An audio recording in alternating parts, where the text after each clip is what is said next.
Good evening. Will the Standing Committee on Social and Economic Development please come to order? Before the committee can proceed with the business before it, it must elect a chairperson. Are there any nominations? The Honorable Minister of Education. Thank you, Mr. Chair. I nominate Mr. Len Eastleson, MLA for Brandon East and military envoy. Is there any other further nominations? Mr. Eastleson has been. Sorry, but MLA Eastleson has been nominated. Is there any other nominations? Seeing none, hearing no other nominations, Mr. Eastleson, would you please take the chair?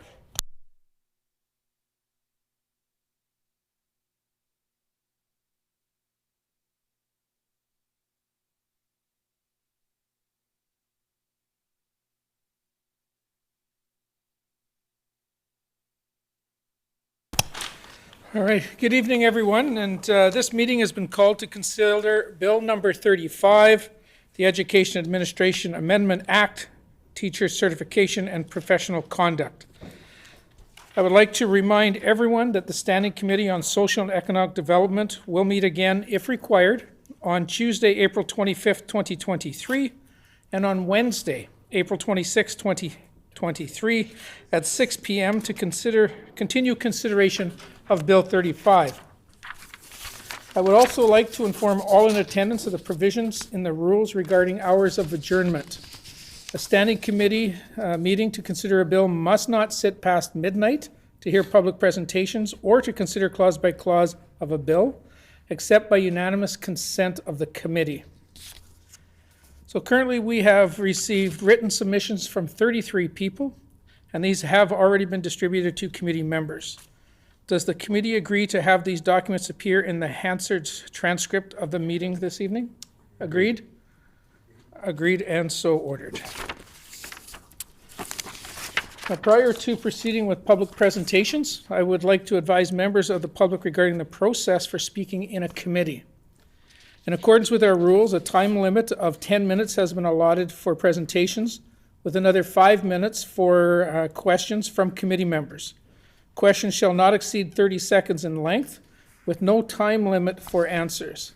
Questions may be addressed to presenters in the following rotation. First, the minister sponsoring the bill. Second, a member of the official opposition. And third, an independent member. If a presenter is not in attendance when their name is called, they will be dropped to the bottom of the list. If the presenter is not in attendance when their name is called a second time, they will be removed from the presenter's list. Proceedings of our meetings are recorded in order to provide a verbatim transcript. Each time someone wishes to speak, whether it be an MLA or a presenter, I first have to say the person's name. This is a signal for Hansard Recorder to turn the mics on and off. And that's how we make time fly. Just throw it off the desk. Okay, so I would like to draw the members' attentions to the presenters list before them. We have 4 presenters who have indicated that they wish to present in French. In order to make proceedings less complicated for our fantastic translators, I would like to canvass the committee for agreement for the following schedule.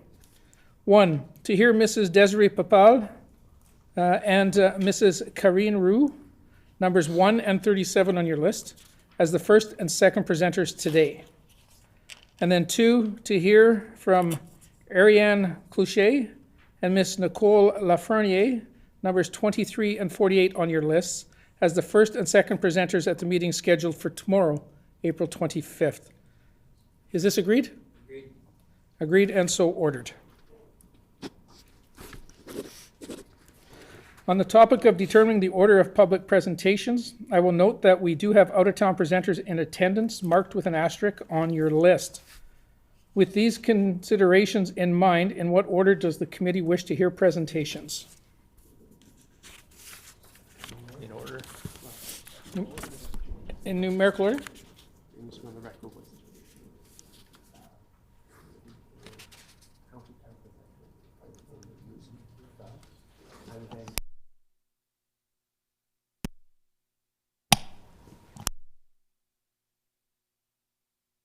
Mr. Altmer. Well, thank you, Mr. Chair, and welcome everybody. May I make a request that out-of-town presenters that are present in a room be heard first so that they can drive safely home? And then we'll go through the list in numerical order. Okay, so it has been suggested that we go with the presenters from out of town first who are here with us this evening in person, and then from there we will continue on in the order as they are on the list. Is that agreed? Agreed. Agreed and so ordered.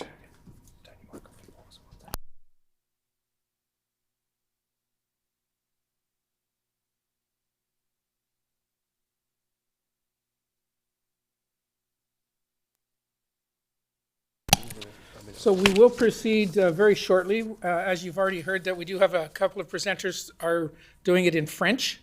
And so we're just getting some translation equipment set up. So we will begin very momentarily, and thank you for your patience.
Okay, thank you again for your patience. I think we're ready to go. So with that, I'll call Mrs. Papel, I believe is the name, to the, and please, when you get to the podium, please feel free to correct me on your name as well.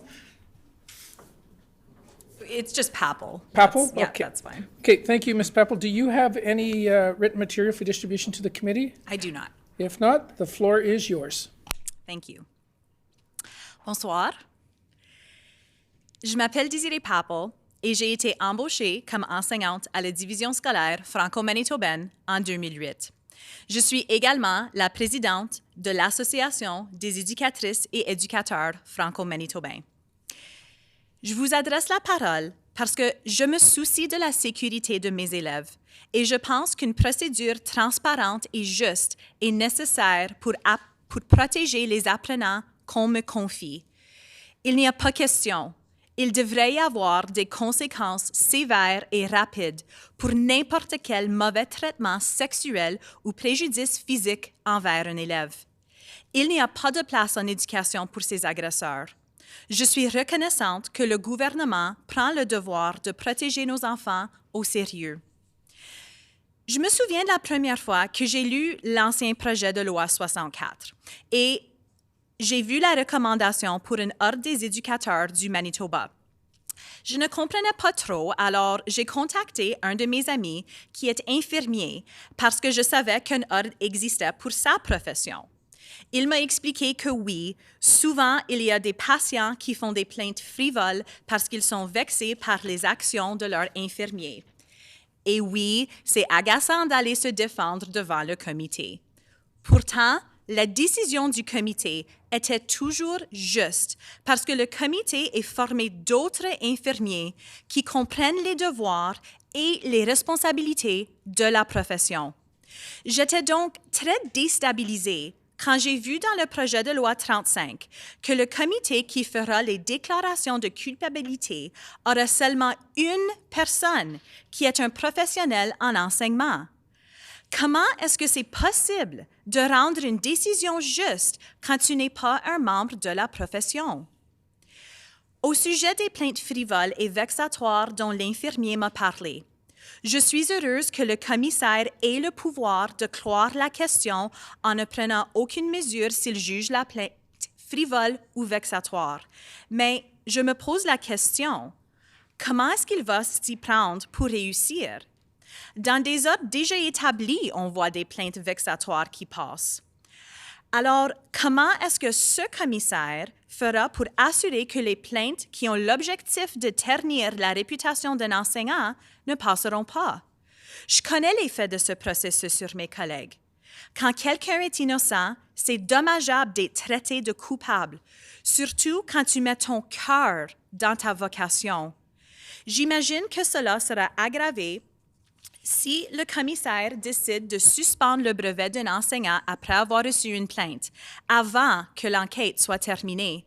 Je pense à un collègue qui a été mis en congé à la suite d'une plainte d'un parent. À la fin du processus, la plainte a été trouvée de ne pas avoir de fondement. Cependant, pendant qu'il était en congé, il ne pouvait pas dormir et l'effet de ce stress sur sa santé mentale et physique n'est pas mesurable. Finalement, mon collègue songe à quitter la profession parce que se faire traiter de criminel quand on investit tout soi-même dans sa profession est trop à endurer. Tout cela parce qu'un élève était fâché et l'a accusé d'avoir fait des commentaires qui lui ont causé un préjudice émotif important. Comment définir un préjudice émotif important? Comme enseignante, je suis chargée d'avoir des discussions importantes et courageuses avec mes élèves pour des sujets qui ne sont pas toujours faciles. D'autres fois, on peut être interpellé pour des raisons qui sont franchement ridicules. Je ne vais jamais oublier. Je venais de commencer un nouveau poste dans une école secondaire et le directeur adjoint m'a appelé pour une réunion avec des élèves parce que je les avais blessés. Lors de la réunion, on m'a accusé d'avoir dit des choses racistes en classe. Quand mon directeur adjoint a demandé aux élèves pour un exemple, ils ont dit « Madame Papple a dit qu'elle préfère du lait blanc au lait chocolat ». Pour être clair, ceci n'était pas une métaphore. J'ai des soucis quand c'est le genre de choses qui pourra entamer le processus de plainte auprès du commissaire parce que, sans connaître d'autres détails, on m'avait accusé d'avoir blessé avec des propos racistes. Malheureusement, j'ai aussi témoigné du racisme envers mes collègues. Je ne vais pas partager les propos exacts, mais trop de fois, j'ai entendu des accusations racistes comme « Nous savons que les enseignants provenant de ce pays sont tous… » et remplissez le tiret.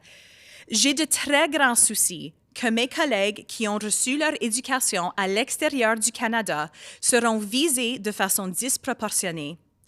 Je crois beaucoup que la diversité au Canada et dans notre profession nous rend plus forts. La plus grande variété de vécus que nous avons autour de la table, le plus d'idées qu'on aura autour de la table, le plus de bonnes idées qu'on aura autour de la table. Nos élèves bénéficient beaucoup d'avoir des enseignants avec de différents styles d'enseignement. Cela rend nos élèves plus adaptables et ce genre de flexibilité est une compétence essentielle dans le monde de demain. Cependant, j'ai déjà témoigné d'un collègue qui a été accusé par des parents de l'inaptitude, simplement parce que son style d'enseignement était différent de ce qu'ils ont vécu dans leur jeunesse, il y a 20 ou 30 ans, dans le système manitobain. Une conséquence non voulue de cela pourra être que nos élèves ne seront pas protégés, mais limités, parce qu'on les empêche d'avoir l'expérience d'apprendre des enseignants avec des différents styles provenant d'autres pays, parce que certains les traitent d'inaptes. Le projet de loi nous dit qu'il y aura des normes d'aptitude, mais qui va les établir? Qui sera la personne à établir les exigences? Qui est ce commissaire qui choisit les mesures appropriées? Je me demande aussi par rapport à la raison pour laquelle on fait mention des incapacités physiques ou mentales. N'est-ce pas que nous avons déjà des adaptations au travail pour accommoder ces gens et leur permettre de continuer à enseigner? Je vois cela comme étant une responsabilité de l'employeur. En effet, notre employeur a plusieurs devoirs, tels que les mesures disciplinaires progressives. En ce moment, notre employeur peut soumettre l'inconduite à la commission de révision des brevets du ministre de l'Éducation, et cela devrait toujours être fait pour des cas de violence, de l'inconduite sexuelle ou des actes criminels. Le projet de loi 35 exige que nos employeurs signalent toutes mesures disciplinaires au commissaire. Cela risque de ternir les réputations de nos professionnels d'enseignement, surtout parce que le registre va inclure toute mesure disciplinaire. Donc, même si le processus disciplinaire a été transparent et la justice réparatrice a eu lieu, cela ne sera pas considéré quand quelqu'un vérifie le registre, voit qu'un enseignant a été sujet à la discipline et lui donne une flétrissure pour le restant de sa carrière. Tout cela pour dire, la façon que ce projet de loi est écrit me laisse avec beaucoup de questions et peu d'assurance qu'elle va accomplir son objectif, protéger les élèves, surtout parce que les mesures proposées sont réactives et non proactives. En discutant avec d'autres, je réalise qu'il y a beaucoup de façons à interpréter ce projet de loi, parce que le langage est subjectif et semble encore y avoir beaucoup d'inconnus. Donc, comment est-ce que nous savons que ces nouveaux règlements seront appliqués de façon consistante? Étant donné que j'ai tellement de questions, je vais conclure avec une question. Qu'est-ce que j'aimerais voir? J'aimerais que nos élèves soient protégés. J'aimerais un comité qui est composé majoritairement d'enseignants pour juger les cas avec prudence et justice. J'aimerais une définition de préjudice émotif important qui éliminera des plaintes frivoles et vexatoires. J'aimerais que l'aptitude soit traitée hors du processus disciplinaire. J'aimerais que mes collègues avec des incapacités physiques et mentales soient traités de façon équitable. J'aimerais un registre qui indique le statut d'un brevet, mais pas plus d'informations. J'aimerais ces choses parce que je crois que de cette façon, la loi sera appliquée de façon plus consistante qui protège les élèves au lieu de blesser les enseignants. Je suis reconnaissante pour le processus démocratique canadien qui nous permet de nous exprimer au sujet des lois proposées par notre gouvernement, même si on n'est pas tous d'accord. Merci et bonne continuation. Merci. Thank you for your presentation. The floor is now open for questions. Minister Wasco. Thank you, Mr. Chair, and merci, Mademoiselle Pepel. Thank you for sharing your information and the additional, I guess, not stories, but situations that you've seen yourself in that. And I just want to stress to you that thank you for participating in Manitoba's democratic right on how to go through the committee stage. I believe that we're only the second There's only 2 provinces in Canada that actually allow you to go through this type of committee stage. So thank you for your words, and able to assure you that I think that bringing forward. Minister's time has expired. Well, how many seconds do I get? I'll finish in a bit. Any other questions from the committee? Mr. Altamar. Well, thank you, Mr. Chair, and thank you, Desiree, especially for your presentation in French. I was on and off on the earpiece because I found it to be, it's great to have that practice again. But I do want to get to, I believe, what was the heart of your presentation. Do you feel that the commissioner has too much responsibility as it's laid out in Bill 35? Mrs. Papel? Does the commissioner have too much responsibility? I think that depends on the situation. I think it depends on how this is going to be implemented. As I said, you know, I've read through Bill 35 a number of times, and it brings up a number of questions for me. It brings up for me. Yeah, like I mean, I really hope this goes in the right direction, but I see it opening the door to go in the wrong direction. So I think if we have, you know, enough teachers, members of the profession who are involved with the process, that would be a way to ensure that it's done fairly.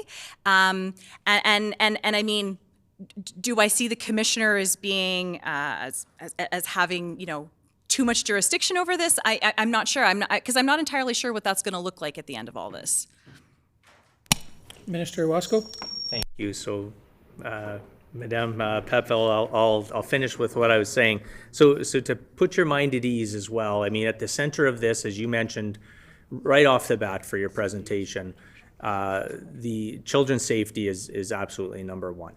And when we take a look at cross-jurisdictional scans and panel compositions and that, there is, as we've had conversations moving forward with Bill 35, we have had conversations with not only the employers but the employees as well, of course, Manitoba Teachers Society.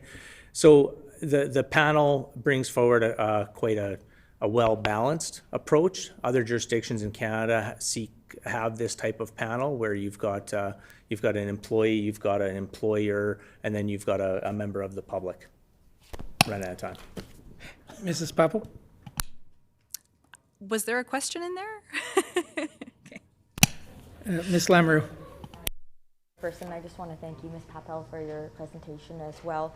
I really appreciate the examples you shared about your colleagues and your own personal experience, and I think that really speaks to the importance of language, and whether that's understanding every situation per the situation, who should be wrapping their heads around the details of every particular case, as well as the terminology used in the bill itself. You referenced vexatious and frivolous several times, and I know it's a question that we have been having a lot here at the Manitoba Legislature and would like some clarification on it as well. Ms. Papel, any comments? No. Mr. Wasco? Any more? Any other questions? Well, thank you very much for your presentation this evening.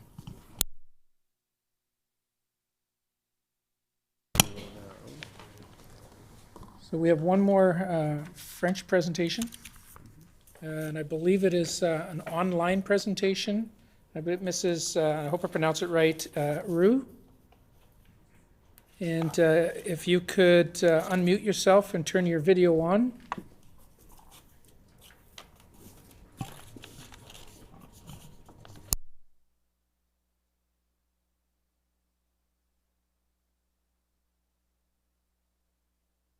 Number 37. Oui, bonsoir. Mon nom, c'est Karine Rioux. Okay, just one moment, and the floor is now yours. Welcome. Okay, merci. Alors, je tiens de vous remercier de nous donner l'occasion d'avoir cette consultation et de nous exprimer publiquement. Ça montre que nos opinions sont valorisées. Alors, je débute ma présentation en posant la question « Pourquoi ?» On entend beaucoup parler du projet de loi comme tel, dont le « quoi » et non pas le « pourquoi ». Nous pouvons tous être d'accord que nous voulons ce qu'il y a de mieux pour nos élèves. Nous pouvons tous être d'accord que nous voulons créer un environnement pour que les élèves puissent réussir. Et nous pouvons tous être d'accord que nous voulons un climat sain, soucieux, accueillant et inclusif pour tous les élèves.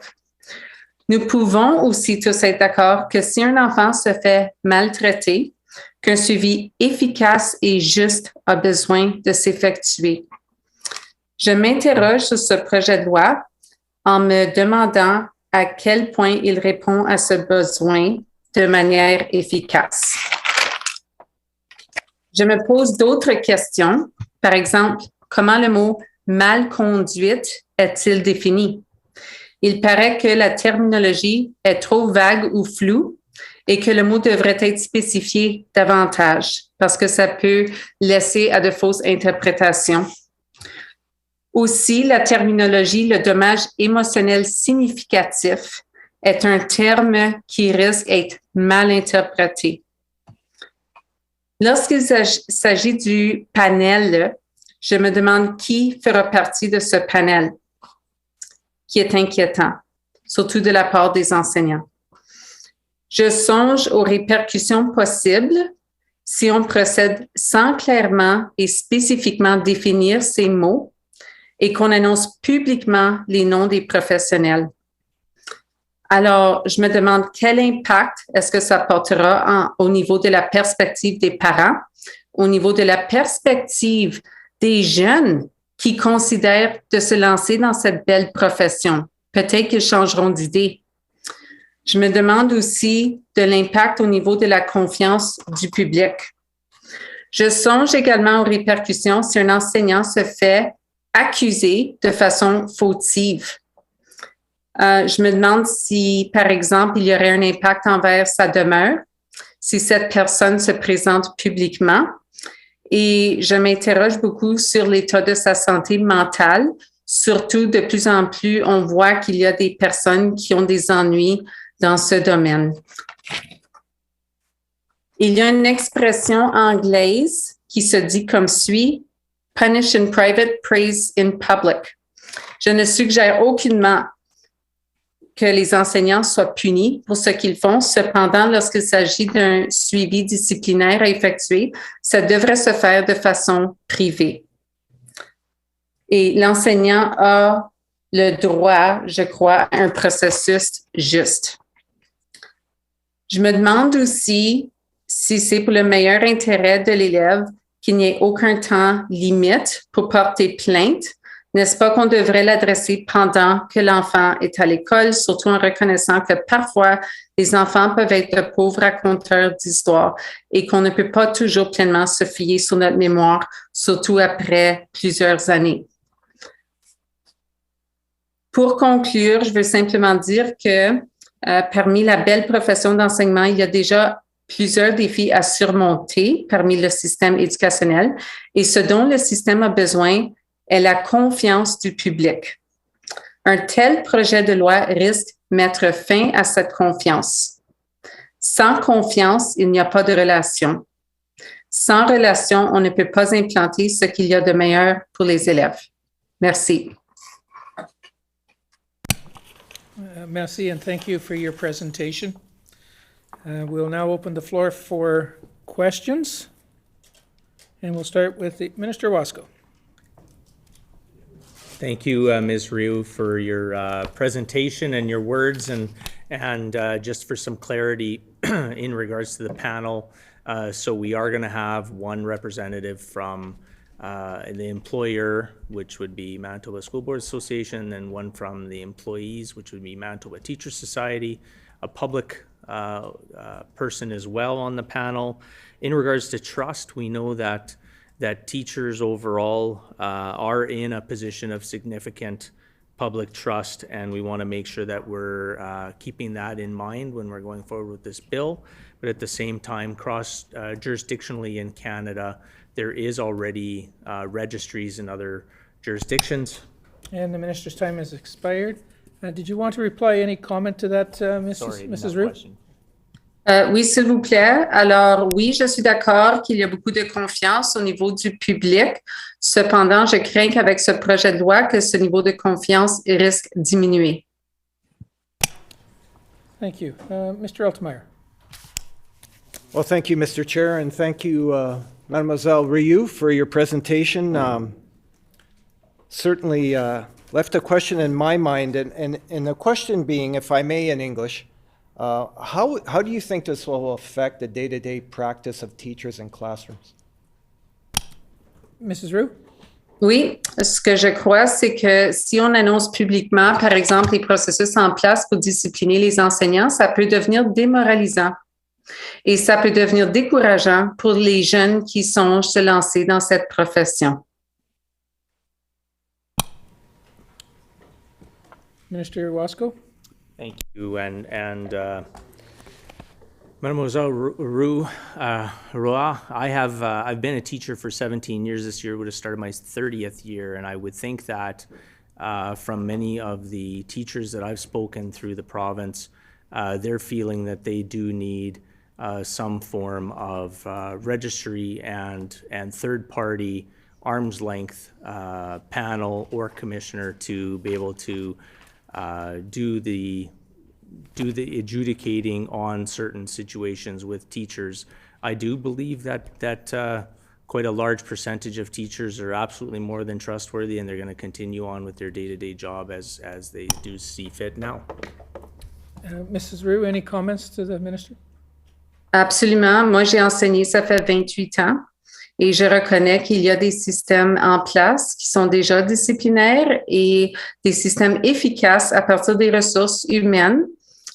Le public a confiance en ces ressources humaines ainsi que le personnel. Alors, on a besoin de procéder avec ce qui fonctionne déjà. Je ne comprends pas pour la raison pour laquelle on a besoin de ressonger à nos pratiques si on a déjà des mesures disciplinaires en place qui fonctionnent et ça se fait de façon respectueuse et que les enseignants aient le droit d'avoir des représentants pour les défendre parmi ce processus. Merci. Any further questions from the committee? Mr. Altamir. Well, thank you for that piece, Ms. Ryu. Do you have any suggestions on how to make this bill, I wouldn't say better, but to actually do what it's intended to do? That is, of course, child protection.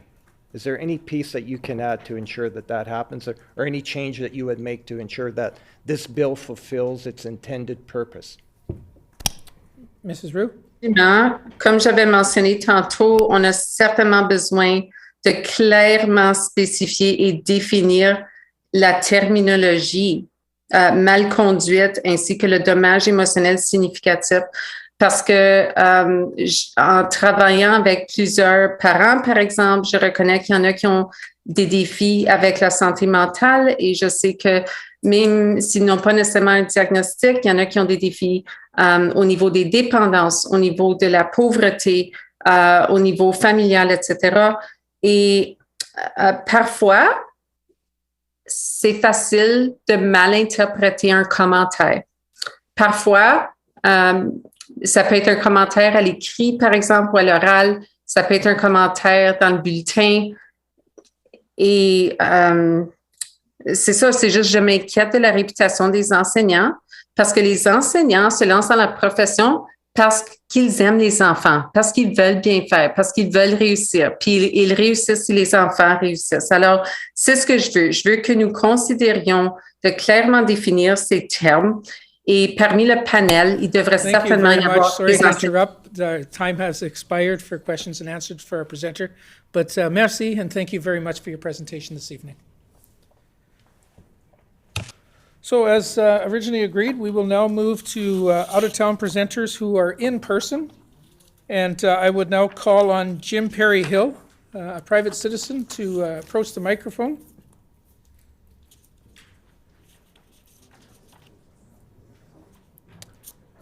Good evening, sir. Do you have any written materials for distribution to the committee? I do not. You do not? No problem. Please But I proceed will with say- please proceed with your presentation. Good evening, Minister Owasco and Chairperson. Good evening to ministers, to members of the Standing Committee. I am Jim Perry Hill, and I'm before you tonight to speak about Bill 35. I find myself agreeing with the stated goals of the legislation. Children are and should be our most cherished treasure. There are reason to hope that the future will be better than the past, and as such, children deserve all the tools we can give them to survive and thrive and grow and succeed. A good education is one of the most important gifts that we promise our children. They need to be given facts and contexts and the thinking skills to sort out difficult choices and options. They need to learn, play, get messy, and make their space clean again. They need protection against all harm. This includes the perils of poverty, poor nutrition, and all forms of predation at school, at home, in the community. Manitoba Bill 35's stated purposes align with these basic tenets. The legislation is proposed as a solution to lawless and incompetent teachers. Of course, it would carry more weight if we had numbers to back up the claims. How many abusive teachers are there? How do we know? Are they already being tried in the justice system? And if not, why not? Is the justice system powerless? Are there abusers that cannot or will not be dealt with using the laws already in place? Are police failing to investigate? Is the school community closing ranks around abusers, everyone failing in their duty to report? How will this amendment make prosecution more effective? Is it possible, alternatively, that the justice system is working at least as well now as it would after grafting a new branch of investigators onto the existing trunk of experienced, procedurally seasoned police and prosecutors? I would be interested to know if the people currently working, pushing, driving abuse cases through the courts were consulted as to how new legislation could create better results. What if it cannot be shown that Bill 35 would enhance criminal prosecutions? That would imply that either the real targets of these regulations are actually not violations of the criminal code, or that for some reason the criminal code is inadequate for the purpose. If this legislation would somehow create better outcomes in criminal convictions, that data should have been shared by now, so let's put a pin in the issue of criminal code violations. Well then, how about teachers that are just bad teachers? This bill is supposed to set up a review system to make sure that all teachers are competent. Interesting, this bill simply amends the existing Manitoba Education Administration Act. The Education Administration Act, in its current form, already has review committees in Section 5 to do exactly the sorts of reviews that this bill envisions. In Section 6, the current act already authorizes field representatives to, quote, suspend the certificate of any teacher for incompetency, misconduct, or violation of this act or the Public Schools Act, or of any regulation made under the Public Schools Act or this act. Are the current field representatives and review committees deficient or inadequate to the task? What is new here? The biggest changes that adoption of this bill in its current form would create seem to be complaints and reporting. People who have knowledge of criminal offenses are already duty-bound to report, so this bill would not change those reports. The real change would be in encouraging complaints based on opinions, hearsay, rumors, and innuendo. The change would be that regulators would be required to listen to, record, and evaluate those rumors, and to perhaps evaluate the professional educators about whom those opinions were written.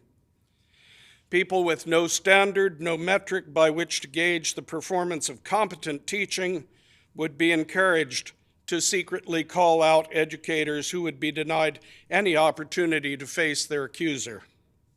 So how would this work? If a complaint of incompetence is made, how is it to be justified or obviated? How can a defense be made to a non-specific charge? What exactly is professional misconduct? Most of us would assume that the definition must legally be pretty darn specific. We would be surprised to hear that defining professional misconduct can be like a snake eating its own tail. According to Bill 35, quote, professional misconduct of a teacher means conduct that makes them unsuitable to be a teacher, including conduct that is prescribed by regulation to constitute professional misconduct. In essence, misconduct in Bill 35 is defined as anything that may be misconduct or may become defined as misconduct. Will this make our kids safer? It sounds like a recipe for witch hunts. What are the benefits? How did we get here? Are all educators subject to review panels? The legislation is silent on some of the above questions, but there are still a few apparent revelations as to who might escape any scrutiny in this proposed legislation.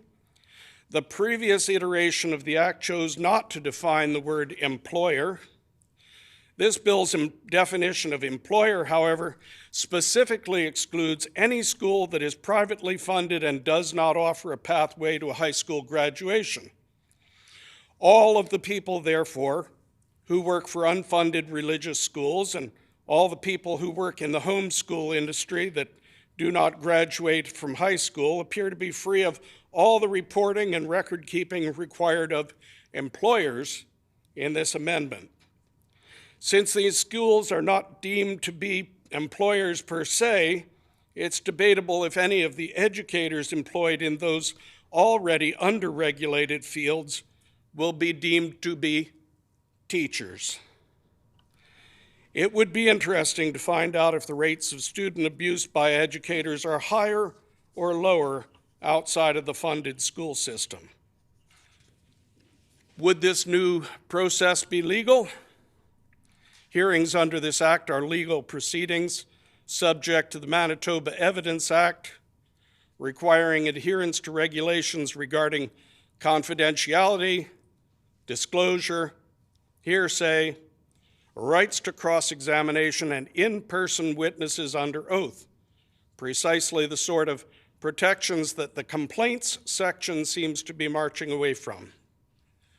Would it be effective? None of the initiatives proposed are new. They have all been tried in other jurisdictions. Had they resulted in improved educational outcomes, we would by now have the proof of those better outcomes. And who has been part of the process? Generally, teachers are not consulted on topics such as curriculum, student assessment, and remediation, much less new tribunals. However, it's often teachers that are blamed for reform failures. In conclusion, I would like to emphasize the following points. The legislation has not been presented with available result-driven data regarding similar initiatives. The Justice Department already has the purview to prosecute criminal acts. Persons with information about child safety are already mandated reporters, and any failure to so report is, at this time, a criminal act in and of itself. At this time, we already have field representatives and review committees. And the lack of a clear definition of professional misconduct is troubling.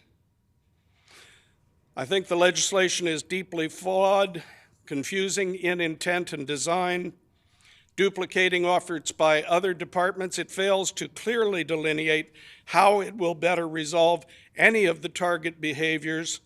It may even specifically exclude segments of the educator population from scrutiny, as well as likely to engender court challenges that include improper evidence and failure to maintain confidentialities in proceedings. Thank you for your willingness to consider these concerns. Thank you very much, Mr. Perryhill, for your presentation. I will now open the floor to questions. And to Minister Owasco. Thank you, Mr. Perryhill, for taking the time to come and share your words, and it's all recorded in Hansard, so we've got specifically exactly everything that you've brought forward. Within the bill, actually, the professional misconduct component is quite clear. And in regards to the panel that's being brought forward, this is cross-jurisdictional scans. Manitoba is not. Okay, so I'll try to speak up. So cross-jurisdictional scans. I'm going to just, the latitude of the chair, I'm just going to stop the clock for a second because the minister's time is out, but I will allow him to finish his question. Seems you have a problem hearing. Point. Yeah, okay. So go ahead. Thank you, sir. Minister. Thanks, Mr. Chair, and thanks, Mr. Perryhill, again. I think there's quite a few pieces within the bill that I think you're not necessarily being clear enough on, I believe, from your own standpoint or your own view. But that being said, Mr. Perryhill, I more than appreciate you coming forward and bringing forward some of your suggestions and some of the teacher registry components, I believe is going to help solve some of the things that you brought forward. Mr. Perryhill, any comments to the minister?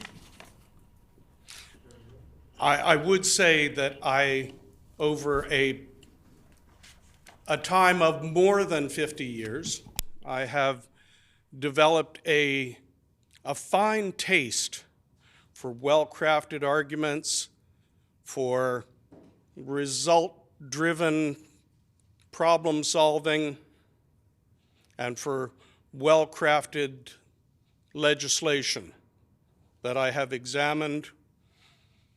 And I'm surprised that we see this legislation differently, but I thank you so much for your concern. Mr. Altamare.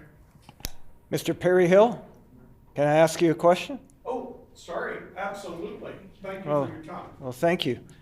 And again, I apologize for Oh, the age of my ears. It's no. almost as old as the rest of them. I'll be loud. Thank you. Can you provide the members of this committee your opinion on the role of the commissioner in this particular legislation? Mr. Perryhill. The role of the commissioner, the way it's outlined in the bill. I am not familiar with how the commissioner would be selected, who that person might be. I am, in fact, hoping that the commissioner will revert to being the commissioner described in the original act. But I think you could probably tell that from what I've said. I hope for the best. I am hoping that the commissioner, if there should be one, will be of stellar quality and will bring things into the education system that are of great benefit to the students that we all are looking to protect. Ms. Lamoureux. Thank you, Mr. Perryhill, and I appreciate in your words your well-crafted argument in your remarks in breaking down the legislation. And my question for you is, are there parts of the legislation that is in fact good where amendments may be worthwhile introducing to the legislation, or do we need to sort of start from scratch? Mr. Perryhill.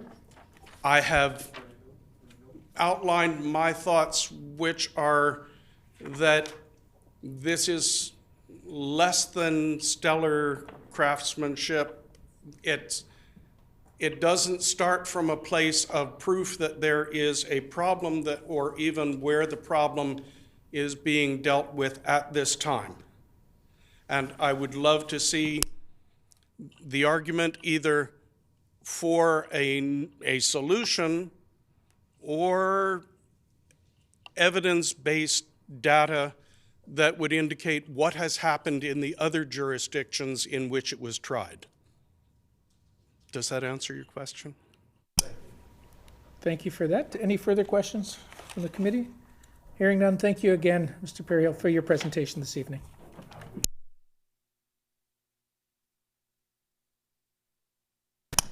Okay, next we'll invite Ms. Katie Hurst to the podium. It should be number 10 on your list if you're following along at the table here. Town presenters in the room. Yep. Okay. So So welcome, Ms. Hurst. Do you have anything to hand out to the committee? I won't. You don't? No problem. The floor is yours. Thank you. Good evening. My name is Katie Hurst. My pronouns are she, her. I'm a public school teacher in Winnipeg. I'm currently in my 6th year of teaching. I hold bachelor's degrees in music and education and a master's degree in education. And I'm here to speak on Bill 35. There are some parts of Bill 35 that I do agree with. I agree with the right of any person to make a written complaint that alleges sexual abuse or misconduct or physical harm caused by a teacher to a pupil or other child under a teacher's care or supervision. I agree with the obligation for all teacher employers in Manitoba to report without delay if a teacher they employ has been charged with or convicted of an offense under the criminal code relating to the physical or sexual abuse of children, or if the teacher has been suspended or dismissed for such professional misconduct. The requirement that teachers in Manitoba self-report, I also agree with the requirement that teachers in Manitoba self-report if they've been charged with or convicted of a criminal offense relating to the sexual or physical abuse of a child, and fair and transparent process to deal with complaints, including investigation and, if warranted, a referral to the hearing panel for determination on teacher professional misconduct. I also agree with the authority of a hearing panel to make findings and orders up to and including a cancellation of the teacher's teaching certificate where professional misconduct has been proven against the teacher.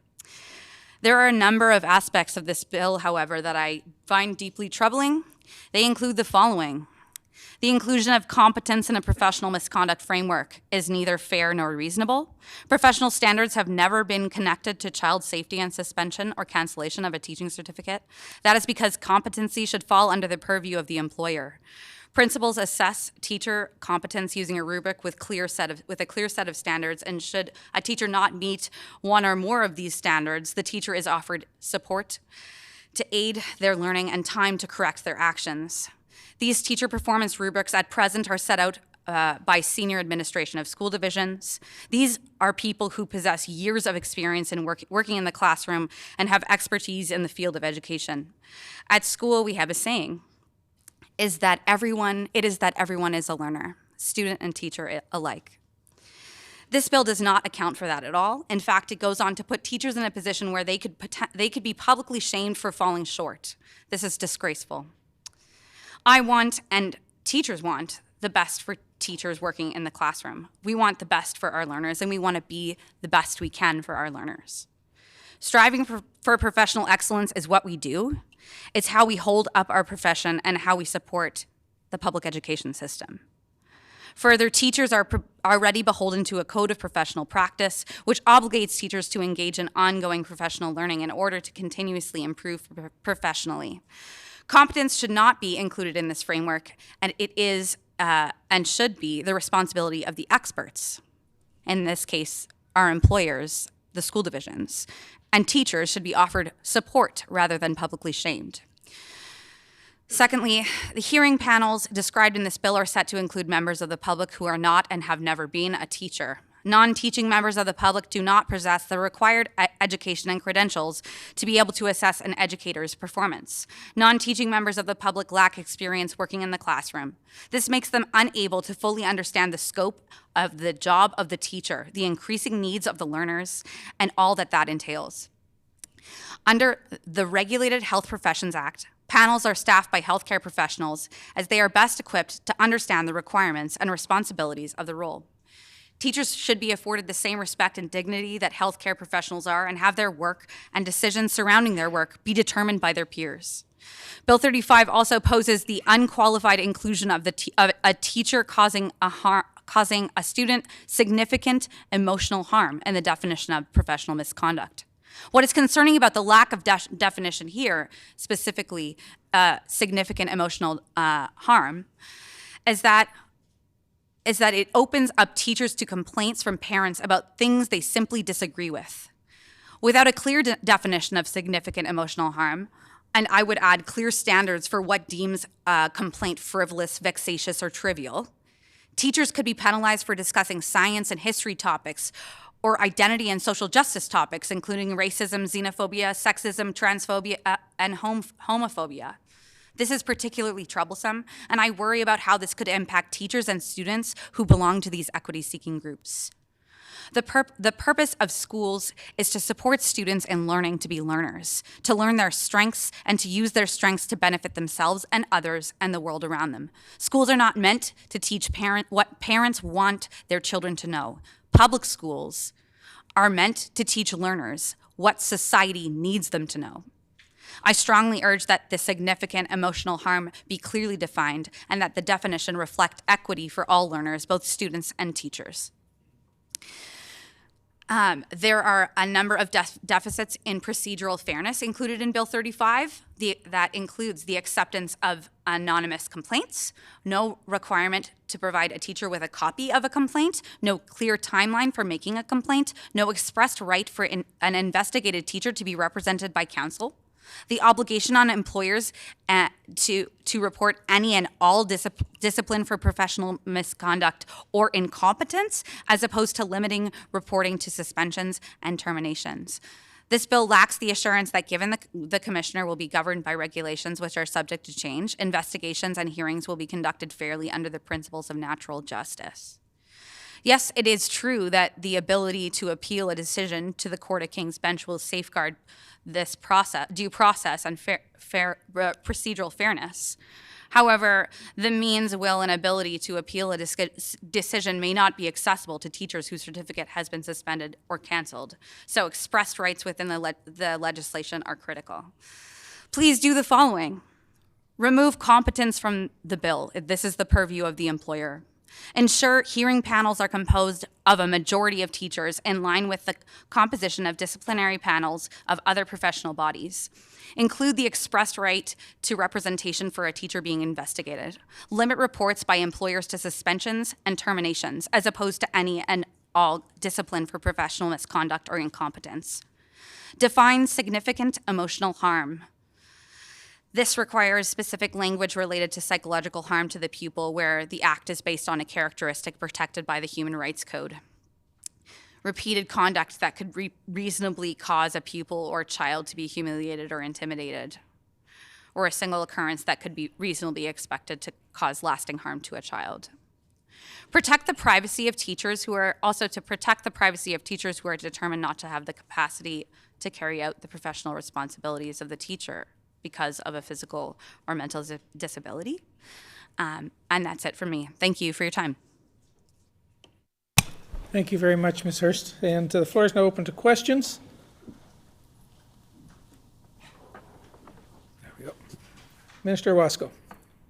Thank you, Ms. Hurst, for coming in and again, as some of our presenters already showing their democratic ability to come here and share your 2 cents on Bill 35.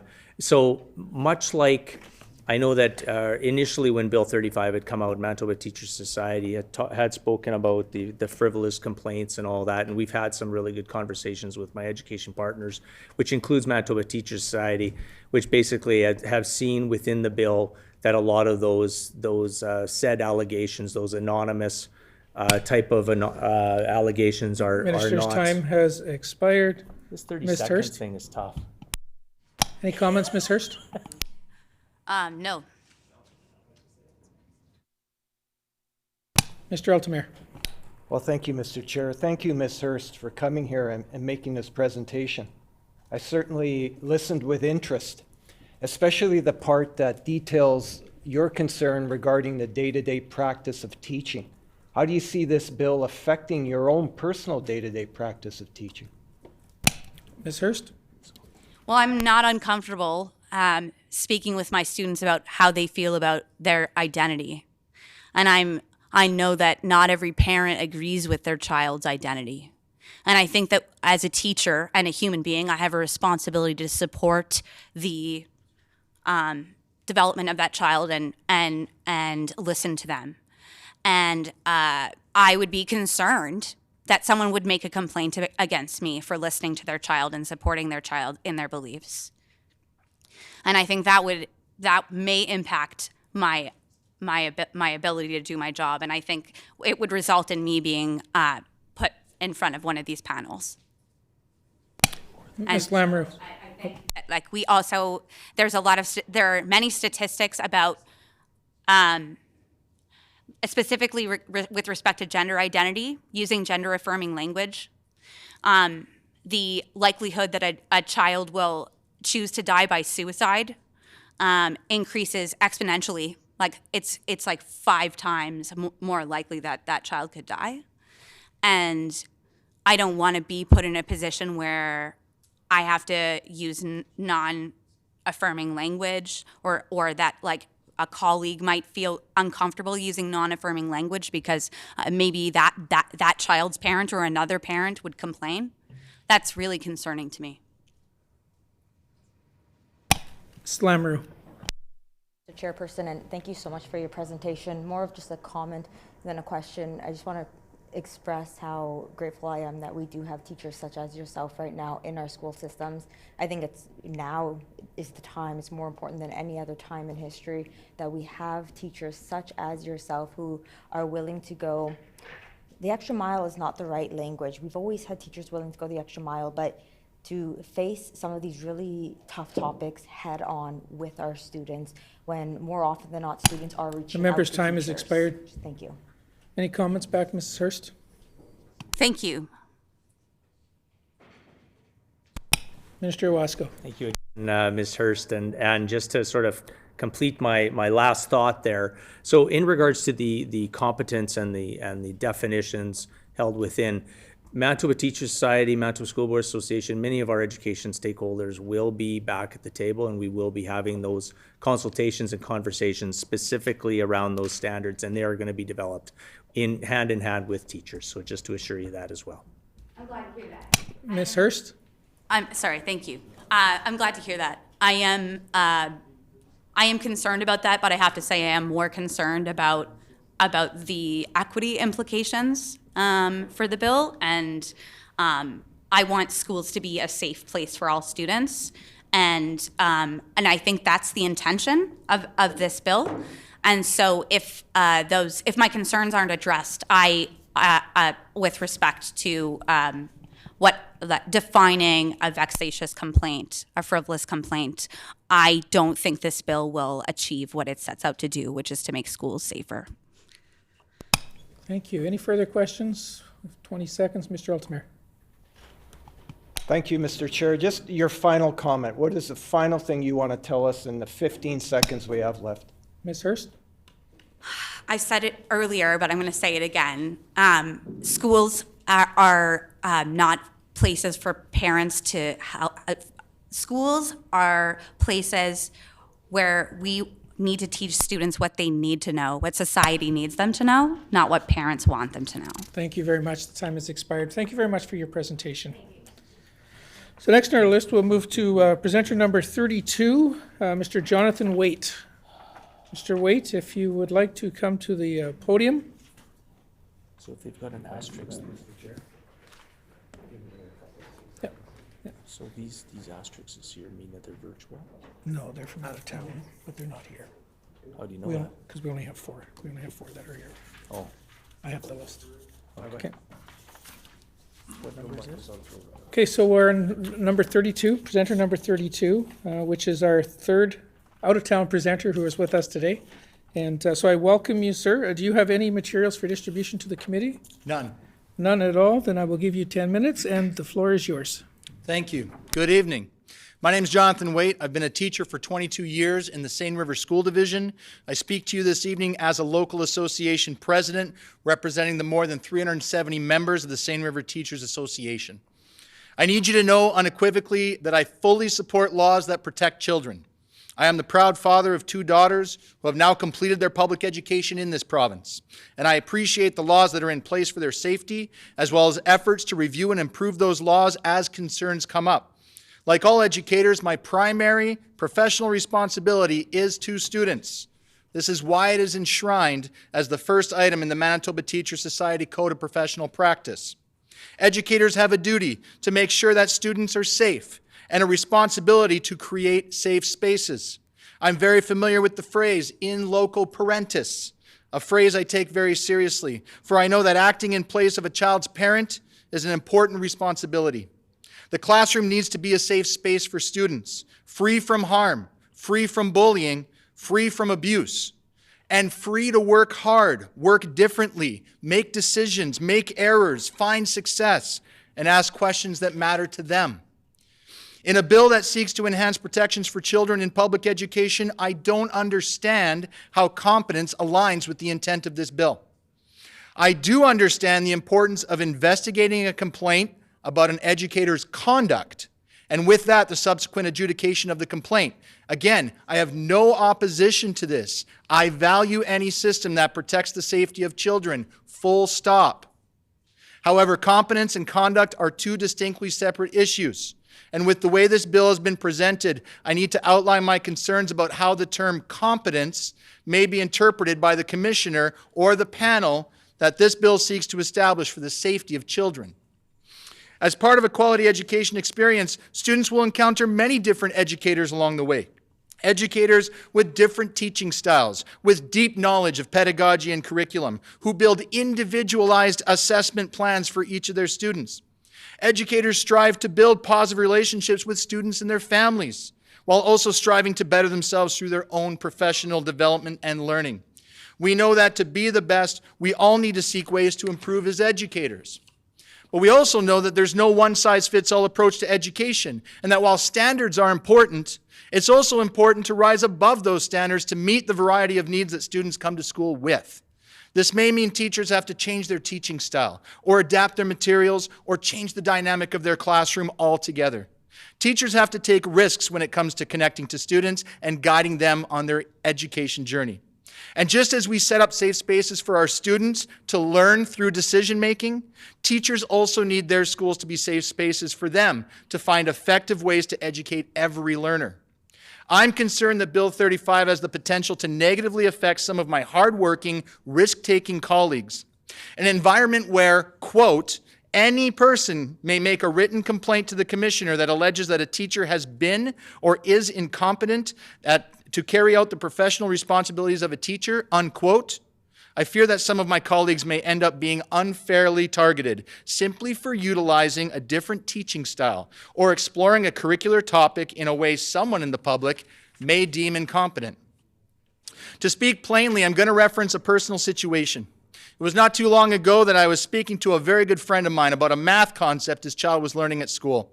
He just couldn't wrap his head around the method his child was being taught, and this upset him. He asked my advice, and the first thing I told him was the way that he and I learned math concepts in school was just one way to arrive at a correct answer, and that by teaching additional concepts to his child was likely getting a much better, more robust understanding of number sense. I also told him that his best path forward was to talk to the teacher directly, and that if that didn't get him the results he was seeking, to then talk to the school's principal. This is, after all, a natural and fair way to resolve a complaint. So much so that it's enshrined in the policies of my own school division, as it is in many others.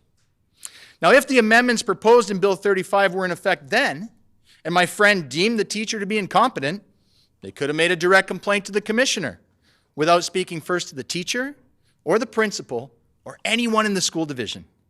And yes, as the bill's written, the commissioner could, quote, decide not to take further action, unquote.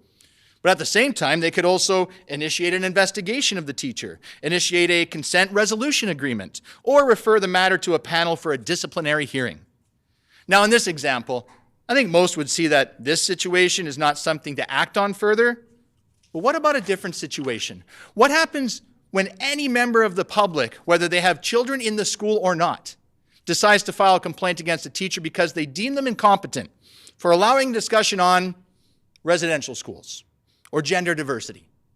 And I'm not pulling these topics out of thin air. One only has to pay marginal attention to some of the laws being made in other regions to see how they are impacting teachers and what and how they can teach.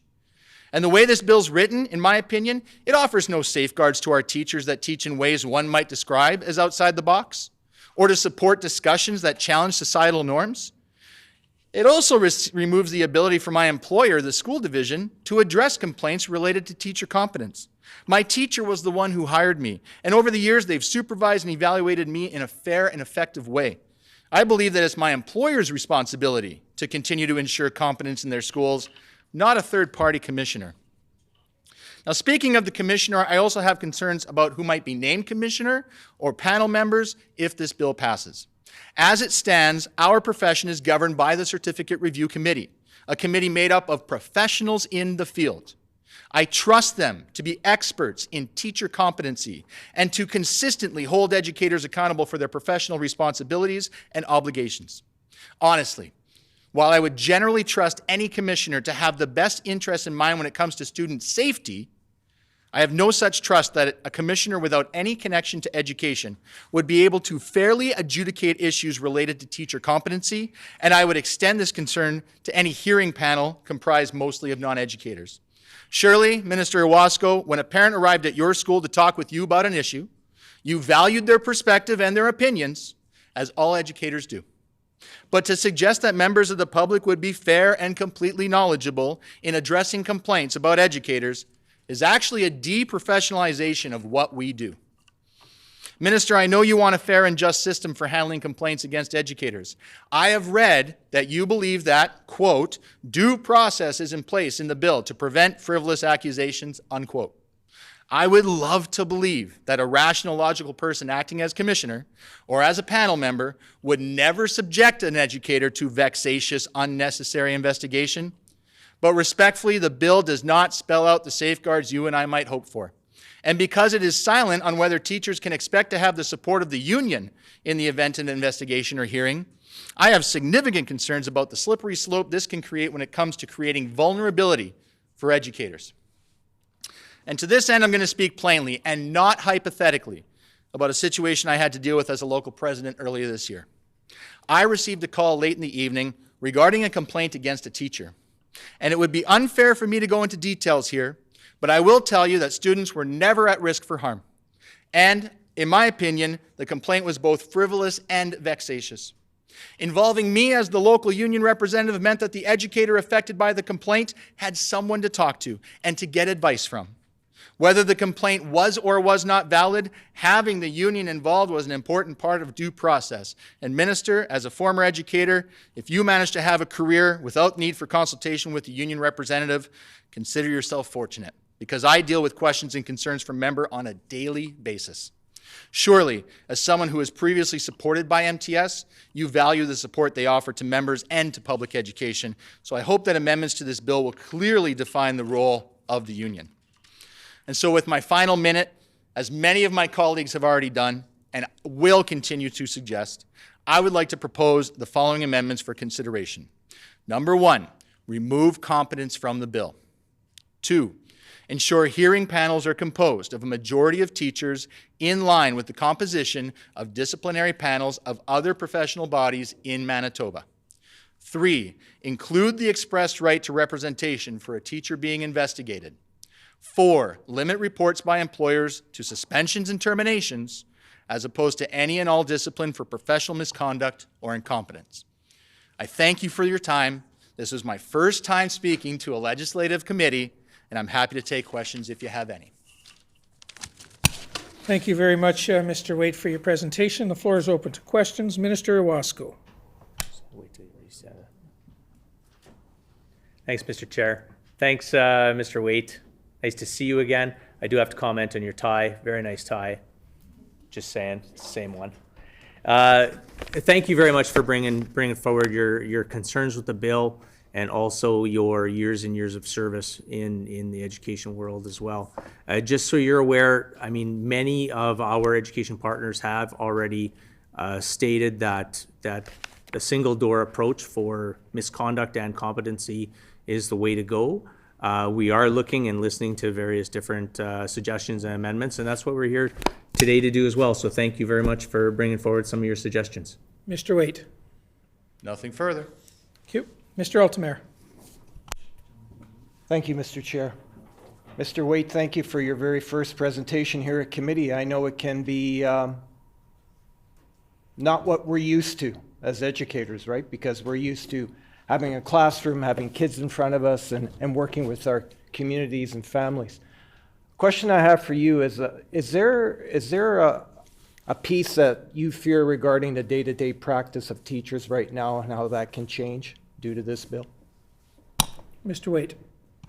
Thanks for the question. I mean, there's lots of things to fear, and I'm not a fear monger. But I do like to make sure that everything that is prepared for the better of our students in this province are done so with care and careful deliberation. So in looking at what's happening in the current society, one of the things I've dealt with as president, and not just once or twice, but many times, is social media and the impact of social media on our teachers, on our educators, on our principals and vice principals, on our clinicians and consultants, our guidance counselors, our resource teachers, anyone who works in public education. They are subject to a variety of things that can happen on the social media. And so my fear here is that this may open the door for some of those that would just remain nameless and faceless and anonymous on social media and spout off to an audience of whomever. My fear is with this bill is that your teachers are going to be subject to discipline, subject to panels, subject to being out of their classrooms that they want to be in for complaints that are frivolous, vexatious, and I would agree with my colleague, Ms. Hurst, without definition. That's my worry. My worry is that, to be frank, Mr. Althmayer, if someone were to want to enter the profession, the fact that they could be subject to discipline for thinking or acting differently than parents might expect them to, even if they were in the right, that might dissuade some people from getting into the profession. Ms. Lamoureux. Thank you, Mr. Chairperson, and thank you, Mr. Waite, for your presentation. As both a teacher and as well as parent, could you speak a little bit more to how you feel that this legislation could potentially affect teachers as far as what they bring forward to their students? I think you used the language teaching styles and innovation, how this legislation could affect that. Mr. Waite. Thanks for the question. A variety of things could happen. I'll cite another example that I wasn't planning on speaking to, but I had a friend last year that I coached through a situation. He is an educator. He had a trouble with an educator of one of his daughters, and it was that coaching. Coaching him through. Let's not just jump ahead to that next step until you go through this step of talking with the teacher, allowing them to talk through their process, because his problem was the process.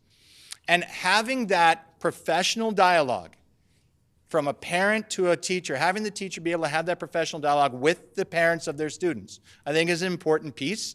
And I fear that that may get lost if this bill is put forward as presented. Thanks for the question. Minister Wasco. Thank you, Chair. Mr. Waite, just quickly, just on page 5 of the bill, the professional misconduct component, the definition is fairly clear and is fairly well laid out. Some of the education partners felt that it wasn't narrow enough, or some thought it was too broad. Some of the information in regards to the frivolous and malicious complaints that are out there, we had the conversation with Manitoba Teacher Society, and that was after their campaign. They had launched their campaign. So I was really hoping that some of their information that they received about the bill, which would clear things up, I think would definitely help with a lot of our presenters that I see a pattern forming today. So with that, I want to assure you that the commissioner is going to be in place to be able to get rid of those malicious or fictitious Minister, time's expired. complaints. Is there leave to allow Mr. Waite to provide a response? Leave has been granted. Absolutely. Mr. Waite, any comment? Thanks, and thanks for the comments, Minister. With anything related to education, we want to make sure we get it right. I tell my students all the time, don't hand it in until it's great. Don't hand it in until it's what you want it to be. I don't know if this is what we want it to be. So maybe it's time to take pause, take an examination of it, make sure it is right for all involved, parents, students, educators, whomever. Take the time to make it right, because it could be an absolute fabulous step towards making sure we ensure and further ensure student safety. But maybe we need to make a little bit more, or take a little bit more time with it. So that's what I'll end with. Thank you very much for your presentation this evening. So next we'll move on to our final out-of-town person in the building is number 54 for the committee, Mr. Tom Scholler. Mr. Scholler, if you could come to the podium And do you have anything to hand out to the committee? Just words of wisdom. Words of wisdom, the floor is yours. Okay, thank you. Good evening. Yeah, there are repetitive themes popping up. First of all, I am a teacher. I've been a teacher since 1978 and was allowed to teach in 76 when you could just finish university, get into the classroom, and substitute till the summer. So we did that. I'm also a Winnipeg educated guy. Ashland School, Assiniboine Junior High, St. James Collegiate. And I was so happy when I got out of high school. I loved it. And I went up north and I worked for the summer, came back, bought a car, and drove to U of M. And then I was going to be on my way. I got into the Faculty of Physical Education, now called Kinesi something or other. And in that time, I decided, yeah, man, I really do want to be a teacher. I've always been a coach. I was playing junior hockey while I was going to university. And I graduated in 77 from phys ed. And I said, yeah, I'm gonna go into education. So I went, and it was a one-year certificate program then for educational certificate. And I went, and all of a sudden, I was being evaluated to see if I was competent. And I was evaluated by a teaching professor at the University of Manitoba in the Faculty of Education.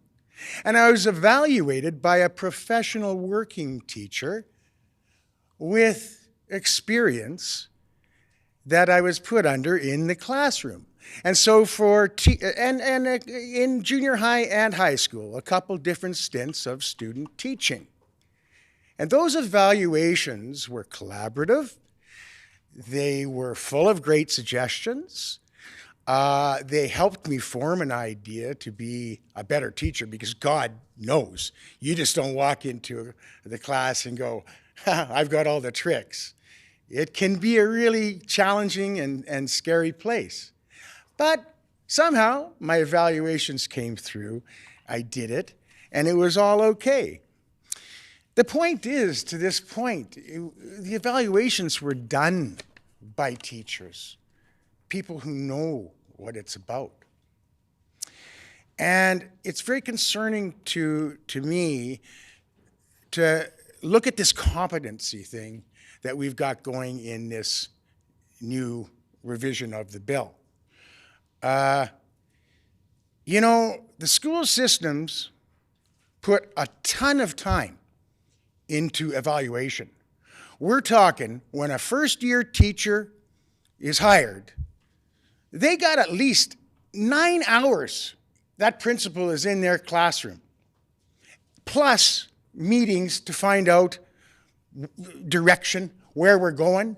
They're not sitting in there going, I can hardly wait to fire this person. They want growth. And so the model became supervision for growth.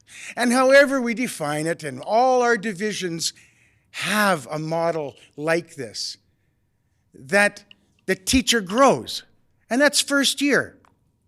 Then every 4 years, and some divisions may be different. I'm from the north. I'm from Frontier School Division. I work in Lynn Lake, Manitoba. I have for the past 15 years. Every 4 years, this happens. You know, I don't know a teacher. I know some wonderful teachers, but I don't know any teachers who can hardly wait to get evaluated. And the problem I see with this particular amendment to this act is the minister chooses a commissioner. It's ordained by the lieutenant governor. Okay, the minister chose the commissioner. Bingo. The commissioner then can deputize all these outreach workers who will actually go into the field. So that's the field worker. That's the way it reads. And then the commissioner can appoint a director of certification. Okay, so what's happening here, it seems to be a top-down thing. And looking at the whole process, I was shocked that the union wasn't mentioned in terms of guidance and working with a teacher to go forward when they're charged with something like a lack of competency, which I gotta say can be frivolous many times. Because where I come from, where I'm teaching, it's the economic disparity is huge. The generational trauma is unbelievable. And it's wonderful people, but not everybody has a good outlook on what proper education is. And going forward, in a healthy, safe fashion. I have 5 kids of my own. They all graduated from Calvin. I don't know how they did. I don't know how I got them there. But we all had to go on a journey to learn to get through the environment we live in. And not all the environments in our wonderful province are the same. And I feel to tie this in with the safety of children doesn't make sense. The safety of children. I went through the whole system, like I said. I don't know a teacher who abused a kid. I don't know. I've never even heard of it. That's how rare it is. The more we have media, the more we hear, the more we expect the bad. And some people want to see the bad. Let's go get them. But we can't. It's like that movie Minority Report, where we judge pre-crime. And we have a panel of 3 precogs, but they live in a tub. And they spit out a little bingo ball with a name on it because that guy's going to commit a crime. And they go get him. And some of this legislation, the way it's written, offers those shady areas of, we all want to protect children. Like I said, that's our number one thing. But you can't wreck our democracy and our way of life by scaring the living behoots out of our young teachers. If this legislation in its current form goes through, I can almost predict that within 5 years, we're not going to have anybody who wants to be a teacher in Manitoba. We're already a shortfall. There's a huge shortfall of teachers. Where do we get them from? We're fortunate. We have a lot of retired people who come from Newfoundland. Ontario's a big province. We can get them from there. But eventually, I noticed that the health community went out to the Philippines on a shopping trip for professionals this time. And they're wonderful people, and we have many of them in our division. And our own home blood is starting to not want to teach. And if they feel under the gun, in a sense that I don't see the conversation here in this stuff, in terms of you're incompetent or whatever. It doesn't make sense to tie this in with such an important protective procedure as the safety of our children. I don't know if that's 10 minutes. I probably would have more to say, but I'll just tie it up there. 1 minute and 23? That's okay. You could ask questions. Thank you very much for your presentation. And how do you pronounce your last name again? It's Scholler. It's Danish. Scholler. Yeah. Thank you very much, Mr. Scholler, for your presentation. Do members of the committee have questions for the presenter? Yeah. The Minister Iwasko. Thanks, Mr. Scholler, for showing up today, and thanks for your multiple years of service as well.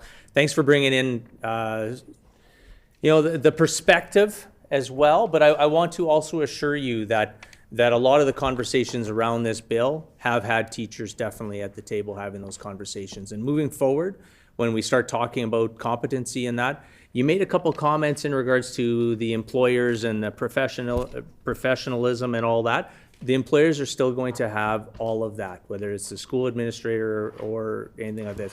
This is to assess whether a teacher is actually competent. The minister's and I'll answer the rest when I get some more time later on. time is up. Would you like to respond, Sure, Mr. you can say what you Scholler? want. Oh, good. Mr. Because the school boards hire a superintendent in the division. The superintendent then makes sure all the staff is there, from the administrative staff to the principals and the teachers, and they're hired. And they are the experts on developing or having, in some sad cases, to call a person that is not competent. And I have seen incompetent teachers can exist. And the divisions are on that, and they work with it because they want the person to grow. We do need teachers, but in the end, if the person is not competent, then they are let go. So I think that's the true measure, because they spend the time, they spend the contact. Every day they see that teacher. And we have principal teachers still. That means principals who are teachers. And this almost kind of does what Bill 64 was going to do, and bring in administrators who are not teachers into the principal profession. This is an outreach that is not conducive with healthy teaching and learning, in my opinion.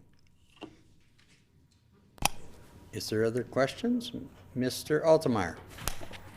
Well, thank you, Mr. Scholler, for your presentation. It's always good to hear from the North. Yeah. Especially because of the unique circumstances that Northern educators work in. And especially because of the close relationship we have with our communities in the North, right? It's because the teacher is seen as very important there. Can you share some of your thoughts on how this bill can be amended to fulfill its intended purpose, which is child safety? Mr. Scholler. Yep. Okay, thanks. Well, I mean, if you're going to do this, then people should have a right to an MTS rep with them the whole time, or a lawyer, have proper counsel. As I said, it's top-down, doesn't make sense. I think that they'd be wiser to develop this with the divisions as something that they want to look at to make sure that we have strong teachers and that we have safe schools. You know, again, we don't know when it's not a safe school. And La Loche, Saskatchewan was in the news, and that's on the same parallel as Lynn Lake, just a province over. And they had another stabbing, and an EA intervened and he got stabbed. I shouldn't say he, it might have been a girl, it was unclear in the report. And that's following just 4 people getting shot to death in the community, 2 of them at the school. And, you know, thank God this isn't happening here. But I think if we divorce teachers too much from children, then you're going to get more of it. And I really like what my colleague Jonathan Wade had to say about the unique teacher, the avant-garde, the person who takes risks, who spends all their time. Like they might be doing 16, 18-hour days if they're a physical education teacher, and all the coaching and athletics that they have to supervise and all the scheduling they have to do. So we've got remarkable situations that takes amazingly warm, cheerful, skilled, and authentic people for it to pull off. And some of this legislation, I fear, doesn't understand. Mr. Scholler, thank you very much for your time and your presentation. Thanks. I got under the wire and an answer there. There we go. So thank you again. Okay, thank you very much. Thank you. So for those around the table, I have been made aware that we have another out-of-town presenter is now present in the room, and that's, so I will call on Mrs. Vicki Eastlofson, number 45 on your list.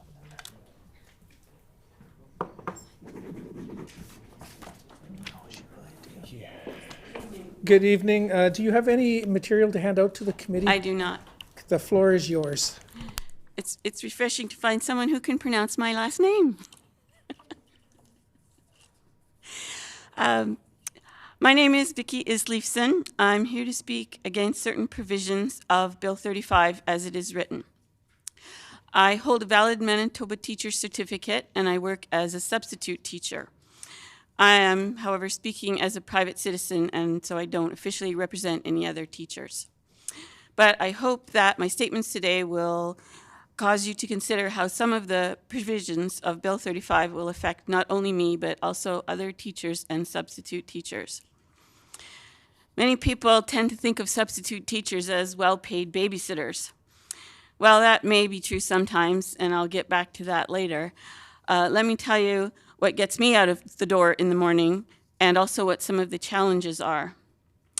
There are three main reasons I decided in the middle of a pandemic to dig out my teaching certificate and get the background checks done in order to work in schools again. One reason is that classroom teachers get sick. They have family emergencies, they take groups of their students on trips and to sports events, and they have other professional duties outside of the classroom. They care about their students, and they need to know that in their absence, there is someone who can carry out their instructional plans so that students don't lose learning time. The second reason is that if a qualified substitute is not available, then another teacher or administrator will have to give up their scheduled preparation time or rearrange their schedule, their busy schedule, to be in the absent teacher's classroom. The third reason is, of course, the students. I work in high schools, so I'm talking about 14 to 18-year-olds. Teenagers are amazing. They are inquisitive, enthusiastic about their futures, athletic, artistic, quick-minded, and engaged with the world. They are also vulnerable, lonely, confused, and hurt by the events of the last couple of years. However, they are also much more informed about mental health and open about their emotions. In spite of all that, as a substitute, I expect some students to attempt to put one over on me. So when a student blurts out something personal about themselves, or asks for a hug, or even makes remarks of a sexual nature, I have to quickly determine if they are genuinely in need of support or are just trying to cause a distraction to avoid a math lesson. I can tell you I've gotten it wrong a couple of times, and I've had to apologize to a student for not believing them. These errors were dealt with quickly at the school level, and I have gotten somewhat better at discerning students' intentions. I've even given out a few grandmotherly hugs. Another pitfall for a substitute is that even though the absent teachers do their best to communicate what they need me to do, and to let me know if certain students have personal issues, such as a name change. In the case of an unexpected absence, the teacher is sending an email from home and may not have all the information at hand, or they may make a mistake in that email.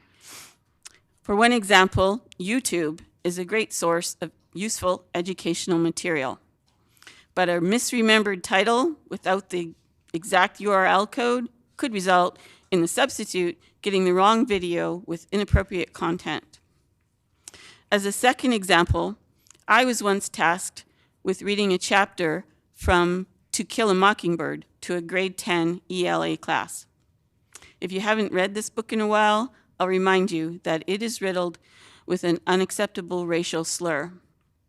I was lucky that day because the teacher had indicated what I should say instead, and I was also able to consult with a school administrator about a second word in that chapter that the teacher had not mentioned. My point here is twofold. The first part is that every day I go to work, I know that I am not only responsible for the physical well-being of students by checking names and counting heads, but also for their mental and emotional health as well. The second is that I fear if Bill 35 is passed, it will create an adversarial climate of accusations between students or their parents and teachers who are human and can unintentionally make mistakes.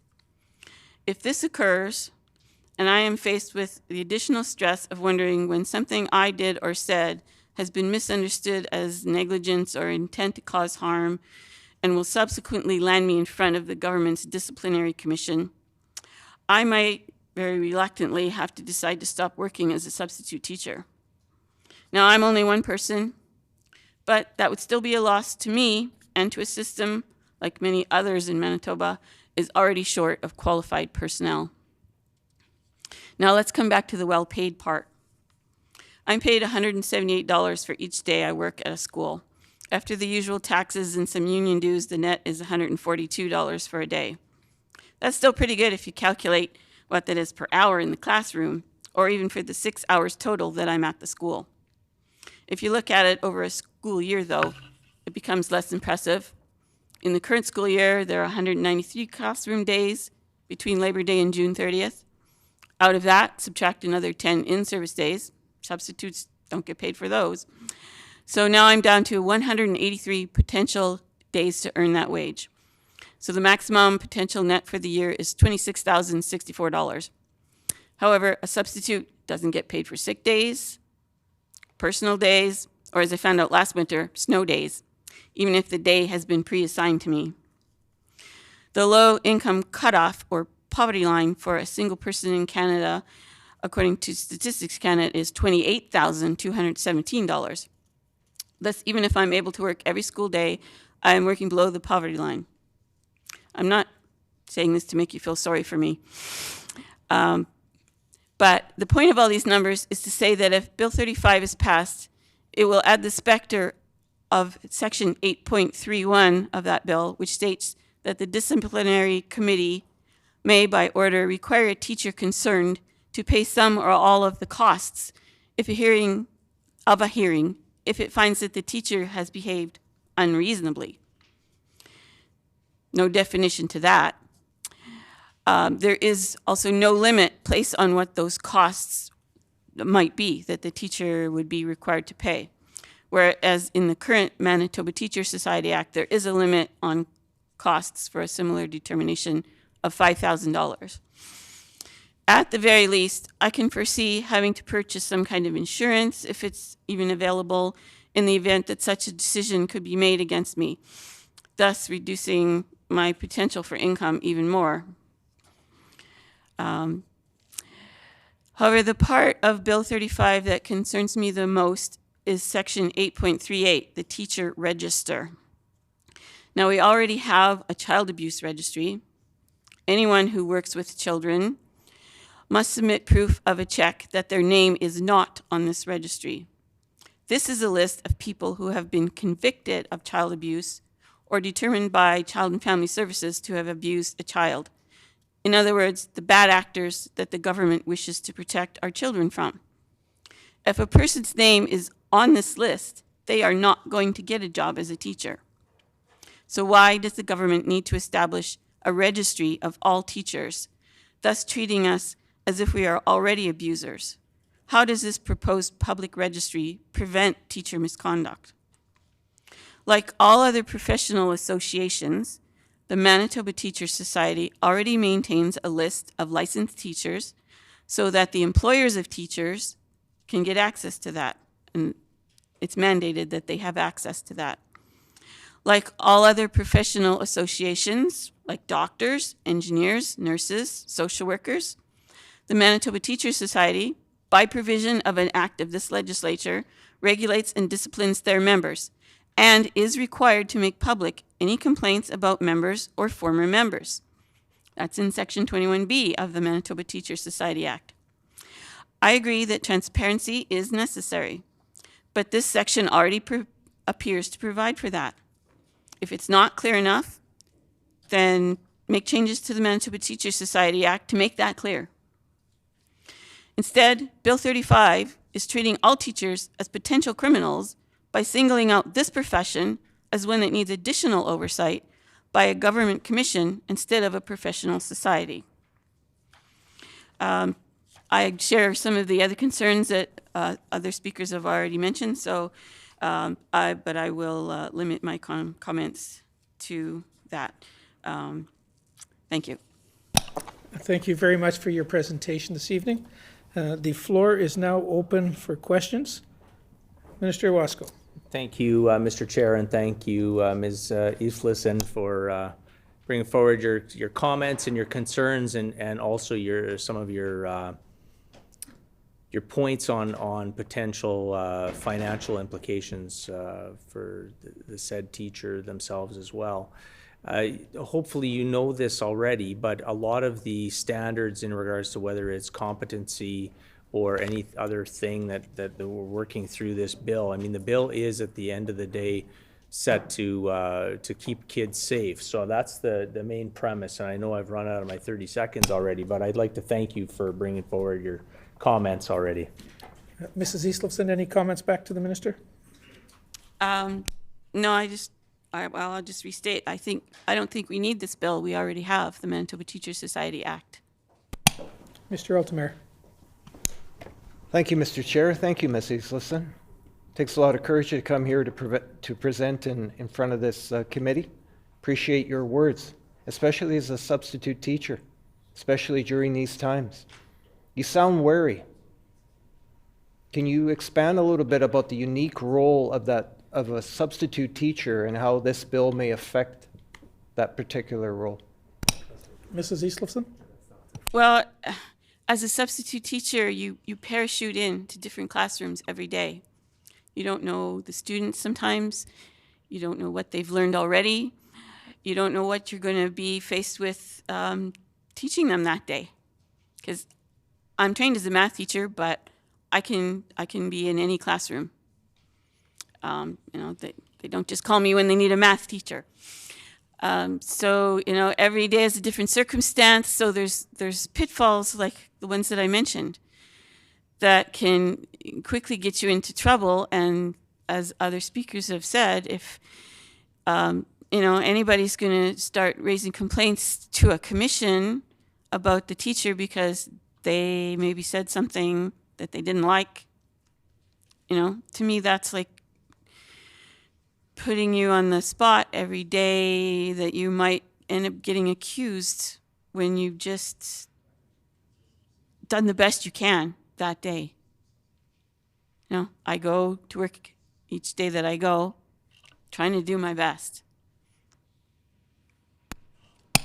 Thank you. Minister Wasco? Thank you, Ms. Eastlifson, for again bringing forward some of your comments.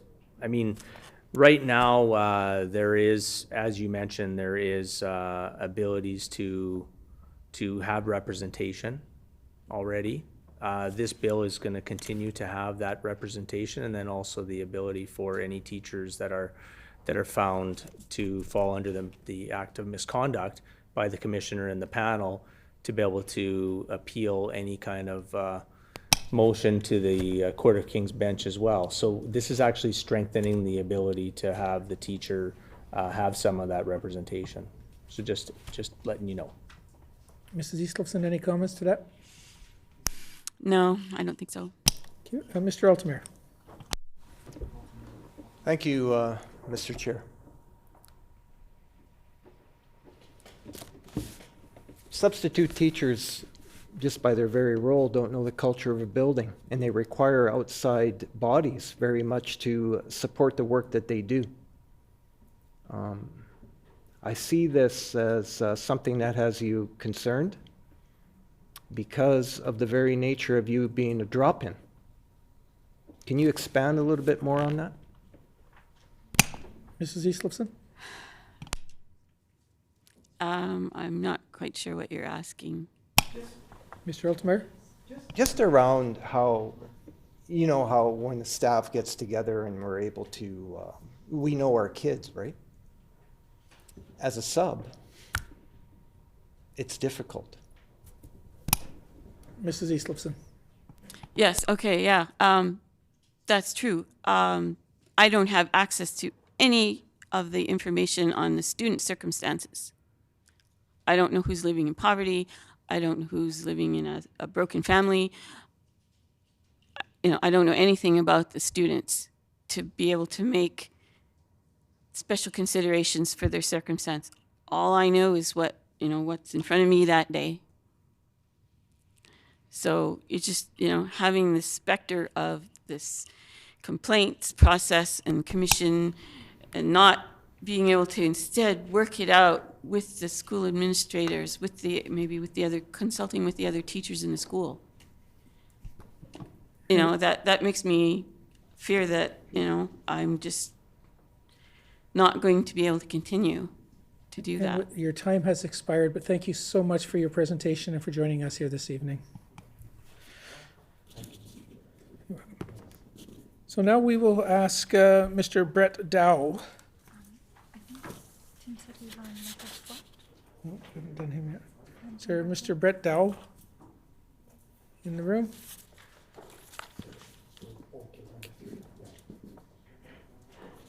Okay, no. Okay, so we will move Mr. Dow to the bottom of the list. Mr. Michael Flett.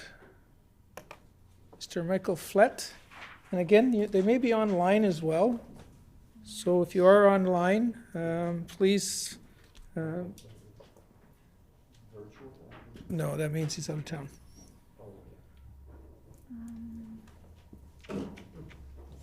I'm just going to double check to make sure that I can't see who is online and who is not, so we're just double checking. We can check with Mr. Brett Dow to see if he's online as well, just so we don't accidentally mess him.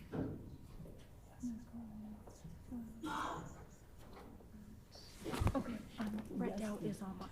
Okay, so Mr. Dow is online. So Mr. Dow, we'll ask you if you could to unmute yourself and turn on your video.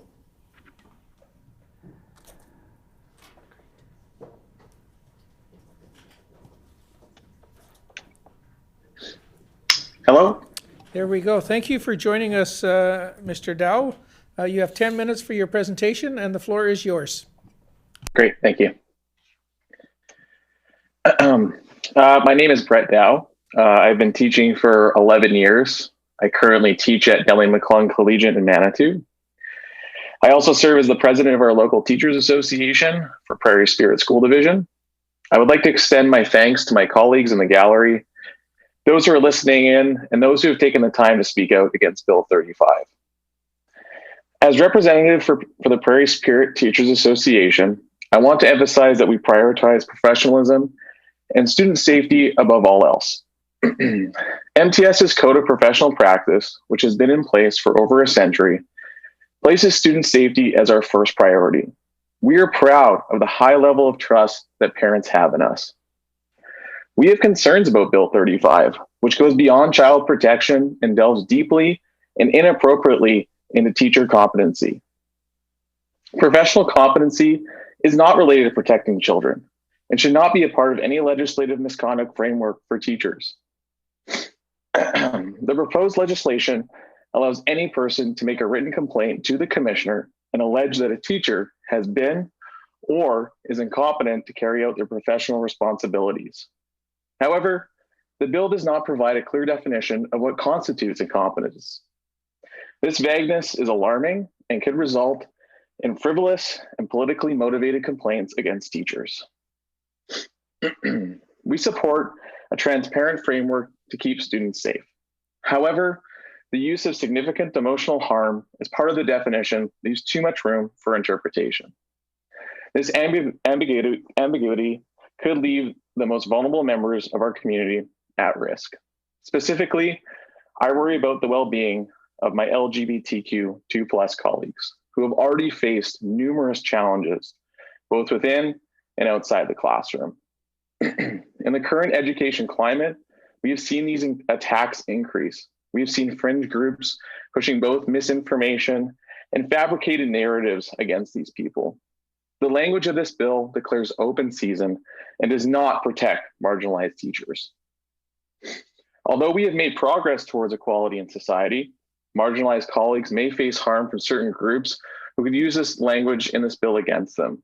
The bill's language could also limit what teachers are able to discuss in the classroom, which is why I strongly urge the committee to reconsider this aspect of the bill. Leaving significant emotional harm undefined could be detrimental to the well-being and careers of marginalized teachers and teachers in general. Furthermore, we believe that the proposed panel composition is inconsistent with disciplinary panels for other professions in Manitoba. We advocate for more professional representation of the panel members, with 2/3 of the committee's membership composed of members within the profession. As teachers, we fully support regulation and have been advocating for credible, research-based standards for the teaching profession for quite some time. We strongly believe that having consistent standards will create a common language and understanding of what it means to teach. We strive towards this goal every day in our classroom, pushing each other to establish common practices and standards that will result in the best learning environment for our students. We recognize that setting expectations and promoting ongoing professional development are crucial for improving the quality of education for our students. However, teacher misconduct and teacher competency are inappropriately conflated in this legislation. We believe that accountability in education is desirable in a separate framework. The addition of teacher competence to a teacher misconduct framework is irresponsible. However, competency is an employer's responsibility that falls under the purview of performance. School divisions are and should be responsible for the day-to-day supervision and evaluation of staff. And Bill 35 absolves them of this responsibility by offloading it to an arm's length, government-appointed, third-party commissioner, and possibly a hearing panel composed of mostly non-teachers. In conclusion, we are not opposed to increased transparency and regulation with consistent and fair mechanisms to manage teacher misconduct. We remain committed to ensuring the highest quality of education for our students, and we thank you for your attention. Thank you very much for your presentation, Mr. Dell. We'll open the floor up to questions. We'll start with Minister Iwasko. Thank you, Mr. Chair. Thank you, Mr. Dowell, for taking the time tonight to come on virtually to do presentation. I thank you for reconfirming the fact that in regards to competence and standards is so very important. And I totally concur with you, and that's why moving forward with this bill, we will be having those competencies and standards written with consultations, not only with teachers, but our other education partners as well. So thank you for that. And we thank the Minister for those comments. Any response, Mr. Dell?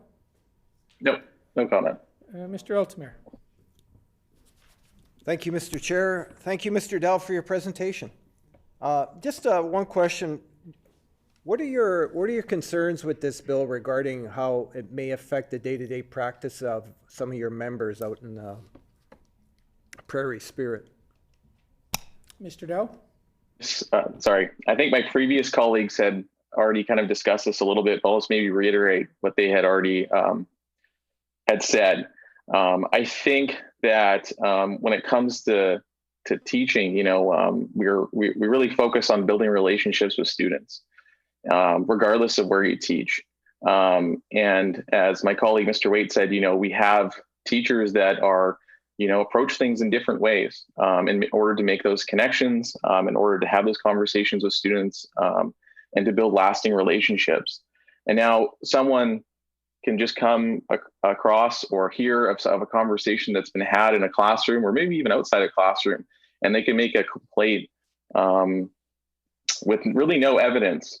And I fear that for my colleagues, and even for myself, I still teach part-time. I just have half release time, that, I'm not going to be maybe as willing to have those conversations or approach things the way that I normally do for fear of being put in front of this panel of not made up of mostly teachers, or a commissioner who might have never taught either, or who has no idea how the education system works. So yes, I do fear for my colleagues and for myself going forward if this bill is admitted as it is right now. Ms. Lamoureux. Thank you, Mr. Chairperson, and thank you, Mr. Dow, for your presentation. I appreciate your thoughts and contribution to this as far as comparing other legislation to other professions here in Manitoba. Is it fair to have this legislation for educators and not other professions? I think it's another perspective we're hearing here tonight. Do you have any ideas of a better way to increase transparency? Mr. Dow? I was thinking as my colleagues were presenting, and I think this bill, the way that it's stated, is it should just focus on student safety. If we want to get into teacher competency, I think there needs to just be a separate bill for that, separate conversations that need to be had. I know Minister Owasco has said that its main focus is on student safety. I completely disagree. I've read the bill many times, and I don't think that's the main focus. So, Minister Owasco. Thank you, Mr. Chair, and Mr. Dow. Thanks again for your presentation all the way from Manitou. In regards to frivolous and malicious complaints and misconduct definition, this continues to be a pattern that I'm hearing from presentations today. It does concern me a little bit, considering we had a meeting with Manitoba Teachers Society, and I was assured that some of the misinformation that was put out there in regards to this component of the bill was going to be rectified, and obviously it has not. The commissioner will have the ability to, whether it's a preliminary investigation or through an investigation, to be able to exit or discount those frivolous and vexatious trivial allegations. So just to calm the waters. Mr. Dow, any comments? No comment. Are there any further questions? Hearing none, thank you very much, sir, for your presentation this evening. Thank you.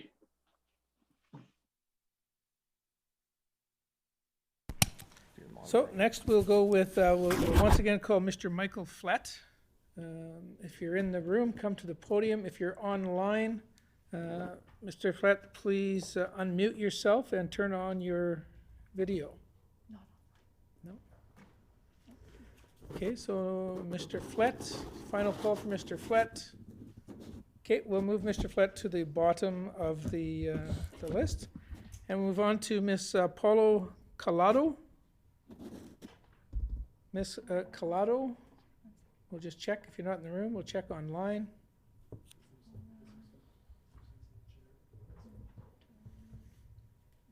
And not online either. So final call, Ms. Collado. Okay, we'll move number 5 to the bottom of our list. And we'll call on Mrs. Catherine Foy. Mrs. Foy, are you in the room? If not, if you're online, please unmute yourself and turn on your video.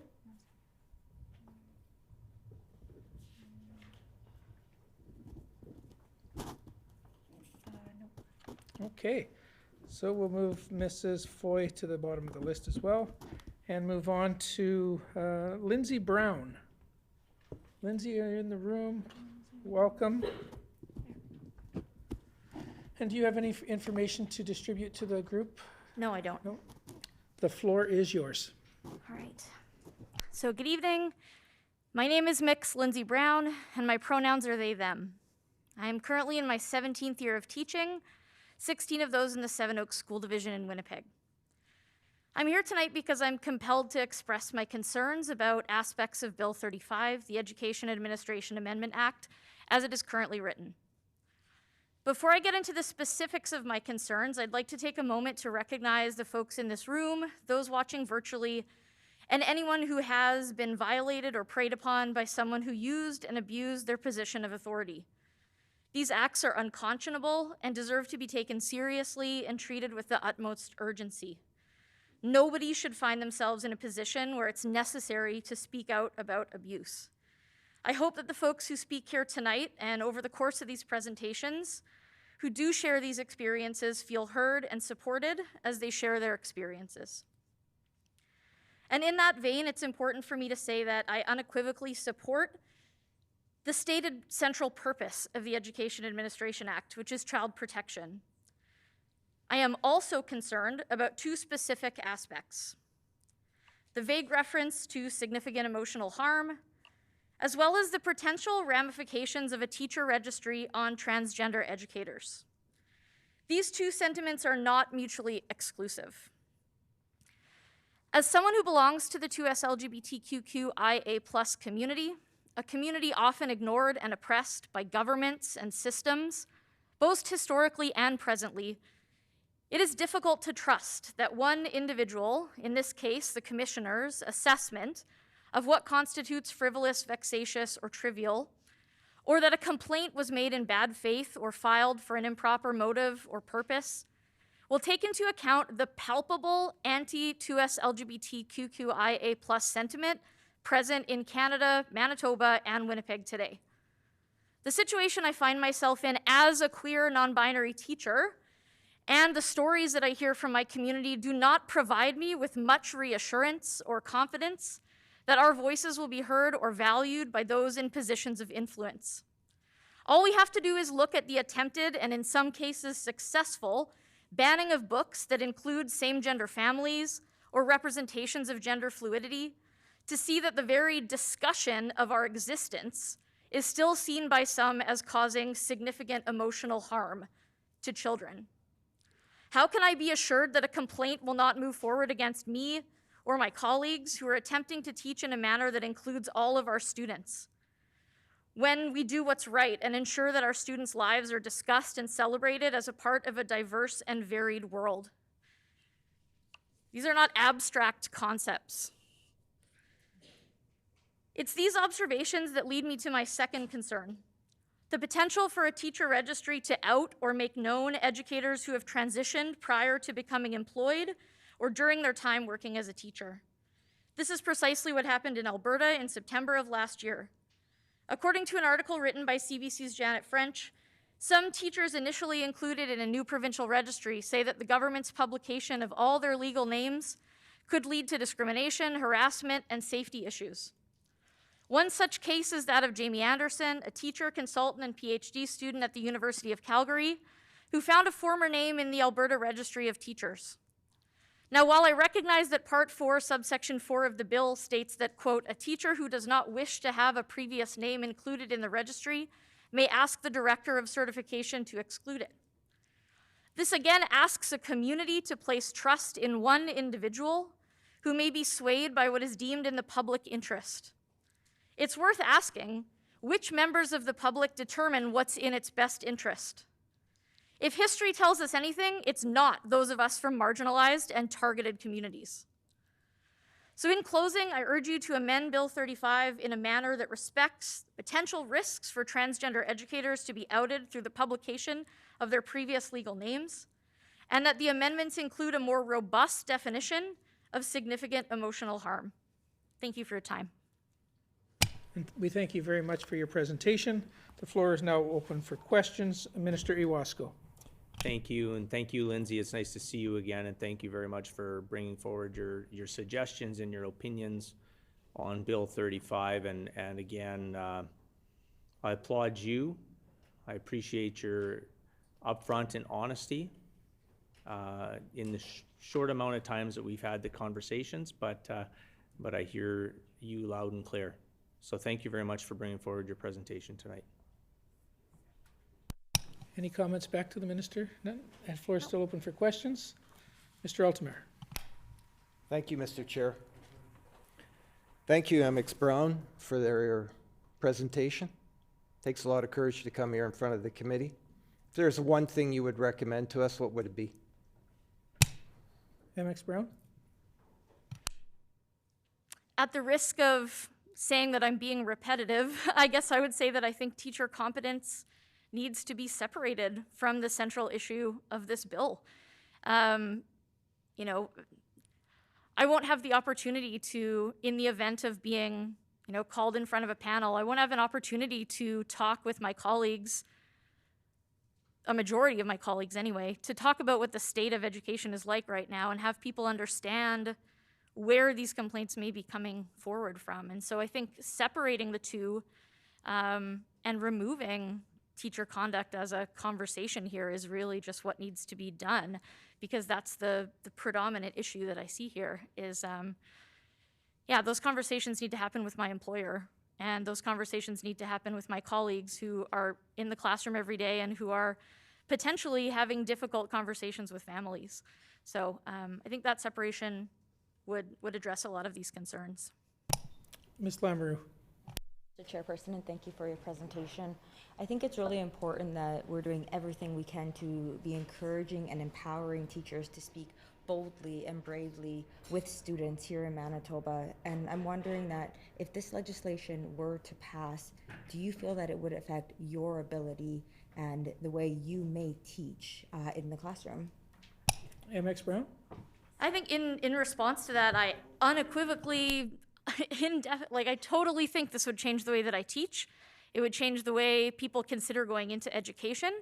There are many of us that already feel particularly targeted for our identities. And I know that this will, I've been told by potential colleagues that may enter the profession that they won't if this bill passes forward. So it's gonna not only affect our day-to-day, and you know, I run the risk of sounding like a one-issue concern here, which is about queer and trans educators, but we don't have to look very far to see, you know, like Jonathan, Mr. Waite mentioned, residential schools, race, ability, right? All kinds of marginalized groups are, you know, being targeted by pushback from families, from parents, from outside groups and organizations under the guise of parental choice. And I really worry that this will significantly shift the climate of education in Manitoba for people that are currently working in the profession and those considering it in the future. Minister Wasco. Thanks, and thanks, Lindsay, again. Just to reassure you that this bill does not assume or take the responsibility of employers in regards to assessment or evaluation. That's still their job, and this bill is to bring forward whether a certain teacher is unbecoming of a teacher as well. And all those standards for competency and all that is going to be written alongside not only teachers, but also our other education partners as well. So I just want to make sure you're clear on that. MX Brown, any comments to the minister? I appreciate the comment, and I hope that, you know, with no disrespect, that people can understand my trepidation in that trust. Any further questions from the committee? Hearing none. Thank you again very much for your presentation this evening. Next, we'll move on to Mr. Nathan Martindale of the Manitoba Teachers Society.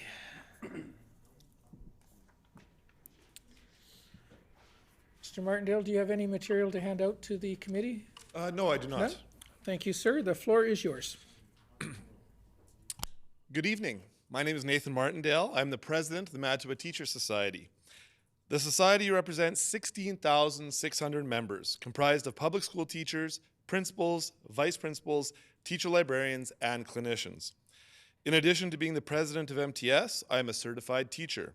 I worked in the Winnipeg School Division for 7 years as a special education resource teacher and as a teacher of students with FASD. I'm here tonight to speak on behalf of the members I represent.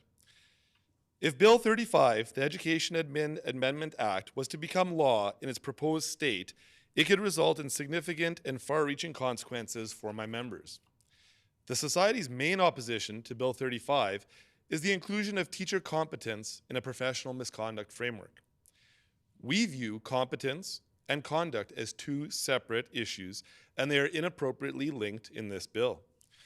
Combining conduct and competence has put us in the difficult position of having to oppose this very important piece of legislation. Unfortunately, the nuance of inappropriately linking competence and conduct can be lost in the public arena, especially when the issue is complex and politically charged. Our purpose has never been to protect teachers who abuse children.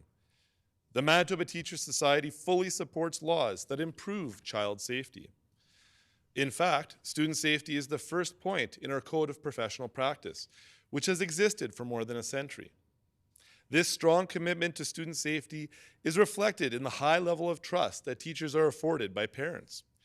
According to a public opinion poll conducted by Viewpoints Research in January 2023, 81% of Manitoba parents trust teachers to protect and maintain the safety of students. And 3 in 4 parents, 75%, are not concerned about teacher misconduct at their child's school. Both very high percentages, but not good enough. So you will get no argument from us about supporting laws to enhance child protection. We wholeheartedly agree that there ought to be a better process than what currently exists. However, at no time has the purpose of professional standards been connected to child safety and suspension or cancellation of a teaching certificate. Introducing it as part of a misconduct framework is problematic because supervision and evaluation of teacher performance is the responsibility of the employer. Yet, this bill gives the Commissioner powers to address competency issues in accordance with professional standards. Teachers aren't against regulation of the profession. The Society has promoted the development of teaching standards since 2019. This was one of our recommendations to the K-12 Education Commission. We want to work with the government to develop standards to foster a shared understanding of what it means to skillfully teach. The inclusion of competence in this bill creates a situation where individuals without expertise in education are now responsible for judging teacher competency. To improve fairness, the panel composition should be consistent with other regulated professions in Manitoba, where most of the panel is from the profession. The broad definition of misconduct, which includes significant emotional harm, is another red flag. Our teacher welfare department already handles many cases that deal with causing emotional harm. Not too long ago, there was a case where a parent alleged that their child suffered emotional harm because they were not allowed to participate in an activity. The reason the student was not allowed to participate was because the parent had not signed the required permission slip. Nevertheless, the complaint was made on the grounds that the student suffered emotional harm due to being singled out and isolated from their peers. Qualifying significant emotional harm more narrowly would help to minimize this vulnerability for teachers while ensuring protections are in place for students. The reassurance that frivolous, vexatious, or malicious complaints will be weeded out by the Commissioner offers little comfort. Because the impact on the teacher could be significant depending on whether or how far the investigation proceeds before it is deemed unfounded. There was a situation in a school where a fight broke out. A substitute teacher intervened to help break up the fight at great personal risk. What followed was a complaint from a parent of one of the students involved in the altercation that the teacher had pushed the child. The teacher was placed on administrative leave while an investigation was conducted. The teacher was found to have acted accordingly. However, the teacher was still put through a lengthy, stressful process and taken out of the classroom at a time when there is a significant shortage of certified substitutes and teachers. Another example is following an interaction with a teacher in a classroom with other students present, a student went home and reported to their caregiver that the teacher had caused them physical harm. The police were called, the teacher was put on administrative leave, while the police launched an investigation. The investigation determined that the allegations were unfounded. These are a few examples, but there are many, many more where teachers' careers are put on the line and their reputations are dragged through the mud because of frivolous complaints. The toll on an individual's mental health of being wrongfully accused, losing their job, and having to then worry about maybe losing their home is something I wish no one in this room ever has to experience. The catch-all phrase of significant emotional harm leaves the door wide open to all kinds of complaints. Finally, the bill is silent on whether teachers can have union representation at public hearings. Other regulated professions specifically have wording that makes the right to representation clear. Why is this missing from Bill 35? On behalf of the Manitoba Teachers Society, I would like to propose the following amendments. Number 1, remove competence from the bill. 2, ensure hearing panels are composed of a majority of teachers. This is in line with the composition of disciplinary panels of other professional bodies in Manitoba. 3, include the expressed right to union representation for a teacher being investigated. 4, limit reports by employers to suspensions and terminations. These reports should not include discipline for professional misconduct or incompetence. 5, define significant emotional harm. Finally, protect the privacy of teachers who are deemed to not have the capacity to carry out their professional responsibilities because of a physical or mental disability. In closing, Teachers are strong advocates for student safety. Our purpose has never been to protect teachers who abuse children, but rather to ensure due process and the principles of natural justice and fairness are followed. We agree there ought to be a better process than currently exists. We are interested in working together in a solution-focused way to meet the needs expressed in the intent of the legislation, while also protecting fair processes for teachers. Thank you. Thank you very much for your presentation. The floor is now open for questions and comments. Minister Iwasko. Thank you, Mr. Martindale, for your presentation. I do acknowledge the fact that Manitoba Teachers Society, and I thank you for representing it, does have pretty much a seat on every committee that I have as a Minister of Education and Early Childhood Learning. Thank you for your presentation, and thank you for bringing forward some proposed amendments. Mr. Altamare. Thank you, Mr. Chair. Thank you, Mr. Martindale, for your presentation tonight. Can you expand a little bit more on what MTS members have been telling you regarding Bill 35? Mr. Martindale. Thank you for the question. And I think my colleagues tonight, and who will continue to present after me, have painted a pretty good picture, and will continue to paint that picture of their concerns. And those are concerns that have been shared with me by members that I've spoken to about this bill. And it's a wide range of concerns. It's a long list. But at the end of the day, and this has also been mentioned, in a time when we're in a severe shortage of certified substitutes and teachers, this is not going to help attract new people from entering the profession. As it was mentioned, this would probably be a reason, if this bill were passed unamended, to not enter the teaching profession and make their way in life doing something else. Minister Iwasko, any more questions? Nope. Mr. Altamare. Thank you, Mr. Chair. Mr. Martindale, do you know of any other jurisdictions that have similar legislation that is really effective and is really set out for its intended purpose, which is child safety? Mr. Martindale. Thank you for the question. We go back to the comments about keeping separate child safety and teacher competency. Also, when we look at other jurisdictions, and we know that there are other models across Canada, but it's also important to look at what's being done here in Manitoba. We've heard the Made in Manitoba approach before, and there are other similarities as mentioned in the amendments and my speaking notes that I think we can turn our eyes to. Minister Iwasko. I do have a question for Mr. Martindale. So we have heard from other education partners that a single door approach is actually the way to go, because other jurisdictions have that in regards to recognizing teacher misconduct and competency. And you are aware that I've said multiple times that we will be sitting down with Manitoba Teachers Society to create those standards and regulations in regards to competency, correct? Mr. Martindale. Yes, and we look forward to those productive conversations. Any further questions? Hearing none, thank you very much for your presentation this evening. Next, we'll call on Mike Yurchuk. If you could please turn on your microphone and your camera when you're ready.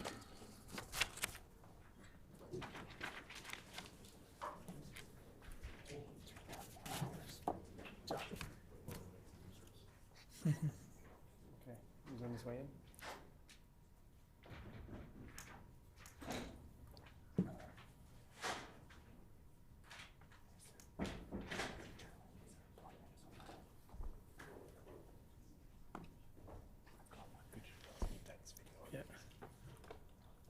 So, Mr. Yurchuk, could you turn on your camera as well, please?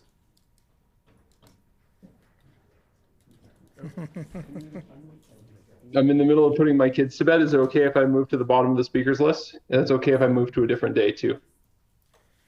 Okay, no problem. We will move you to the bottom of the list. Thanks. Thank you for your time this evening. So we'll call on Mr. Randy, is it Curing?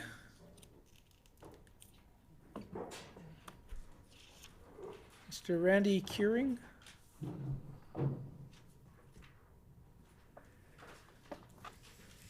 Just checking to see if he's online. That's Mr. Okay, so we will move Mr. Queering to the bottom of the list and move on to Miss Catherine Hart.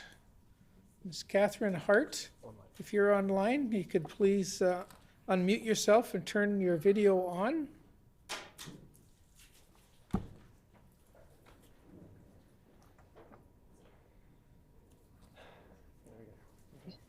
Welcome. My name You have 10 Sorry. minutes. The floor is yours. Thanks. Good evening. My name is Catherine Hart, and I am a teacher in the Seven Oaks School Division. I'm here to voice my concerns about the potential racialized and gendered impacts that I anticipate from Bill 35 in its current form. As a teacher, I agree that student safety must be protected. And as such, the elements of this bill that protect students from abuse are very important. However, safety also includes students' rights to be celebrated and respected in all of their diversity. Teachers' efforts to promote anti-racist and gender-inclusive education are essential to promoting this aspect of safety. Yet, from my personal experience and conversations with my colleagues from across the province, I am aware of teachers facing significant pushback for the important human rights work that they do. I believe a framework that conflates misconduct with a range of other concerns will embolden complaints of this nature. The bill's poor definition of significant emotional harm and its inclusion of hearing panels composed of a majority of non-teachers severely limits the panel's access to professional expertise in determining whether a claim of significant emotional harm has merit, or whether it is based in ideological objections to the very human rights teachers have a duty to uphold.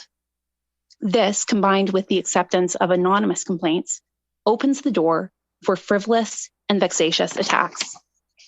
To truly protect student safety, Bill 35 needs significant amendments, including the removal of competence, as this is a separate matter, ensuring that panels are composed of a majority of teachers, and defining significant emotional harm in a way that references human rights and behavior that actually harms students. It needs to define this much more clearly.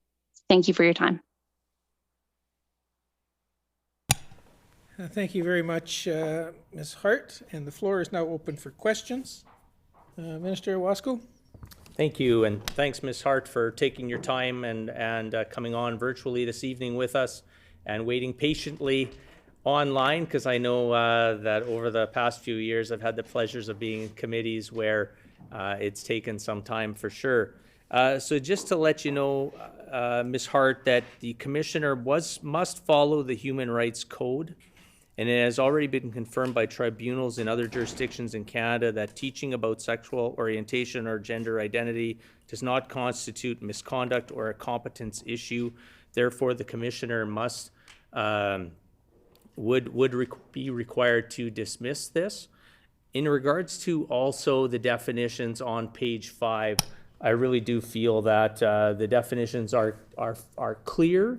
I know that some stakeholders felt that they weren't specific enough, but then also others felt that they were a little too broad. Minister's time has expired.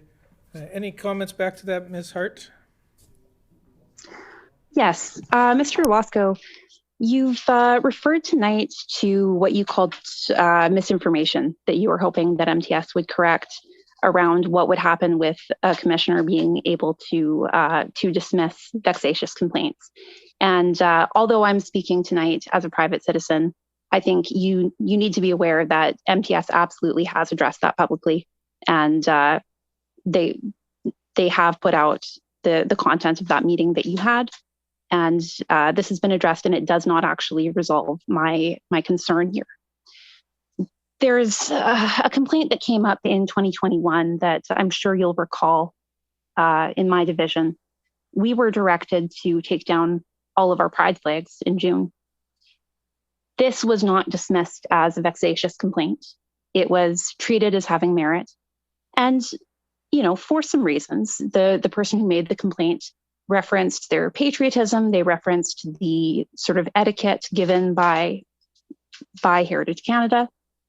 And so this is where my concern lies, that a complaint that does harm to our students, and I know from the conversations I had with the kids in our GSA, that did them harm. They did not feel safe in school that day that we took down pride flags. A complaint that can end up doing harm can be treated as not vexatious because it references something that's not, they weren't telling us take down your pride flags because you should not be teaching about gender in schools. That doesn't change what the impact was. So I still have concerns. This doesn't resolve my concern. Mr. Altemeyer. Thank you, Mr. Chair. And thank you, Ms. Hart, for your presentation this evening. I listened with great interest. I would like your assertion of how Bill 35, as it's currently written, can impact your day-to-day practice as a teacher. Ms. Hart? I feel that in my day-to-day practice, I see all kinds of biases come up. We're more connected than we ever have been through social media, and we know that the sorts of political trends that we see in the US, they come to Canada. And I'm seeing attacks on transgender people. I'm seeing books banned and removed from libraries. I'm seeing all kinds of absolutely vexatious complaints being given so much more merit than I ever thought they would be. And I appreciate that there's an attempt in this bill to prevent that from happening, and that there is reference to human rights in how this is dealt with. But I don't think it's going to do the trick. I think we need some amendments, the ones that I've listed, and I do see this making my colleagues very nervous about the kind of complaints. I hear from my colleagues that they get pushback from teaching anti-racist content or teaching anti-homophobic content. And I think this will create an atmosphere of fear around teaching these topics. Any further questions? Mr. Wasco. Thanks, Ms. Hart, for bringing forward these comments. Duly noted. Definitely taking everything you said into consideration. When we talk about Bill 35, we are talking about teacher misconduct, or certification and professional misconduct. We are working quite closely with Manitoba Teachers Society, but we're also working quite closely with our other education stakeholders and concerned citizens out there as well. So we are listening, and we are trying to have a good balance on making sure that our number one priority is keeping kids safe. And I think Mr. Chair is cutting me off. Ms. Hart, any final words in the last 7 seconds? No, just thank you for your time. Thank you so much for joining us this evening. So we'll call on Mrs. Cynthia Taylor, if you're in the room, to come to the microphone.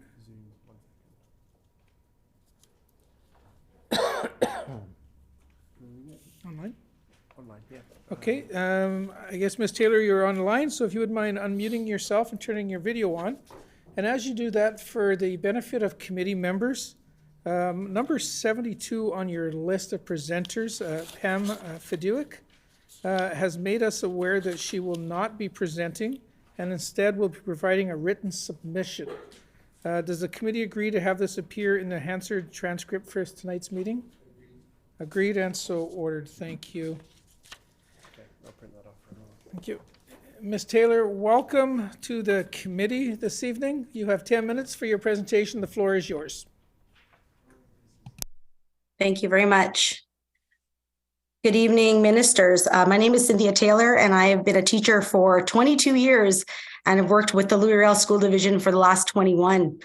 I am here this evening because I have some concerns regarding, of course, Bill 35, the Education Amendment Act. As a teacher in the classroom, I believe that my role has been and continues to be to protect children. And as a parent of 2 young children, ages 10 and 12, I am in full support of laws that improve child safety. As you've heard time and time again this evening, teachers have put their own code of professional practice or have stated their own professional code of practice, which puts students first as its number one principle. It is our responsibility as teachers to ensure that our schools are always safe places, not just safe places for learning and acquiring new skills or for challenging and asking questions, but safe places that are free from harm and abuse from every child. Let me be clear, there is no argument for me about supporting laws to enhance the protection of children. But like my colleagues here today, I'm here to address the teacher competency component in connection with this bill. It is hard for me to understand how investigating complaints related to a teacher's knowledge and skills or their ability to instruct and assess learning of the Manitoba curriculum addresses the safety of children, which I believe is the intended stated intention, of this bill. As a member of the public and a public service employee, I am not opposed to standards and regulation and recognize the need for transparency. I believe I am speaking not only for me, but for my colleagues when I say I want the best teachers in the classroom. This means that we are responsive to the growing and evolving needs of our students and acquiring new skills and learning as well. Our code of professional practice also requires us to continuously improve professionally. As a teacher, I have not only completed my education degree, but have gone back to complete my Bachelor of Arts in Conflict Resolution and my post-baccalaureate in Indigenous education, because I want to stay current and attuned to the current teaching culture and climate here in Manitoba. I also want my students to know that education does not stop and that there's always opportunity for lifelong learning. Each year, I also participate in professional development opportunities through my school division, my school, and through the Manitoba Teacher Society Professional Development Day, also known as MTSPD Day, which happens every year in October. For me, competence and conduct are two separate matters and are incorrectly linked in this bill, Bill 35. At present, I am hired and supervised and evaluated by my employer, the Louis Riel School Division. Under Bill 35, as it is currently written, the commissioner has the power to address issues of competence. So my question to you is why is a third party evaluating my ability to work and perform my duties in the classroom when there's already a system in place? The hearing panel, as it is presently written within the bill, will also be made up of mostly non-teachers. And this is another example of why competence should not be part of the bill on misconduct. It creates a situation where individuals with limited experience in the certification of educators are now responsible for making judgment regarding teacher competency. I feel that the panel composition should be fair and consistent with other regulated professionals in Manitoba, where most of the panels is from the profession itself. And as stated by my colleagues in the room already, another area of concern I have is the broad definition of misconduct, which includes significant emotional harm. Significant emotional harm could be associated with anything from how a student is graded in the classroom to managing practices to resources or teaching topics that are considered sensitive. At present, the Manitoba curriculum supports the teaching of diverse perspectives, cultures, and communities throughout history and in present day. As an example I took from the grade 8 social studies curriculum, it references 8.4.2, Life in Medieval Europe under Cluster 4, the transition to the modern world. It asks the professional, aka the teacher, to describe the influence of the Catholic Church in medieval Europe. Examples that we're supposed to provide are related to education, art, political and social stability, and suppression of ideas and attitudes to other faiths. So I guess my concern is could some of these topics that are part of our curriculum be deemed sensitive or of emotional harm to someone that believes in a different faith? The reassurance that fictitious and malicious complaints will be weeded out by the commissioner offers me little support at this time. As teachers, we are never really able to separate our public and professional roles because of what we believe in who we are as teachers. Our image is part of who we are when we drive to our local grocery store and if we participate in the Winnipeg Whiteout during Jets playoffs.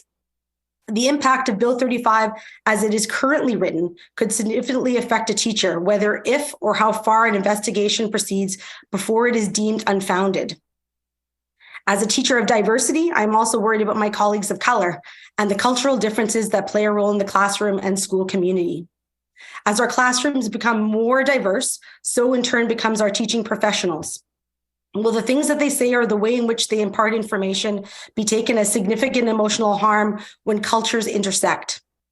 To be frank, in this situation, our IBPOC teachers, our Indigenous, Black, and people of color teachers, cannot afford an investigation for it to be deemed unfounded. This could be a career-ending move. In a time where there is a grave teacher shortage and a need for greater diversity, equity, and inclusion, I would appreciate a narrower focus for this significant emotional harm, so to minimize the vulnerability for teachers when ensuring protections are in place for students. Finally, Bill 35 is silent on whether teachers can have union representation at public hearings. Other regulated professionals specifically have wording that make their right to representation clear. I don't believe that this should be missing from the bill. As other members have said already tonight, I would like to propose the following amendments: that the teacher competence be removed from Bill 35, that the composition of hearing panels are revisited to include a majority of teachers, and that teachers have the right to representation when a teacher is being investigated. And of course, that we redefine or narrow the focus of significant emotional harm to protect not only students, but teachers. Thank you. Thank you very much for your presentation, Mrs. Taylor. The floor is now open for questions. Minister Wasco. Thank you, Ms. Taylor. And as you're probably aware already, I'm only given 30 seconds. So I'm going to thank you for your presentation. And even though I already, I believe you know that it's not written in the current act, but teachers have always been allowed representation and as part of a procedural fairness, and we're committing to that as well. In regards to, again, the two separate desks, many stakeholders, of course, besides the Manitoba Teachers Society and some of their supporters, feel that it should be separated into two separate issues, but many other stakeholders jurisdictionally feel that it should be a single desk situation. So thank you for your presentation again. Any comments for the Minister, Mrs. Taylor? Yeah, I just wanted, yes, thank you for hearing us all out today. And again, I hope that you're hearing all of the comments in the way they're presented. And as I've stated in my presentation, I am really concerned about our colleagues and specifically our colleagues of color. Thank you. Mr. Altemeyer. If you can expand on that a little bit more, Ms. Taylor, especially how it can impact the day-to-day practice of teachers. Mrs. Taylor? Am I free to speak now? Yes, go ahead. Thank you very much. Thank you for the question. I think we heard from our fellow colleague in regards to substitute teaching and about the notions of, connecting with the classroom and maybe not knowing the ins and outs. And I think one piece that I need us to put our minds to is the issue of culture. And I think, as our communities are ever changing, we're seeing more and more diverse students and more diverse colleagues coming into the profession. As I've also mentioned in my presentation, the lack of teachers that are in the profession currently, and we're relying on not only retired teachers, but internationally trained teachers coming into the profession. And so I worry about the role in terms of, again, significantly emotional harm and what that might look like when people are not aware of each other's cultures. We've seen instances of that where, again, there's been a misread, and usually, there's opportunities to not only talk with a principal or fellow colleagues or a school division person, whether it be union or divisional in those situations. I think having this open-ended piece in Bill 35 might do harm to our colleagues in this sense, about those culture collections that can be missed. And I worry about that. And I feel like, the intersectionality of being a person of color working in the current Manitoba system, puts them as a bit of a target. There's not a way to come out of that. And we are already experiencing a shortage of teachers of diversity. And so, as our colleagues have mentioned about other marginalized groups, I think this would prevent teachers from coming into the profession. Thank you for that. Ms. Lamoureux. Thank you, Mr. Chairperson, and thank you, Mrs. Taylor, for your presentation. Can you just speak a little bit more to why it's so important that teachers are, in fact, empowered to be able to speak to all topics with their students, what their students may bring forward or what the curriculum may entail? Mrs. Taylor? I think that's been the basis of education, to create channels of communication to create opportunities for students to learn and, be respectful of one another's. And I think that, if you're not able to do that in the classroom, I think that's a disservice to the greater community and to, if I can speak to my own division, looking to help students be, more worldly, more democratic in their approaches and their perspectives in understanding one another. I think, that's essential to the work that we do as educators. Minister Wasco. Just wanted to say thanks again, Ms. Taylor, for taking the time tonight. I know that hopefully as this committee rolls along over the next 3, 4, 5, 6 nights, we'll continue to hear many people bringing forward some suggestions for this bill, but thank you very much for using your democratic right to come and put some words on the record. Thanks again. Mrs. Taylor, 17 seconds. Anything you'd like to add? No, thanks for this opportunity. And thank you very much for your presentation this evening.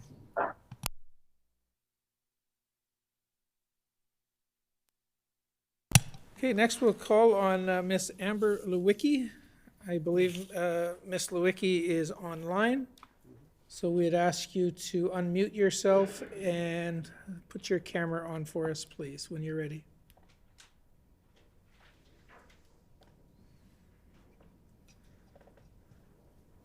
Ms. Lewicki, welcome this evening. You have 10 minutes. The floor is yours.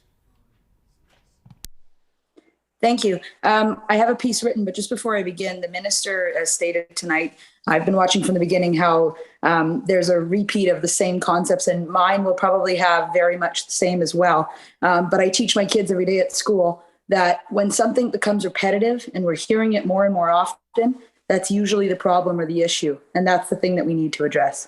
So hello, my name is Amber Lewicki, and I'm a proud grade 3 teacher here in Manitoba. Every day I enter my classroom with a goal in mind: to better the lives of every young person who walks through my door by teaching them, protecting them, and guiding them through the school year. When Bill 35 was introduced, it sounded like we were trying to continue with those same ideas of protecting children. That is until I started reading it in a little bit more detail. This is when I decided that I needed to make my voice heard and signed up to speak to you today. The main issues that I have with Bill 35 are the inclusion of the word competence in a professional misconduct framework. Right now, Bill 35 provides the commissioner with the powers to address the competency issues in accordance with professional standards. Right now, I get evaluated every 5 years of teaching by my principal, who then passes that along to our division, who is my employer. Therefore, my competency should again only be judged by my employer and not an outside body. From what I understand, at no time has the purpose of professional standards been connected to a child's safety and suspension or cancellation of a teaching certificate. So why would it be now? When I first read through Bill 35, these words stuck out to me: significant emotional harm. The broadness of the definition leaves my colleagues now extremely vulnerable to value-laden and biased perspectives, which would include anything from saying the wrong words that are considered sensitive, that differ in opinions. Any complaint against the teacher should be taken very seriously, but we also need to remember the impact on that teacher. I have personally seen how an accusation against the teacher that was proven false can cause harm for many years to come, emotionally, socially, and overall distrust that seems to linger. This now leads me to mention my final point as the problems within the procedural fairness as the way that the bill is written now. To name a few, the acceptance of anonymous complaints, no requirement to provide a teacher with a copy of the complaint, no clear time limit for making a complaint, no express right for an investigated teacher to be represented by counsel, the obligation on employers to report any and all discipline for professional misconduct or incompetence, as opposed to limiting reporting to suspensions and terminations. And lastly, a lack of assurance that given the commissioner will be governed by regulations which are subject to change, investigations and hearings will be conducted fairly and under the principles of natural justice. I do understand that teachers will have the ability to appeal a decision at the Court of King's Bench. However, not everyone has the means, will, and ability to appeal a decision and may not be accessible to teachers whose certificate has now been suspended or canceled. So express rights within the legislation are critical. In closing, I would like to mention that I work with an incredible group of dedicated, hardworking, determined professionals who have gone through so much in the past few years without asking for much. I would never want any of them to endure the process the way it is written now. Please take the time to review this bill the way it is written and make these necessary changes. Remove competence from the bill. Ensure that hearing panels are composed of a majority of teachers in line with the composition of disciplinary panels of other professional bodies. Include the express right to representation for a teacher being investigated, and please define a significant emotional harm. Please, together, as teachers and as government, let's protect the students of Manitoba on a daily basis. Thank you. Thank you very much, Ms. Lewicki, for your presentation. The floor is now open for questions. Minister Iwasko. Thank you, Ms. Lewicki, for your comments, and I agree. At times, in order to get certain messages across, you have to repeat. I guess my comments earlier was more so to the fact that I thought we had a fairly clear understanding with the Manitoba Teachers Society when they had already started a campaign against Bill 35 on clarifying any of the frivolous and vexatious complaints that can be withdrawn or excluded by the commissioner. I do have a couple more things that I'll say later, but thank you very much for your presentation today. Ms. Lewicki, any comment back to the minister? No, thanks. Okay, Mr. Altemeyer. Thank you, Mr. Chair, and thank you, Ms. Lewicki, for your presentation this evening. I do know it does take a lot of courage to come before a committee, and especially on a bill that you feel really passionate about. Tell us a little bit about how Bill 35, the way it is written now, how it may affect your interactions with your students. Ms. Lewicki. Yeah, it's very nerve-wracking. I'm a teacher of small young children. My husband's actually a teacher as well of small young children, and I like to joke. I'm a big kid at heart, and I like to talk about what they do in their daily lives, and not just education related things. The number one thing for me as being a teacher is building relationships with the kids.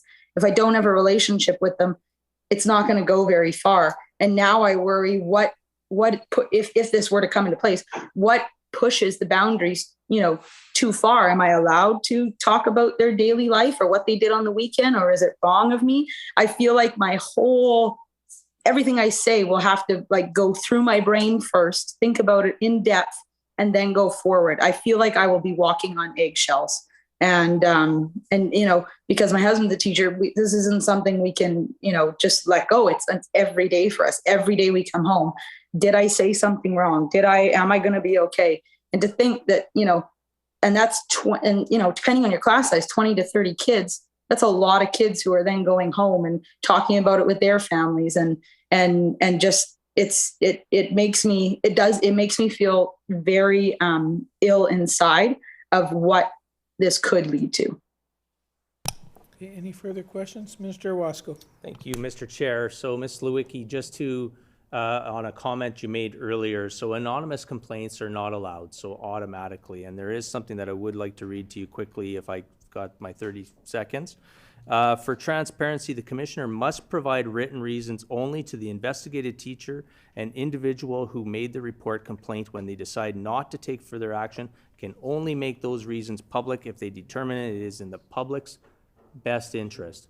I just wanted to put a couple things on the record because you said earlier about anonymous complaints and that. I mean, we do really have to make sure that we're making sure that we get the information out to the public, including teachers. Myself being a teacher of almost 30 years would have been this fall. The last thing I want to do is fearmonger or put any teachers into a bad state of mind, especially when they're teaching our kids. Ms. Lewicki. Yeah, no, I don't have anything. I don't have anything else to say except just if we could really, really listen to what everyone is saying tonight and maybe just review, edit and review, as I tell my kids before they hand in their writing, edit and review. Any further Thank you for questions your from the time. table? None, thank you. Oh, Minister Wasco. Absolutely. Thanks, Ms. Lewicki, for finishing it off that way. That's exactly what we're doing. That's what we're here. We're listening. That's why we're going to be here for 5, 6, 7 nights as we move ahead. Thank you. Thank you again for your presentation That's this just evening. to scare you, Mr. Chair. Yeah. Okay, thank you for that. Next, we move on to Mrs. Tara Law. Mrs. Law, are you?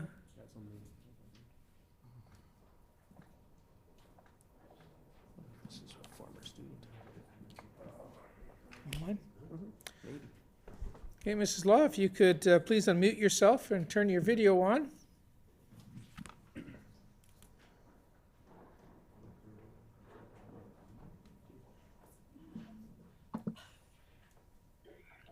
Hello. Excellent. Good evening, Mrs. Law. Thank you for joining us. You have 10 minutes. The floor is yours. Good evening. Thank you so much for having us and for giving this opportunity to speak this evening. As stated, my name is Tara Law. I am a mom of 2 school-age children and a teacher of 15 years now with the Louis Riel School Division. First and foremost, I believe that a school's #1 job is to make kids feel safe. Once that's done, they can learn. I also believe schools need to make teachers and staff feel safe. Once that's done, we can teach, support, and care for our students. Without a doubt, there needs to be checks and balances in place to keep members of our school community safe. Without a doubt, we could be doing a better job at this. But without a doubt, Bill 35, as it's currently written, is not the way to go about it. Bill 35 puts one of the most integral parts of our school communities at an unfair risk: educators. This is done by classifying teaching competency as a misconduct, the undefined and generality of the term significant emotional harm, and the multiple deficits of procedural fairness throughout the bill. Teaching competency and misconduct are 2 completely different issues and should not be lumped into the same bill. Competency is whether or not I know my subject material and how I present it to my students. Am I being innovative and strategic? Am I meeting my diverse students' individual needs? Am I covering the curriculum?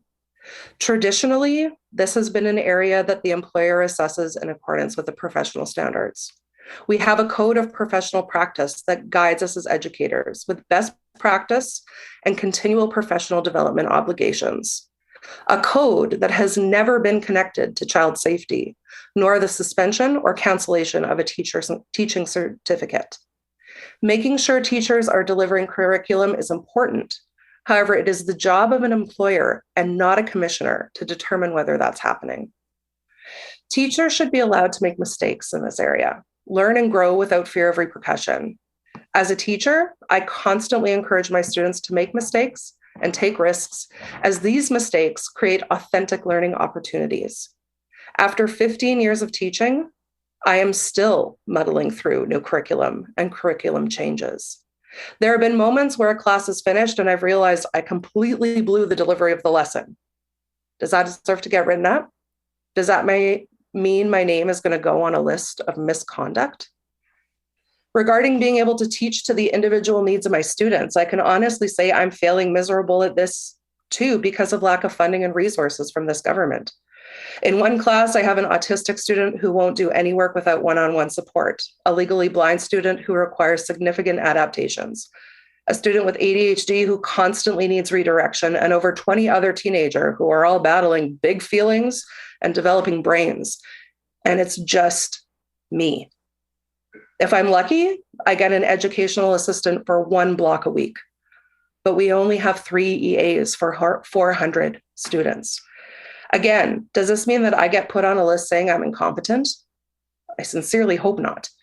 My employer, who knows me and my relationship with my students and work ethic and circumstances, knows that I am busting my butt to do my best.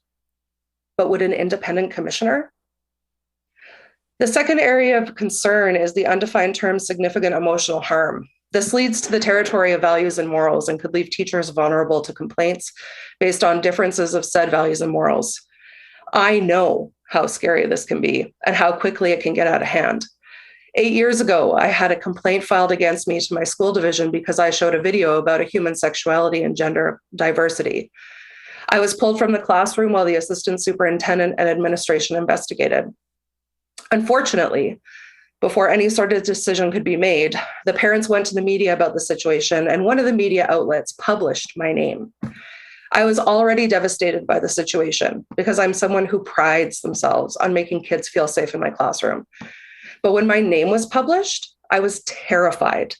I literally sat in my house with the blinds drawn, afraid the media or protesters would show up at my door.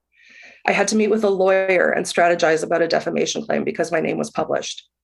After the ordeal was over and the division decided I had not done anything wrong, in fact, the division encouraged me to continue to show such videos and make 2S LGBTQ+ students feel seen and included and safe. My administration, colleagues, and school community rallied around me throughout. Regardless, I had to seek out counseling because the anxiety and panic the situation caused. Every time I have a new administrator, I wonder, do they know about this incident? Are they judging me? Are they disappointed they must work with me now? Are new parents and coworkers thinking the same thing? This bill feels like it's opening the door to people who want to dictate and what can and cannot be taught in the classroom. It feels like it's sneaking in Florida with its empty bookshelves, whitewashed history, and can't say gay rules. We've worked so hard in our division to celebrate diversity in all of its forms. Can this bill allow parents to disagree with us based on significant emotional harm and silence us and the beautiful members of our classroom? Lastly, the procedural fairness in Bill 35 is grossly lacking. It feels like a lot of information is able to be withheld from teacher, including who made the complaint and what the complaint was. How can a teacher learn and grow from their mistakes if they're not even allowed to know what that mistake is? There is nothing written that teachers will have the right to counsel, nor a clear process that explains how investigations will be carried out and who will carry them out. It feels very much like guilty until proven innocent process as opposed to the actual justice system. There is also no clear time limit for complaints. Does this mean that I could still suffer consequences from 8 years ago, even though my division deemed the matter settled and my teaching record since has been impeccable? In conclusion, we need to keep students safe, and there are a lot of parts of Bill 35 that I agree with that do just that. Teachers need to be and deserve to be kept safe in their workplaces too. There are too many areas of concern in Bill 35 as written that would not keep teachers safe or make them feel safe. Competency should not be considered a misconduct. Significant emotional harm needs to be clearly defined and refined to take values and morals out of the equation. Steps need to be put into place that are equitable to all parties. If Bill 35 passes, I'm truly afraid that teachers will be too scared to make learning engaging, fun, and innovative. The conversations I have with my students can be tough and uncomfortable and make them think. We talk about racism and diversity and sexism and body shaming. Kids thank me for making them feel seen. Kids tell me they were made to think differently, even though it made them feel uncomfortable. It's one of the best parts of my job. But honestly, after 15 years of teaching, I don't know that I would have the courage to continue those tough, valuable, and necessary conversations. Bill 35 would silence a lot of conversations, and as a result, make kids feel less included and safe in school. Irony in its cruelest form, don't you think? Thank you. Thank you very much for your presentation there, Mrs. Law, and we'll open the floor for questions. Minister Wasco. Thank you, Mr. Chair, and thanks, Mrs. Law, for your comments this evening. So just to repeat, so Bill 35 will not appropriate employers' responsibilities such as assessment, evaluation, performance, investigation, discipline. Rather, the proposed framework is set up to be complementary, which is serving to assess whether a teacher's conduct is unbecoming of a teacher, possibly necessitating action against a teacher's certificate.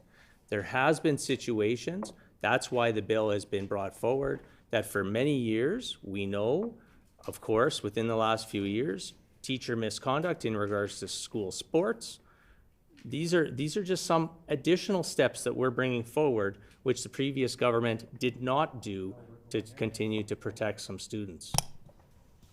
Mrs. Law? Again, I feel like some of those steps are not well thought out and that they need to be reconsidered to maintain our professionalism and our integrity as teachers. And obviously, yeah, kids' safety is number one. As a parent, I think about that every single day when my kids go to school. My daughter's starting kindergarten next year. It's something that I think about constantly. But we also, as educators, have the right to feel safe in our classrooms. And the way that this bill is presented does not make us feel that way. Mr. Altamare. Thank you, Mr. Chair. And thank you, Mrs. Law, for having the courage to share your story with us here today. It's quite moving.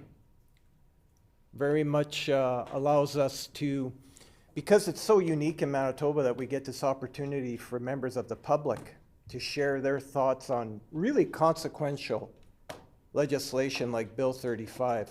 This is really important to hear what you had to say. I just want you to reflect a little bit on how Bill 35 will affect your workplace and share a little bit of your thoughts around that. Mrs. Law? Thank you.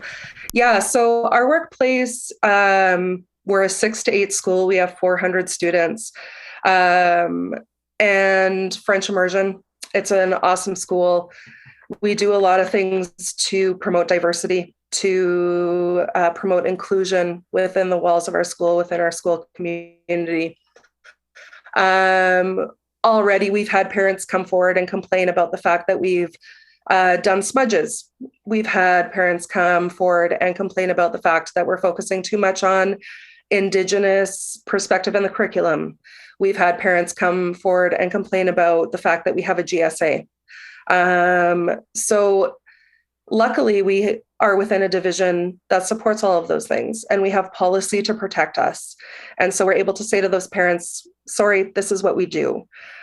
Bill 35 makes it feel like that would supersede the policies in place by our divisions and make us vulnerable and potentially lose all those beautiful programming opportunities for students to feel included and safe and belonging in our school, and make teachers feel really scared to deliver it in the first place.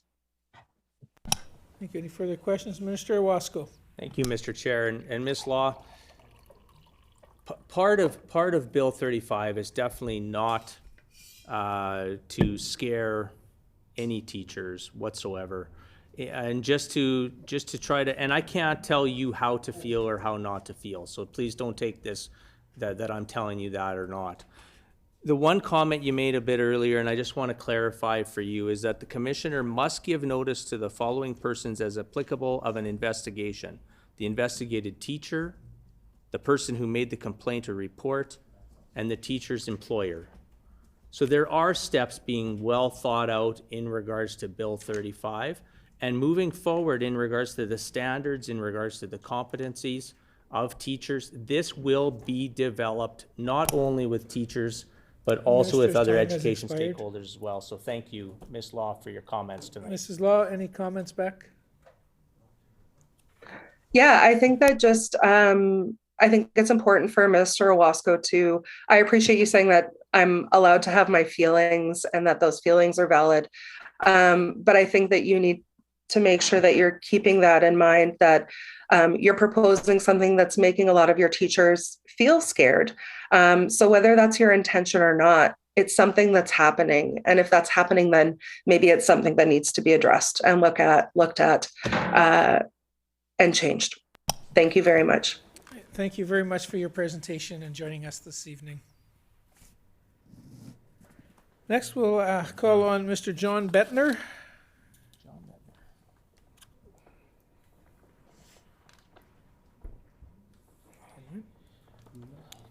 So we have a John Bettner in the room with us. He's not online. One more call for John Bettner. Hearing none, we'll move Mr. Bettner to the bottom of the list.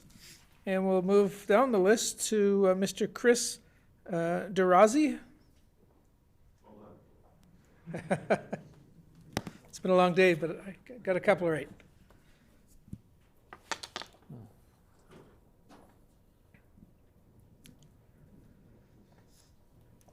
Do you have any materials for the committee, Mr. Durazi? No, I do not. Okay, 10 minutes for your presentation. The floor is yours, sir. Thank you. Well, good evening. And thank you for this opportunity to speak to you today. My name is Chris Durazi, and I've been a teacher in Manitoba for about 24 years. I'm also the vice president of the Manitoba Teachers Society, but today I'm speaking to you as a private citizen, and as a teacher, and as a parent. I have concerns about Bill 35 that I'd like to share with you. These are not only my concerns, but concerns I've heard from colleagues around the province. But before I get to those, I want to make sure you understand something. Nobody in our profession, or outside of it, is against laws that protect children. Nobody is interested in protecting teachers who abuse children. You've probably heard this already. In fact, I know you've heard this already, and spoiler alert, you're going to hear it again. Our Code of Professional Practice as teachers literally states as number one that our first responsibility is to our students. Their safety and well-being is our priority. That's not where I take issue with Bill 35.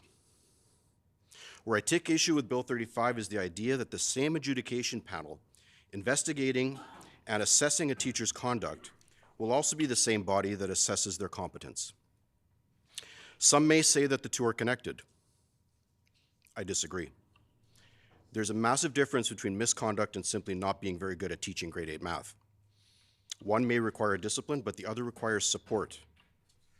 Supervision and evaluation of teacher performance is the responsibility of the employer. One question I have, and this is a bit of an aside here, but a conservative government, big C and little c, conservative, go from suggesting having a heavily involved parent group in every local school, referencing Bill 64 here, to now sending parents to a provincially appointed panel. Conservative governments generally promote less government oversight, and this bill seems to contradict those conservative ideals. I'm digressing a little bit. I'd like to talk about the proposed panel for a minute. I understand that the idea is that it would be led by a commissioner, perhaps a lawyer, I don't know. I feel almost like I'm part of a bad joke. A lawyer, a teacher, and a barber walk onto a panel that judges competence of a teacher. Teacher says, well, as a teacher, I can tell you that this is not a case of incompetence, but they clearly need support. The other two disagree. So now what? The lawyer and the barber decide that this warrants an investigation, just to be on the safe side. Now the teacher in question is on record as being investigated despite the professional judgment of their colleague. Made in Manitoba solutions is what I've heard from the government many times. So I do have to ask why the composition of the panel isn't being modeled after other professional bodies that are within our province. Now I'll take a moment to talk about frivolous complaints. And I know you've taken issue with the terms vexatious and frivolous. I've watched your reactions as it's been mentioned many times.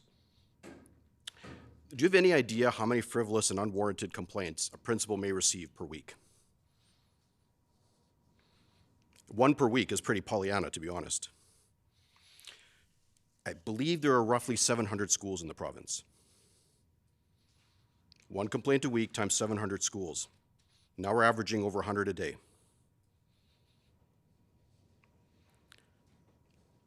And this is not a comment on teachers. It's a comment on a society where everyone feels they have the right to be offended and complain. Like it or not, this is a, I need to speak with your manager society that we live in. It may seem like my grade 8 math example is unrealistic, but it happens, believe me. One person, the commissioner, can dismiss the complaints. I get that. Or will they hear them all just to make sure that they are doing their due diligence? I mean, it's made to sound simple, but even in order to dismiss something, you have to do some amount of investigation. What is significant emotional harm? There are so many ways this can go sideways. A teacher has a safe space card in their classroom window. And this goes against the religious beliefs, perhaps, of the parents, and therefore the student. A conversation occurs. The student is conflicted and questioning. The parents decide this whole situation has caused significant emotional harm. So now what? Maybe the teacher's teaching a unit on the Holocaust, or natural disasters, or evolution, whatever might cause significant emotional harm. Are we creating a situation here where teachers are now wondering if anything they do could be reported to the province rather than dealt with at the school or divisional level? And that begs the question, are there not better uses of provincial resources when the vast majority of these complaints can be dealt with at a lower level and don't need to be reported to a provincial body? I know, Minister, you've mentioned this already, that part of the plan is to work out the details in the regulations should this bill pass down the road. It just seems too much like a trust us, it will all be fine scenario. And to be frank, this government hasn't done a ton to earn the trust of us teachers. I cite Bill 28, Bill 45, Bill 64. I'm just very hesitant to think that this government has a real genuine interest in making sure teachers are protected as well as students. When you introduced the bill, Minister, you yourself made no mention of competence. It was all about child safety. Remember, the intent of the bill is child safety. Full stop. So I implore you to not blur those lines. And my ask is this: remove the competence part of the bill. Let's work on that separately. Diluting this bill with an attempt at addressing a teacher's skill or pedagogical practices is irrelevant to child safety. Focus on the safety of children. That's where we can all agree, whether you're the president of MTS, the director of the CCCP, the Minister of Education. Child safety. Amend this bill and do it right. Don't try to squeeze in a bunch of stuff that will distract from that child protection. Well, thank you for your time. Thank you very much for your presentation. We will now open the floor for questions. Minister Wasco. Thank you, Mr. Chair, and thanks, Mr. Durazi, for coming tonight and sitting through and watching for facial expressions and all of that. I just felt it was very important for me to share my views on the fact that we did sit down with Manitoba Teacher Society, and I really did feel that we came to that agreement where some of those frivolous, vexatious comments were going to be sidetracked by a commissioner. The panel does strike that balance. It does have a representative from Manitoba Teacher Society, from Manitoba School Boards Association, and a public member as well. The minister's time has expired. I think it's a well-balanced approach. The minister's so time we'll has just get you expired. Talk to that. Sorry, Mr. Chair. Durazi, I have no comment to that. any further questions? Mr. Altemeyer. Thank you, Mr. Chair. Thank you, Mr. Durazi, for your presentation this evening and for your years of service to kids in our province. It's really important that we have very good people in our classrooms, and I want to thank you for being that very good person in our classrooms. I would like for you to talk to us a little bit about how the bill as it is written can be improved to reflect its intended purpose, which is child safety.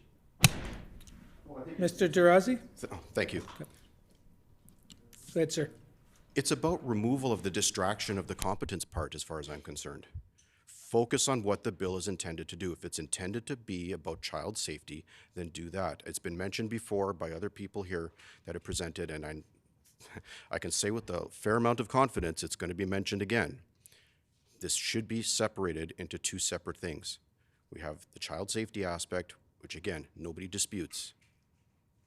But then we've got the teacher competence thing, which that it is completely irrelevant to a misconduct complaint. They're not tied together, nor should they be in legislation. Any further questions? Hearing, Minister Wasco. Yeah, thank you. So, Mr. Durazi, so when we're talking about competency and misconduct, you're saying that we need to separate it. Other stakeholders and across the country, jurisdictional scans, they're actually looking that it should be a single door access. Again, some information that's being put on the record here from some presenters, Bill 35 is not stepping into the responsibilities of the employer, which are examples, assessment of performance, investigation, discipline.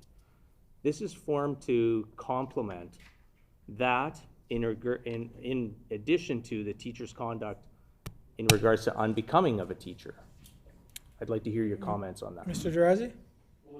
Conduct, again, you're not getting arguments from us on that, right? It's the notion that teacher competence is then going to get you onto a list, potentially, where it has no business being. Like having every single thing reported to the commissioner, because how's the commissioner going to dismiss something unless it's gone to that level? And what's happening with that teacher in the meantime? Are they placed on admin leave? Are they still in the classroom? I mean, there's too many unknowns. And again, I appreciate that, you know, you've said that on multiple occasions this evening that this will be written in consultation with MTS and it will be written in consultation with all the education stakeholders, and I get that. But to be quite frank, there hasn't been many deposits into the trust jar for us teachers. So I'll leave it at that. Any further questions? Mr. Altamir? So, Mr. Dirazi, tell us how this can affect the teachers that you work with on a day-to-day basis, this bill as it is written right now. Mr. Dirazi? Thank you, Chair. They're worried. They're worried. Like, there better be a sale on shoes because, as somebody mentioned earlier, all the walking on eggshells that's going to happen. It's ridiculous. Like, they are worried about any single thing that could be misconstrued, particularly about the significant emotional harm. But anything that, again, we live in a society now where anybody can take offense and it blows up. And this is what teachers are worried about. If it's already blowing up in social media, that's going to continue into the foreseeable future. Now it's going to blow up at the provincial and legislative level with a panel with a commissioner investigating.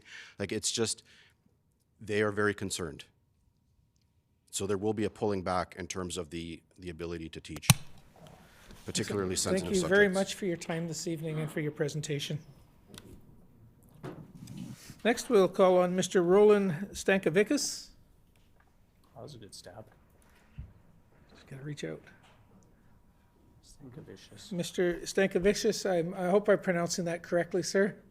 Very close. Very close? Not bad at all. Well, you have 10 minutes. The floor is yours, and you can correct me, please.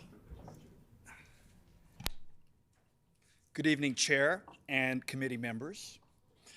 My name is Roland Stankovicis, and I am here as a private citizen speaking on the matter of Bill 35, as it has been presented, to share my thoughts and concerns about these extensive and far-reaching amendments to the Education Administration Act. As you may or may not know, I do have some background in these matters, and it is my sincere hope that my thoughts and expressions help to shape and improve this proposed legislation through some important additional amendments. The safety, health, and well-being of students in any education system is the most important responsibility of those who are in positions of authority. All of us here today and all of the various stakeholders in Manitoba will agree that these are self-evident truths. As stated in the Manitoba Teachers Society Code of Professional Practice, the first and intentionally the most important standard for members as a Manitoba teacher is that a member's first professional responsibility is to the member's students. This prime directive for teachers means that safety, trust, respect, integrity, and understanding of and for students are the beacons and guideposts to all, and that I endeavor to follow as a teacher, as a coach, or a role model over my teaching career. And it was my experience, and it was my understanding, as with my colleagues and school staff associates in various school settings where I taught. Through my more than 6 decades of experience as a student, my first day of kindergarten was September 5th, 1961, so I've been around for a while. As a teacher of 25 years, a parent of 3 students who are now adults now, but you never stop being a parent. And now as a proud lifelong learner, as a retiree. I know that schools and teachers are very important social and community entities that need to have the highest regard to safety. In that respect, I believe that parts of Bill 35 meet that goal. In these far more turbulent and inundated times in 2023, where personal safety and respectful relationships are now a fundamental and very necessary societal imperative, Bill 35 should provide better linkages and information systems to keep our students safer and to help remove dangerous predators from the teaching ranks. However, we need to get the process, systems, and procedures right, and I don't think we're there yet. I believe that parts of Bill 35 are potentially an overreach and an unwarranted rush to judge or scrutiny, and I have concerns related to how natural justice may be compromised, how allegations are reported, how facts are investigated and verified, and how outcomes are confirmed. Specifically, I strongly urge for better clarity and consideration of wording on some of the broad brush terminology in Bill 35, where it defines professional misconduct using the words "but not limited to" and "significant emotional harm." You've heard these terms very often this evening. With these phrases as part of the definition of teacher professional misconduct in Bill 35, teachers are likely to be open to potentially devastatingly vexatious and/or frivolous complaints that may inflict long-lasting emotional and reputational harm on a teacher, and this is a very strong caution on how to carefully proceed with these amendments. In spite of the Commissioner's ability to dispose of complaints or toss them, they may be deemed to be trivial or without merit, but the harms and mistakes that can arise through a process and procedure, and we've heard some of that already this evening, that doesn't do the utmost to be truthful and correct, may extinguish any of the best intentions of Bill 35. Further, I strongly urge explicit language that provides Manitoba public school teachers, as members of the Manitoba Teachers Society, a union of teachers, that the fundamental and irrevocable rights of fairness, due process, and natural justice in any of the procedures or processes that are undertaken regarding a written and signed complaint. Union representatives provide support and understanding to the teacher who is being investigated. Therefore, they can play an important role in the process. Teachers should have the expressed right to be accompanied by their union representative or legal counsel as may be required in order to understand and advise on the allegations and complaint. It has been my experience and perspective that through a well-planned and well-conducted investigation and or disciplinary hearing, the union representatives are very balanced and objective and will add to implicit and explicit procedural fairness to that process. The representatives can review any evidence presented, provide feedback to the teacher on how to respond, identify and clear up inaccuracies or inconsistencies. Furthermore, they can help to ask questions and seek clarification on the complaint details.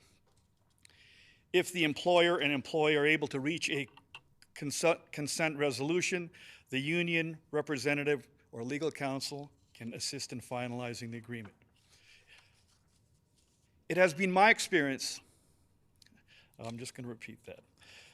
Further, as so many of my colleagues have mentioned today, the conflation or confusion of serious safety concerns in schools for students addressed in this bill with teacher competency is nonsensical. It just doesn't work. Finally, and in closing, advancing safety for students and removing predators from our school environments is an important aspect of proceeding with these legislative amendments. I urge this committee to listen carefully to this and other presentation and ideas for better and improved amendments so that the Manitoba experience, made in Manitoba experience for safer, fair, equitable, diverse, and inclusive schools is realized for all in our education community. Thank you for your attention this evening. Thank you very much for your presentation. The floor is now open for questions. Minister Iwasko. Thank you, Roland. It's nice to see you again. Thanks for coming today and giving your presentation and your views and thoughts to this and your many years of service to our great students here in great province of ours of Manitoba. In regards to some of the comments, you know that what I've said already tonight in regards to competency and we are committed, and it says this in the bill, and I've said it multiple times on the record, that this is definitely something where we are going to create those levels of standards with the help of Manitoba Teacher Society and others as well, as this bill continues to move forward. Roland, any I only comments? get 30 seconds. The conflation of those two concepts just are very confusing for many of the teachers in Manitoba. It's very confusing for me. I liken it to the concept of in the environmental world where they talk about clean coal. That just doesn't work. It doesn't exist. These are conflated terms. I think that it's important to separate these issues. The issues of safety for students is very important, and that's where the focus should be. Thank you. Further questions? Mr. Altemeyer. Thank you, Mr. Chair, and thank you, Roland, for taking part in this process. We have all listened with a great deal of care and interest, especially when somebody with experience like yours comes up, not just experience in the classroom, but varied experience throughout the system, and how it impacts the way you think about this and think about Bill 35. So having that in mind, tell us how can the bill be amended to fulfill its intended purpose of child safety? Again, Roland, go ahead, sir. yes, making the clear point that safety of students, safety of children is paramount, and that's the issue that's on the table. However, that it was conflated into include issues around competency, which is, as I know, as in my experience as a teacher and working with teachers through the Manitoba Teacher Society, competency issues are very well organized and handled by the employing divisions. And when there was a more robust Department of Education and support for teachers in terms of improving on their competency or growing in their professional skills, those were issues that were dealt with. This bill would be improved drastically through the process of separating those matters. And further, as I stated here, the idea of representation at every step of the way should be a clear written part of this legislation where a teacher under investigation does have the right, irrevocable right to have a representative help them through the process. Any further questions? Hearing none, Thanks, thank you Roland. very much, Mr. Stankovicius. Thank you for your presentation this evening. Yes, Mr. Altemeyer. If I can ask for leave for a 10-minute break to stretch our legs and get refocused. Okay, there has been a request for a 10-minute recess. Is there leave for a 10-minute recess? Is it good for all of us or just Nello? It's good for all of us. Everybody. Is that all Sure, agree? agreed. Yeah. Okay. So committee recess for 10 minutes. Thanks.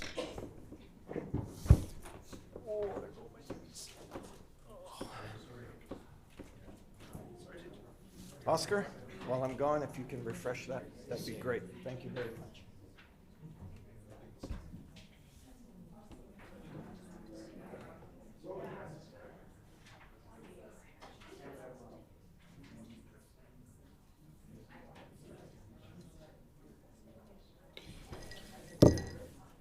You good?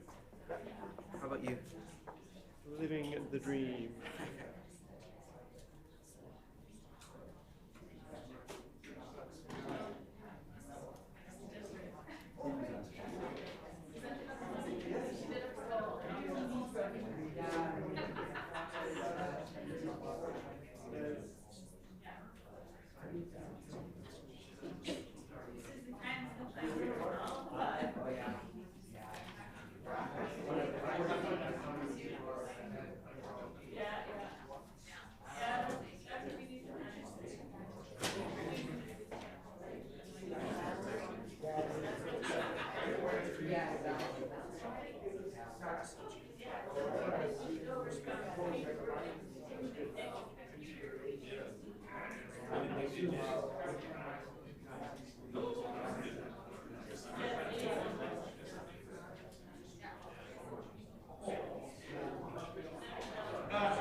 We'll call the committee meeting back to order.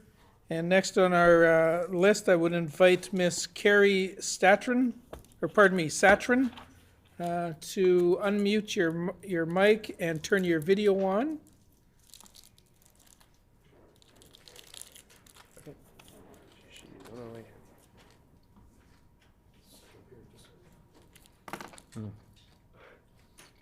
Geez, that's one ugly guy up on that TV. I know. Excellent. Ms. Satrin, thank you for joining us this evening. You have 10 minutes for your presentation, and the floor is yours. Thank you. Thank you so much for having me. It's actually very exciting to be part of the democratic process. And unlike many of my colleagues who've come before me, I didn't prepare a whole written speech. I figured if I was going to do that, I would send it in writing. And instead, I thought I'd just sort of speak from the heart as it came. And to be perfectly honest, when I joined some 4 hours ago, I kind of expected to kind of keep the computer on mute and have the TV on and not really pay that much attention. But what happens when I come together with a group of my colleagues and my fellow educators is that I'm inspired by their courage and their honesty, and I'm humbled by their intelligence, and I appreciate everything that we do all the more every day. And so I'm very, very grateful to loan my voice and be part of this process. And I really, really hope that it is a democratic process. And so I'm going to try and avoid talking about what's already been said, though I echo a lot of the thoughts and speak to that a little bit. 20 years ago, I came to Seven Oaks School Division, having left the country for a while after I graduated, and I came back to teaching in Seven Oaks, and I was hired in grade 8, where I've been ever since for the last 20 years. And I went to my principal and I said, and this was 2003, and I said, I meditate every day, and I'm going to meditate with my students. And she said, well, okay, but it'd be better if you called it something else. And I said, well, I don't really know. I'm going to meditate, and that's what I'm going to call it. I didn't know at the time I was supposed to say, oh, okay. And I did. And I lived in a sort of quiet fear that a parent would call me out. And I never hid the practice. We meditated every day, and I built a strong practice. And then some 10 years later, I wrote a master's about meditating with students, which I still do today. And if you Google Scholar my name, you'll find some of my published writing. And if you Google my name, you'll find some of my presentations. And so I wonder if the climate then had been what it is today, I wonder if I would have been that same brave, strong teacher who was willing to meditate and really actually become a groundbreaker in meditating. And many teachers today meditate, and many professors today teach meditation as the result of that beginning practice. So I finished my master's in 2012. And in 2016, I finished my post-bac. And I did a variety of courses through my post-bac. And it is worth noting that I finished my post-bac in 2016 at the same time as the Conservative government was elected. So I kind of thought it funny that this was passed off to something that a previous government missed a while ago. But anyway, so I took some courses in leadership. And when I was doing my post-bac, all through my education, I've kind of been wondering, when is this change in education going to come? Like, when are we going to see this progressive movement to actually caring about kids and learning and education, and not the bureaucracy that processes the systems? And we have seen a little bit of this, but in 2016, in the human resources course, I learned that teachers are a $3 million investment in their career, and no superintendent takes that lightly. And every teacher, and teachers are one of the few careers, that are so completely disrespected, that I know a high school band teacher that was told to teach a unit in geography because that was missing. And not that they're not perfectly able to learn, but it's not their level of competency. And a tax lawyer wouldn't be sent to criminal court, and a cardiologist wouldn't be sent to do a gastroenterology. And so teaching is one of the professions where our specialties and learning and expertise is already completely disregarded on so many levels. But we're a $3 million investment nonetheless. So at the same time, in the paradox that is life, superintendents and administrators who hire those teachers don't take that lightly. And all of these processes are put in place, to support teachers and to help them grow to become strong teachers who then go on to mentor teachers.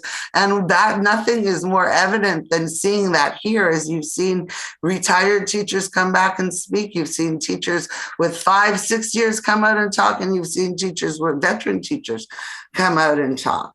So this whole bill to me feels a lot like many administrators who I've known who've come with the best of intentions, but who are really insecure in their micromanagement. And they come with problems. They come with, hey, and go, hey, here's a solution to a problem that you didn't know you had.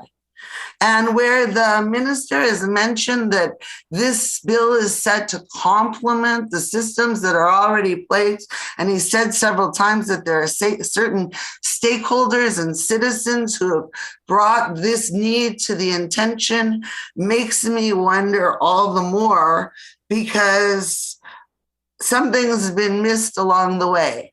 And one of the things, and again, going back to those 2016 leadership courses, there were models of leadership at the time that were being touted from moving from the conventional, which is exactly what we're seeing right here, top down, away from the congenial, which is always kind, to the collegial, which is actually democratic leadership, where teachers have a say in running the schools. And teachers never have a say in anything. So while I hear you listening here, and I really hope you are, and I hope this does affect the change, we all know that in the bottom line is teachers do the best with what they have, and always have since they were stoking the fires in the one house schoolhouse. And truer words to me, this whole Bill 35 is a nice big smokescreen way of hiding what was said, what I echo from before. The real problem of safety is poverty. The real problem of safety is in my grade 8 class, I have 6 kids who have trouble getting to school every single day. And when they come, it's often because the only meal they're getting is at school. Ask me how much money I've spent on groceries. Ask me how much money I've spent on school supplies. Ask me how much clothing I've brought to school aside from doing United Way and coats for kids. If the ministers, if this conservative government actually cared about safety in schools, then the funding would be given to schools. The Teacher Ideal Fund wouldn't be hoops that teachers have to jump through to get money to come to their classrooms. My school division wouldn't be thinking about cutting social workers who do the essential jobs of liaising between families, because I can't be a social worker, even though I do things like drive kids to school, to get them to school with fear that God forbid something should happen to me or them in a car. And now add to this that my conduct might be questioned. It's this bill, why ministers, why MTS, and why teachers are showing up like this is because this bill is actually insulting to our time and our intelligence. That the idea that absolutely, if a teacher is part of in the same courses of that time in 2016, I took a course called Teaching in the Law, and John Weens, the professor at the time, said, if a teacher needs a lawyer, it's too late. for that teacher, meaning that teacher's gone through all the processes of the superintendents and of their policies, and to show that they've been in misconduct or to show that there have been some negligence or incompetence. So I hope that our government will do better for teachers. I hope our government will maybe one day stand up for teachers and also nurses, by the way, and really show us what democracy is all about by really hearing the words of teachers who've been up since 6 a.m., stood online until 10 p.m. in order to have our say, and we'll be back in the classroom tomorrow morning. Thanks so much. Thank you very much for your presentation. The floor is now open for questions. Minister Wasco. Thank you, Ms. Satran, for your words and staying up with us till all the way past 10 o'clock tonight. It looks like we're going till about midnight tonight. And yep, myself, just like yourself as a teacher as well, I'll be up bright and early back here at the Manitoba Legislature, just like you'll be going and teaching students. Thank you for your time and your hard commitment that you've made to our students. And I only have a few seconds, so I just wanted to take the time to thank you. Ms. Satran, any comments? Thank you. Okay, further questions? Mr. Altamare. Well, thank you, Mr. Chair, and thank you, Ms. Satran, for your presentation. Thank you for your 20 years at grade 8 and middle years. I can say that I spent some time at middle years, and that's the most fulfilling part of, I believe, some of the important work that we're doing is working with middle years kids. And also, thank you for speaking from the heart, Ms. Satran, extemporaneously. Even though, you spoke without notes, you certainly were getting your point across. So I would like to ask, just to clarify, describe how Bill 35 will affect your day-to-day practice as a teacher. Ms. Satran. Honestly, I hope it wouldn't, right? If a teacher is doing the best they can in the classroom, they shouldn't have anything to fear. That's the whole point, right? Bill 35 in its essence should not impact any teacher who's doing the best that they can. The point is that it could. The point is that in Bill 35, it says, at any time after the commissioner receives a complaint or report or initiates an investigation, and while the outcome of proceedings under this act is pending, the commissioner may order the director of the certification to suspend the teaching certificate of the investigating teacher until the matter is resolved. How does that protect teachers from doing the best they can in the classroom and give any teacher the benefit of the doubt? Not to mention that the appointment of a commissioner is completely anti-democratic. Like what qualifications are there? That already happens so much in education that's part of the problem with education. It's part of the problem with the private sector too. And it's part of the problem with the world we live in. That things are bought, whether through nepotism, right place, right time. And it really has little to do with who you are. In that same course in 2016, I also learned that interviewing is the worst way to judge a person for a job, yet interviewing is the only way people are judged by for jobs. So, I don't know, when is the world going to change? You tell me. You're the government. You're the ones who have the power. Ms. Lamoureux. Mr. Chairperson, and thank you, Ms. Satran, for your presentation. More of a comment rather than a question. I wanted to thank you for the words you shared about democratic leadership. I find that very motivational and inspiring and something we should be working more towards.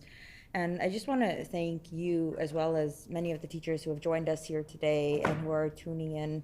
We've talked a lot throughout the pandemic, but I suspect this started before the pandemic, how teachers do go above and beyond when it comes to bringing food into their classroom sometimes, giving rides to children who may not otherwise make it to school, supplying school supplies for students who may not have it. Just wanted to get that message across as well. Thank you. Ms. Satran? Thank you very much. Any further questions? Seeing none, thank you very much for your presentation this evening. Thank you very much.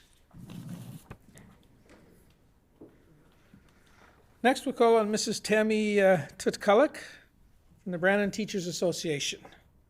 Mrs. Is it Tutkuluk? I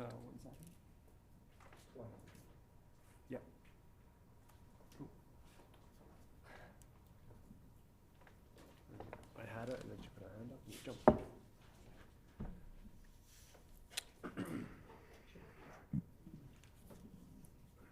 We'll just ask you to unmute and turn your video on when you can. There we go.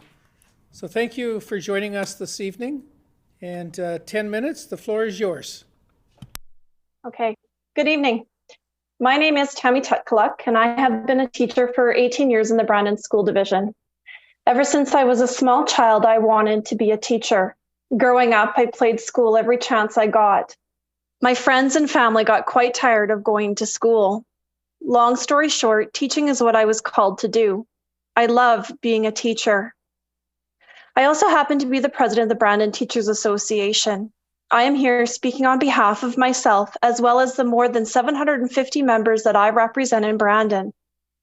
Many of you will automatically dismiss what I have to say because I have shared this information with you.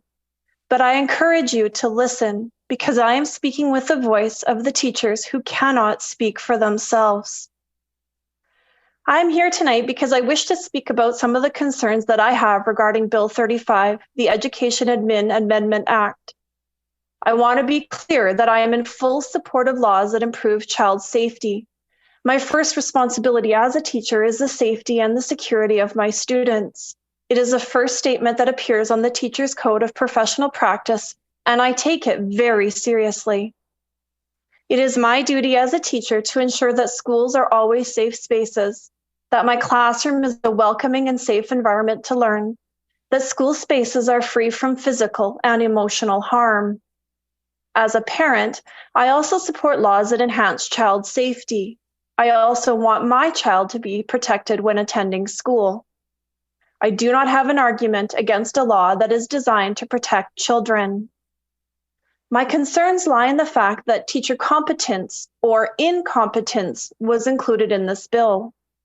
According to the dictionary, incompetence is defined as being tactless, bossy, impolite, unclear, or agitated. It could also mean the inability, ineptitude, inadequacy, or inexperience to perform a duty. In a bill designed to protect children, why is a teacher's competence being included?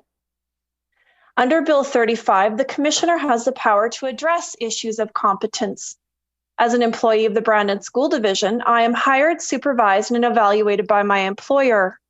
My employer is tasked with determining how effectively I can do the job that I was hired to do, not a third party. Why would someone who does not get to see me actively teaching in my classroom get to make decisions on whether or not I am competent to do my job? With this bill, the hearing panel for complaints will also be made up of mostly non-teachers. This creates a panel where individuals without expertise in education are now responsible for judging a teacher's competency. How can someone who has never been a teacher and doesn't understand the world of education make a decision on whether or not I can do my job adequately? It's like it is like asking me to evaluate my car's mechanic. For the record, I know next to nothing about cars. I know that you put gas in it so it keeps running and that you make sure that there is air in the tires to keep it running smoothly down the highway. But I know nothing about the mechanical parts on the hood, under the hood. I couldn't, if asked, tell you if a mechanic working on the engine was competent at doing their job because I don't understand what they are doing. The same is true for those who do not teach. They do not truly understand what teaching is like.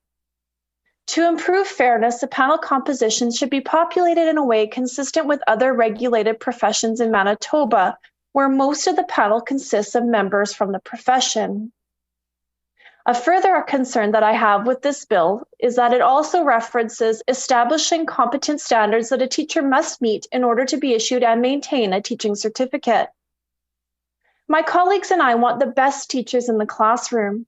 We work hard to be the best teachers we can to ensure that we are responsive to the growing, ever-evolving needs of our students. Our code of professional conduct requires us to continue to improve professionally. In Brandon, we have a fund for teachers to access to take professional development. This year, over 101 teachers out of the 750 use these funds to take professional development opportunities to improve their teaching. Teachers always want to continue to improve, to do better, to learn more. We are lifelong learners. If this bill is designed to protect children, then why are competence standards being included? The broad definition of misconduct, which includes significant emotional harm, is also concerning to me. Significant emotional harm could be associated with criticizing a child, pushing a child too hard, assessing assignments in a manner that the child or the parent does not like, or could be as far-reaching as teaching something of a sensitive nature from the Manitoba Health curriculum. This is very concerning because all teachers want their students to grow and develop. To do so, they must share with students areas where they need to improve. You need to challenge students to reach the next level in their learning and not to stagnate in the easy work. The section regarding professional misconduct is also concerning, as it is not clearly defined. Conduct unbecoming a teacher has been defined at times as an act or an omission that would be regarded by members as disgraceful, dishonorable, or unprofessional. Who gets to make that decision? Further, the reassurance that frivolous, vexatious, or malicious complaints will be weeded out by the commissioner offers little comfort, because the impact on the teacher could be significant depending on how far the investigation proceeds before it is deemed unfounded. For example, during my third year of teaching in the division, I had a parent call me at home after report cards were sent out, questioning the marks that their student had received. It was a lengthy, one-sided conversation where the parent questioned my evaluation skills, the assessments I used, and my professional judgment. The conversation ended when the parent told me that they would be speaking to my principal. That night, I didn't sleep. I couldn't eat. I felt nauseous all night. The next morning, my principal called me into his office where I broke down in tears. Long story short, I provided the evidence to support the student's grade and the parent's complaint was dismissed. But the emotional turmoil that I went through during that time period was significant. I can't imagine the emotional turmoil that a colleague would go through if they had to wait months for a complaint or an accusation to make its way through the committee.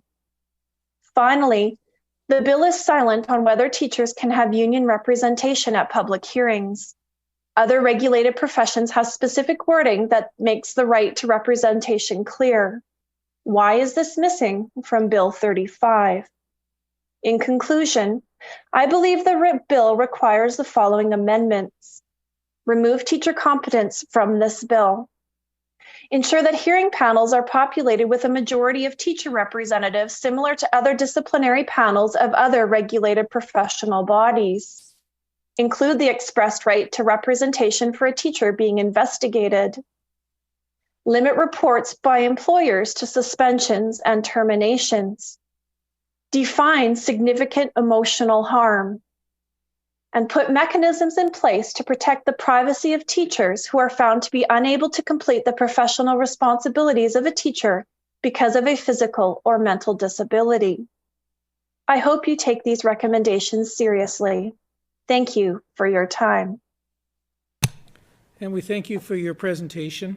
The floor is now open for questions. Minister Wasko. Thank you, Mrs.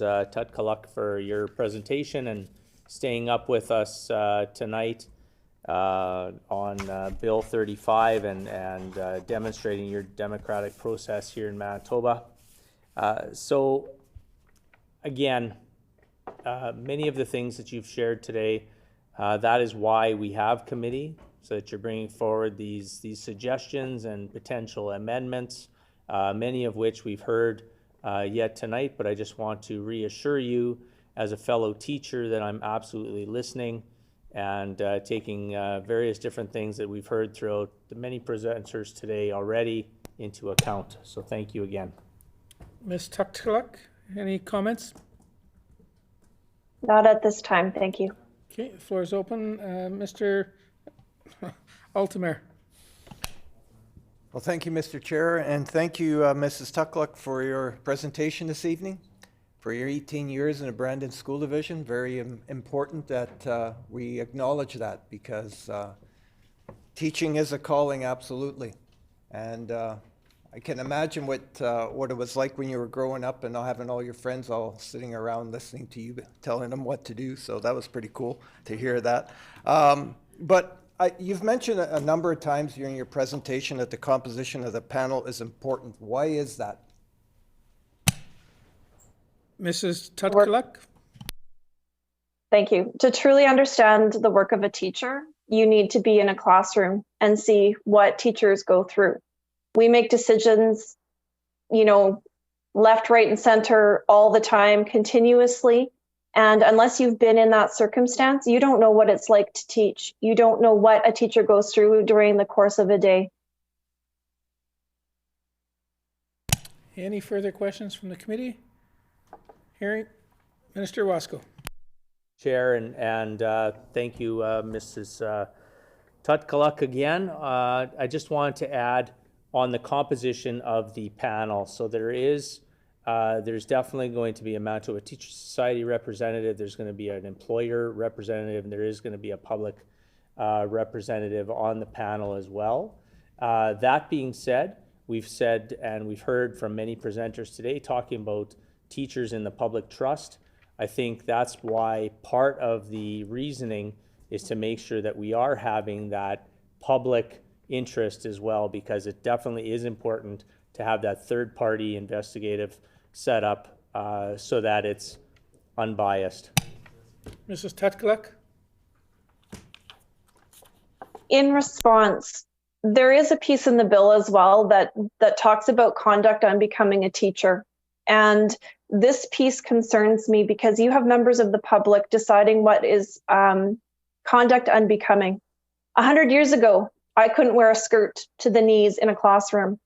I had to quit teaching when I got married. I couldn't teach while pregnant. I had to resign my position. There were times where you couldn't have a social drink out in public because these were all defined as things that were conduct unbecoming of a teacher.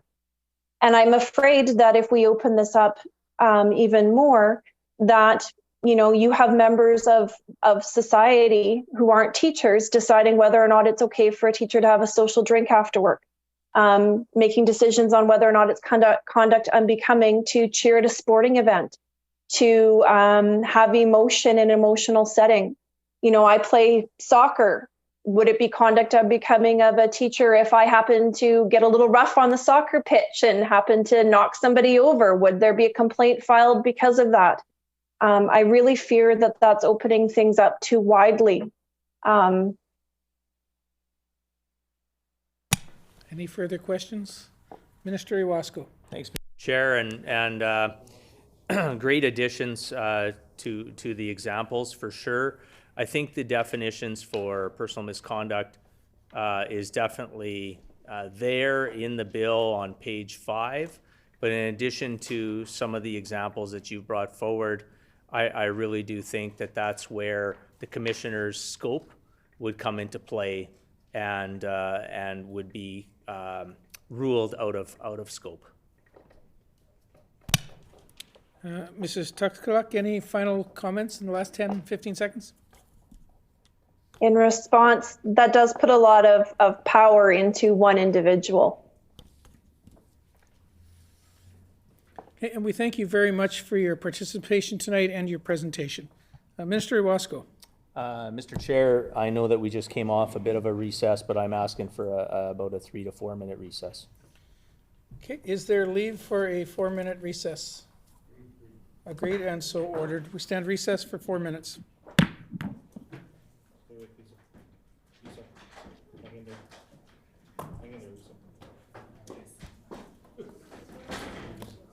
Okay.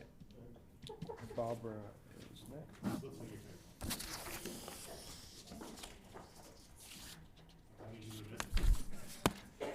Well, if we got 4 minutes, I might as well just stretch my legs then. Oh. What was that, sir? So if it's 4 minutes, I might as well stretch my legs. Go for it.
Bless you.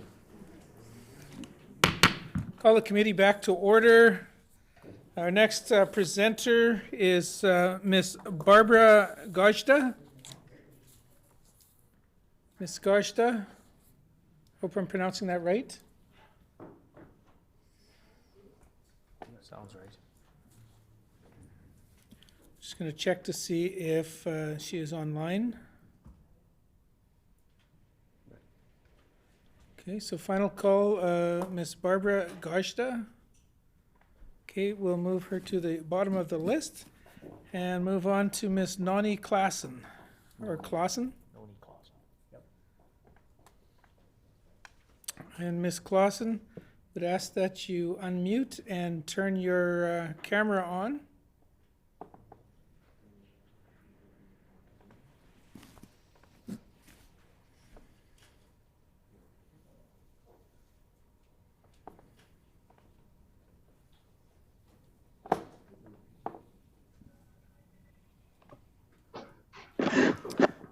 Good evening. Thank you very much for joining us this evening. You have 10 minutes for your presentation. The floor is yours. Great, thank you. Good evening. Minister, Chairperson, and distinguished members of the committee, thank you so much for the opportunity to present today on Bill 35. My name is Noni Klassen. I am a former teacher, and I am the Director of Education and Support Services for the Canadian Centre for Child Protection, a national charity dedicated to the personal safety of children. We operate cybertip.ca, which is Canada's tip line for reporting the online sexual exploitation of children. And we are more aware than most of the alarming increase in sexual offenses against children, both online and offline, including within school environments. In November 2022, our organization published a countrywide report that found nearly 550 students sexually victimized by 290 Canadian school personnel over the previous 5 years. This report was a follow-up to a previous report published in 2017 that identified at least 1,272 children sexually victimized between 1997 and 2017. In both reports, approximately 86% of the offenders were teachers. We know that the vast majority of teachers do not and would not endanger children in their care. However, as we have seen in high-profile cases, there are unfortunately some individuals in school environments who will exploit their positions of trust to harm children, which is why we have long supported the need for improvements in the education system. Our organization supports this bill. There must be better transparency and accountability to protect children and to make the school environment safer for all. This bill will help bring Manitoba closer to teacher regulation practices already seen in other provinces such as BC, Alberta, Saskatchewan, and Ontario. We welcome the establishment of a commissioner and empowering the commissioner with the investigation and adjudication of complaints made by any person. We also support the move towards more transparency in teacher discipline through the creation of an online registry and publication of disciplinary decisions. The specific inclusion of all offenses related to child sexual abuse material in the list of matters constituting professional misconduct is also a welcome addition. We know all too well how harmful such material can be to the dignity and well-being of children. The purpose of any type of regulation or oversight is to protect the public. As such, our organization fully supports the Commissioner being responsible for complaints or reports both related to professional misconduct and competence. This model aligns with the approach taken in other provinces and with the approach taken by other professional bodies, oversight bodies. The distinction between conduct and competence issues is not always clear when behaviors are reported. Individuals often hide under the guise of competence to harm children. So it is important that these two are brought together and they're combined to be centralized in a process, which will move us towards a more fair, more consistent, and transparent process for all parties. It will also help start to address the potential conflicts of interest within the current framework. Notably, with such a system will help reduce confusion within the current framework where teachers, parents, and public are often confused about the process for reporting concerns. For teachers, this is due to the obligations under the Code of Professional Conduct, which often leads to a false belief that a teacher must approach a fellow teacher first with any concerns they have. While this may be appropriate to address professional concerns among colleagues, it does not apply when the safety and security of students or children are involved. The misunderstanding surrounding this obligation is an unnecessary burden on teachers and is ultimately harmful to the best interest of children. Also, people who do report tell us they often do not know if their concerns have been heard or addressed in any meaningful way. We believe the framework proposed in Bill 35 will assist in combating this false belief and ensuring concerns are properly addressed. Our current system is fractured and fragmented, with various bodies tasked with different roles and responsibilities, and mostly unclear to parents and the public. When matters are handled internally without transparent oversight or regulation, there are blind spots. Employers and unions can tend to view their employee members in positive lights and skew their overall objectivity. This has allowed for concerns about teachers and inappropriate behavior to be excused, minimized, or to fall through the cracks. Through many years of also supporting victims, we have come to know that concerns can appear at first to be lower level boundary violations and often are dismissed or downplayed, but they were actually warning signs indicating a far more serious problem. Manitoba must move away from a decentralized system to one that allows for a public process that ensures transparency and accountability so all concerns are received, assessed, and responded to accordingly. It must be noted that, particularly as it relates to allegations of sexual abuse, it is exceedingly rare for allegations of nature to be made in bad faith. In fact, when disclosure happens, if at all, it is credible, and it is often a subdued version of the truth. We are very troubled by the narrative that a centralized system would lead to a rash of frivolous and vexatious complaints. This presumes bad faith, serves to shame and silence victims, and minimizes the very real and serious issue of child abuse in school environments. Manitoba must eliminate barriers to reporting abuse for teachers, students, and the public. Inappropriate behaviors and patterns of behavior must never be ignored or dismissed. A publicly accessible mechanism for reporting and a public, consistent, and transparent process for investigation and discipline will help to alleviate that problem. Still, there are some aspects of this bill that we believe could be improved upon to better protect the interests and safety of children in school environments. We wish to stress that the potential harm to children in school environments is not just about teachers. In our research, approximately 14% of offenders were not teachers, but other school personnel, such as bus drivers, coaches, educational assistants, administrative staff, and others. Our view is that the government is responsible for child safety in schools, and so the Commissioner could and should be empowered to receive complaints and concerns relating to any person who works or volunteers within an educational environment. Although there may be other legislative work needed to empower the Commissioner to investigate those complaints, centralizing their receipt in one common location would at least be a start. This would allow for patterns of concerning behavior to be more readily recognized and a truer picture of concerns to emerge. It would also provide greater protection for students should the individuals of concern move or transfer schools and repeat the concerning behavior. We believe the definition of professional misconduct is inadequate, specifically subsection A of the definition, which limits misconduct to any act concerning a pupil or other child under the teacher's care or supervision. We feel very strongly that harmful acts against any child, not just those under the teacher's care or supervision, should constitute misconduct. There are many examples of children being victimized in circumstances where they were not under the care or supervision of the teacher who perpetrated the abuse, such as a former student, a student within the school but from a different class, a student who attends a different school, or other children in the community.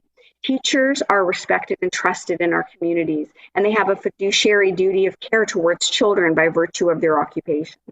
Another one of our concerns is in relation to the parameters of the Commissioner's discretion to weed out complaints prior to investigation. As currently drafted, complaints may be dismissed prematurely, allowing for potentially harmful behaviors to be prejudged and screened out without first gathering all of the relevant information. For example, the Commissioner is able to dismiss a complaint prior to investigation if the matter has not been pursued in a timely manner, This may limit the ability of the Commissioner to address historic incidents of abuse. Research from Statistics Canada in 2017 indicated that disclosure of sexual abuse was often delayed, and that approximately only 1/3 of children who were sexually abused by an adult disclosed their abuse before the age of 15. There are many complex and valid reasons that survivors delay disclosure until adulthood, and some may never disclose their abuse. Allowing a complaint of sexual misconduct to be dismissed as a result of a delay is not victim-centric, and it ignores the well-documented reality of abuse disclosures. It also does not address the possibility that the individual of concern may still be in the school environment engaging in inappropriate behavior. As well, the bill permits the Commissioner not to take any further action after preliminary review if there is no reasonable prospect a complaint will result in an adverse finding by a panel. This wording is inappropriate. It permits prejudgment and dismissal of the complaint without proper evidence or due diligence. In conclusion, we are pleased to see the efforts in protecting the interests of children, and we believe Bill 35 is crucial in making the education system safer for all, especially children. Thank you so much. Thank you very much for your presentation, Ms. Clausen. The floor is now open for questions. Minister Wasco. Thank you, Ms. Clausen, for staying up with us tonight and participating in democratic process here in Manitoba. I've got two quick points that I'd like to run by you. This is what I've heard throughout the evening. I'm not sure if you've been listening all evening. Bill 35 exposes teachers to frivolous and malicious complaints, and also this bill 35 will have damaging effects on recruiting and retaining healthy teaching force, and the competency is professional competence is not related to protecting children's safety. Can you make a couple comments in regards to those couple statements? Ms. Clausen. So, sure. For the first one around the frivolous and vexatious complaints, I see people are concerned about that, and I think for us, we're looking at it more from the area of sexual misconduct or concerns around those pieces, which we do see that is not something that that is a concern in terms of when we look at any of the data to support that. In fact, it's very hard for children to come forward, and usually they minimize rather than maximize what is going on. And there is a lot in what they're saying that should be taken as credible. And so I think the other side of what you're talking about it being related to competence being connected to misconduct, is what we see in the cases we deal with is that bad actors often hide under the guise of competence to abuse children. So certainly this would not be something to be chasing or to be hunting down teachers who are doing an amazing job, and it's so incredibly complex in the classroom. And what I was hearing about tonight about all the incredible work teachers are doing, that those are situations that should never be coming forward, and certainly would never go past the school board. Investigation or concerns or supporting teachers through learning situations to become better teachers for development purposes. This is much more connected to individuals who misuse competence to harm children. So a good example would be that everybody would know is if we use an example even in medicine around what we saw in sport when we looked at with coaches in gymnastics with Nassar, and really using competence as the reason why he was doing his physical examinations of the students.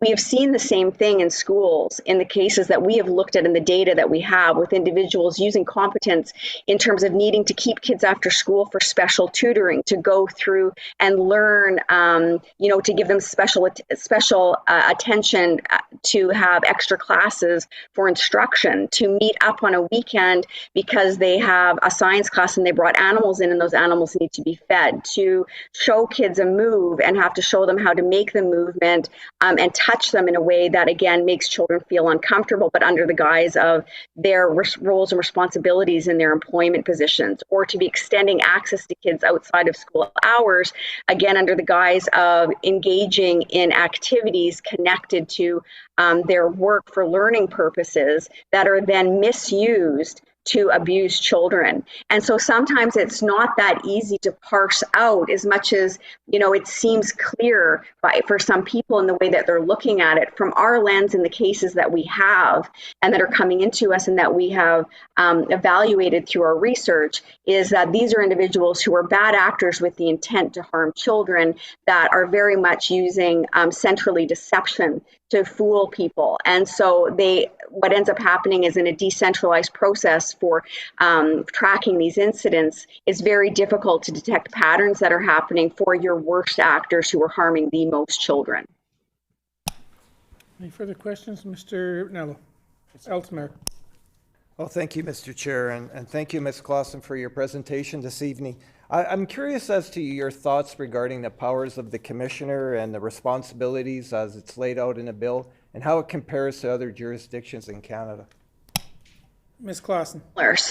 Oh, sorry. Thank you. Yeah. So what we would say is that this bill is aligning Manitoba in to have a regulatory system that is very similar and bringing us into those best practices in other provinces, specifically very, very similar to BC, which is not seeing which really is actually not seeing an increase in frivolous or vexatious complaints coming forward, and in fact is only bringing forward, I think, 1% of cases into actually seeing them as cases that come to a place of misconduct or revoking certification, and in fact ending up on the registry. So it's very, very low. Okay, we thank you very much for your participation this evening. We're out of time on that question period, so thank you again very much. As for members of the committee here, we know number 23. We are moving to the number 1 position tomorrow. So we'll move right on to, on our list, number 24, Mrs. Anne-Marie Robinson from Stop Educator Child Exploitation.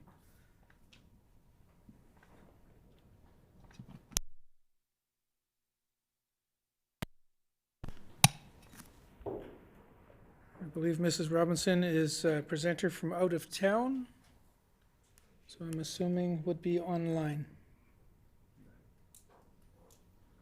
No, so we'll call one more time Mrs. Anne-Marie Robinson. Okay, seeing that, we'll move Mrs. Robinson to the end of the list. We'll move on to from the Thompson Teachers Association, Mrs. Kathy Palazzaro.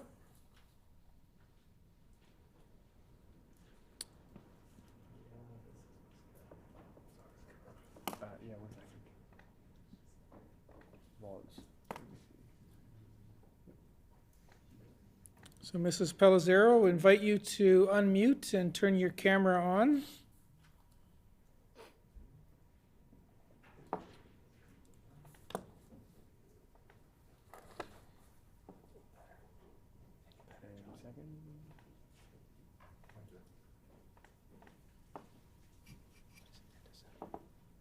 Hey. There we go. I think I'm here. Thank you very much for joining us this evening. 10 minutes, the floor is yours.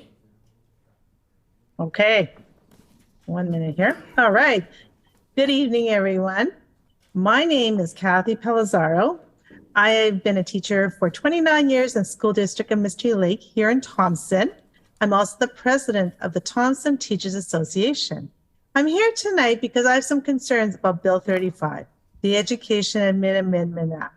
To be clear, I am in full support of laws that improve child safety. In fact, the first point of the Teacher Code of Professional Practice is that our primary professional responsibility is to our students. It is our duty to ensure that schools are always safe places, not just safe places for making mistakes or for asking difficult questions, but safe places free from harm and abuse for every child. So you'll get no argument from me about supporting laws to enhance child protection. My concern is about the inclusion of teacher competence in this bill. I fail to understand how investigating and adjudicating complaints related to a teacher's knowledge and skills or their ability to instruct and access learning of the Manitoba curriculum addresses the safety of children, which is the stated intention of this bill. I am not opposed to standards and regulation. My colleagues and I want the best teachers in the classroom. We also work hard to be the best teachers. Do ensure that we are responsive to the growing and evolving needs of our students. In fact, our code of professional conduct requires us to continuously improve professionally. But competence and conduct are two separate issues. They are inappropriately linked in this bill. I'm also concerned because I am hired, supervised, and evaluated by my employer, School District of Mystery Lake. But under Bill 35, the commissioner has the power to address issues of competence. Why is a third party evaluating my ability to perform my job? The hearing panel will also be made up mostly of non-teachers. That is another example of why competence should not be part of this bill on misconduct. It creates a situation where individuals without expertise in education are now responsible for judging teacher competency. To improve fairness, the panel composition should be consistent with other regulated professions in Manitoba, where most of the panel is from the profession, such as the nurses. The broad definition of misconduct, which includes significant emotional harm, is another red flag. Significant emotional harm or incompetency could be associated with anything from how a student is graded to classroom management practices to resources or teaching of topics considered sensitive. The reassurance of frivolous, vexatious, or malicious complaints will be weeded out by the commissioner offers little comfort because the impact on the teacher could be significantly depending on whether or how far the investigation proceeds before it's deemed unfounded. Qualifying significant emotional harm more narrowly would help to minimize this vulnerability for teachers while ensuring protections are in place for students. Finally, the bill is silent on whether teachers can have union representation at public hearings. Other regulated professions specifically have wording that makes the right to representation clear. Why is this missing from Bill 35? Good question. I would like to propose the following amendments. Number 1, remove competence from the bill. Number 2, ensure hearing panels are composed of a majority of teachers in line with the composition of disciplinary panels of other professional bodies in Manitoba. Number 3, include the express right to representation for a teacher being investigated. Number 4, limit reports by employers to suspensions and terminations as opposed to any and all discipline for professional misconduct or incompetence. Number 5, define significant emotional harm. This includes specific language related to psychological harm to the pupil or child, where the act is based on a characteristic protected by the Human Rights Code. Repeated conduct that could reasonably cause a pupil or child to be humiliated or intimidated, or a single occurrence that could be reasonably be expected to and has lasting harmful effect on the pupil or child. And number 6, protect the privacy of teachers who are determined not to have the capacity to carry the professional responsibilities of a teacher because of a physical or mental disability. Thank you for your time. We thank you very much for your presentation this evening. The floor is now open for questions. Minister Owasco. Thank you, Mrs. Palazzaro, for, again, staying up with us virtually from the wonderful city of Thompson, and just being with us and being able to demonstrate your democratic right here in Manitoba to bring forward your thoughts and concerns and potential amendments to Bill 35 tonight. Right at this second, I've only got about 4 seconds, so I don't have anything else. I might have you another question in a few minutes. Thank you. Thank you. Any further questions from the floor? She's got to respond. If she wants. There's You can ask her if she any comments back to the minister? From me? Yes. No, I'm fine. I'm good. Thank you. Mr. Altsmar. Thank you, Mr. Chair. Thank you for your patience with me. How could this, Ms. Palazzaro, thank you for your service first, especially up in Mystery Lake and your years of dedication to the students up in Thompson. It's noteworthy, absolutely. In your opinion, how could this bill be amended to fulfill its primary purpose of child safety? Mrs. Palazzaro? Yes.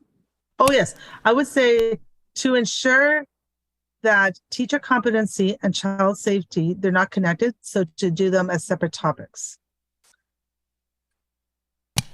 Any further questions from the committee? Minister Wasco. Thank you, Mr. Chair. And Ms. Pellizzaro, I do have a quick question for you. And so I've mentioned it a few times tonight, so maybe you've been following along with us and you've heard this. But Bill 35 is not going to be taking over the employer's responsibilities, such as assessment of performance, investigation, discipline, etc. Actually, it's meant to complement and basically assess whether a teacher's conduct is unbecoming of a teacher, which possibly necessitating action against a teacher certificate. Can you make a couple comments just based on what I've just said? It just seems that there's some misinformation out there. Mrs. Pellizzaro? Yes.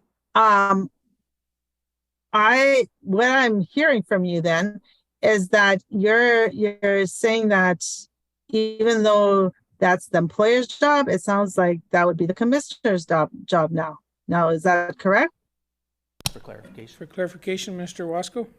Clarification, Mrs. Pellizzaro, is no. It's still the employer's job to do the assessment of performance, investigation, and discipline. I'm just hearing some potential misinformation that's out there, not saying from you, but from other presenters, that were basically saying that the commissioner was taking over those responsibilities from the employer. I just wanted some comments from you. Mrs. Pellizzaro? I still see, you know what, even though you're saying it's not going to do that, I still see that as what they're going to, that the commissioner would be doing. So I fail to see that not happening with the commissioner. Do you see what I'm getting at? Any further questions? Mr. Wasco. Just for clarification, so in the bill, Mrs. Pellizzaro, it actually states the scope of practice of what that commissioner would be doing. And in regards to competency, we've already committed within the bill to make sure that those standards of competencies are written with educators and other education stakeholders throughout the province. So that's where I'm looking for comments from you. Mrs. Pellizzaro? Yeah. Sorry, yes, I will respond. Yes, you're right. It does say that. But what happens with the action of the panel could be different than that. Mr. Altemeyer? Well, thank you, Mr. Chair. Just, I hear that you're having concerns with the power of the commissioner, Ms. Pellizzaro. What are some of the pieces that has you concerned regarding the powers of this commissioner as it's laid out in the bill? Mrs. Pellizzaro?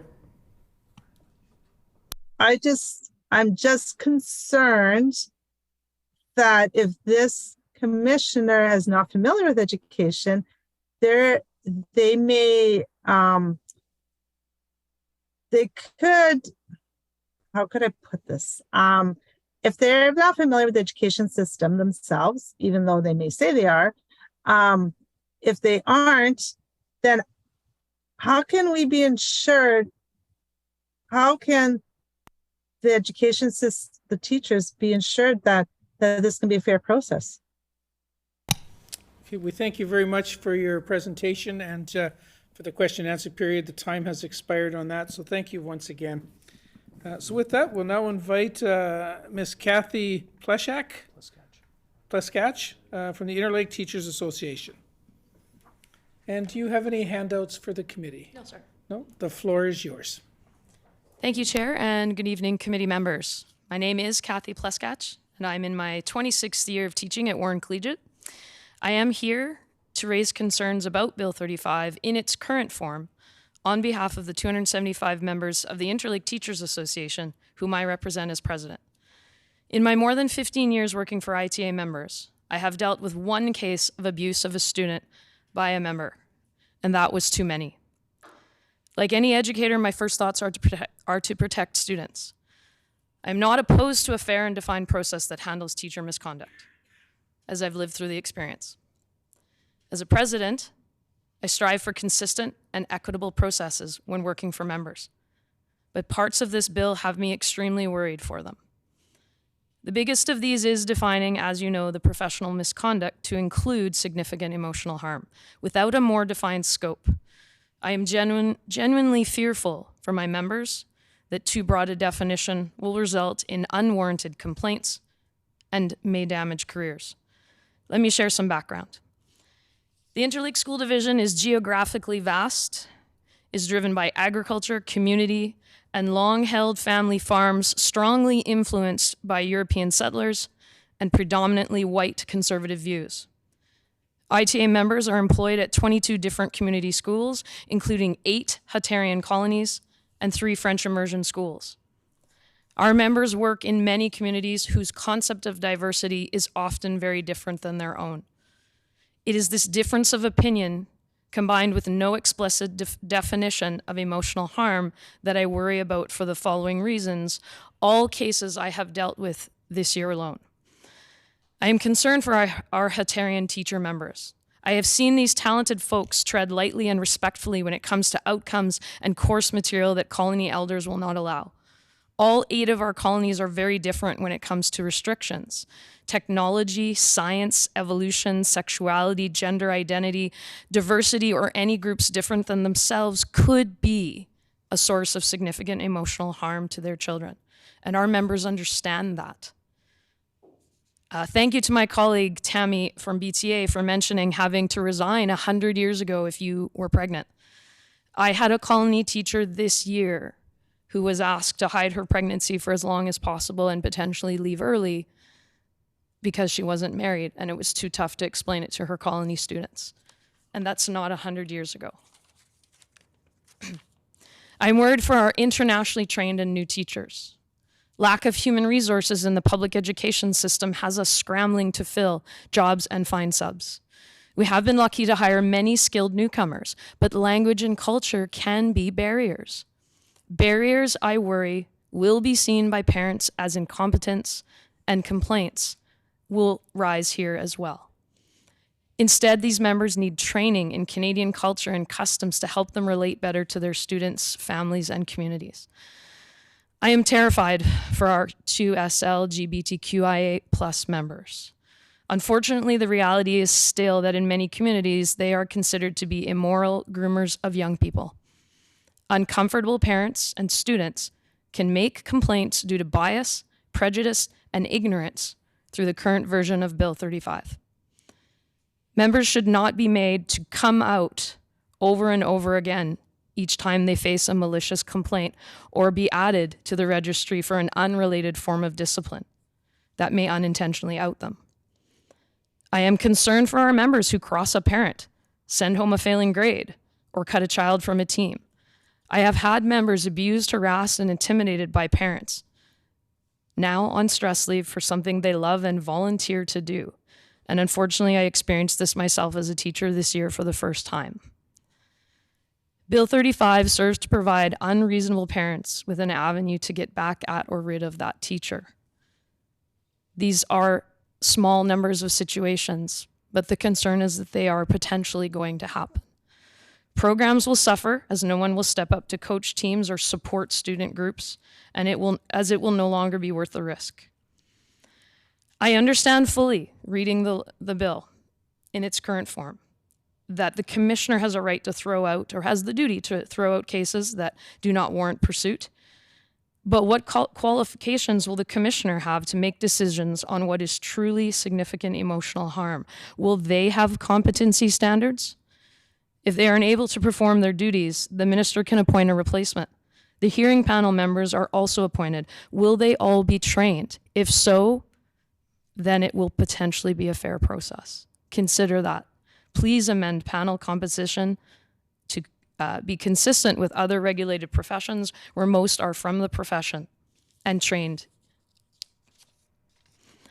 Our classrooms are already under immense strain due to cuts to resources, both material and human, and subs are at a premium. The graduation rate of teachers is decreasing, and now there's a proposal for a process that I feel will scare many of our marginalized and equity-deserving groups from entering the profession altogether.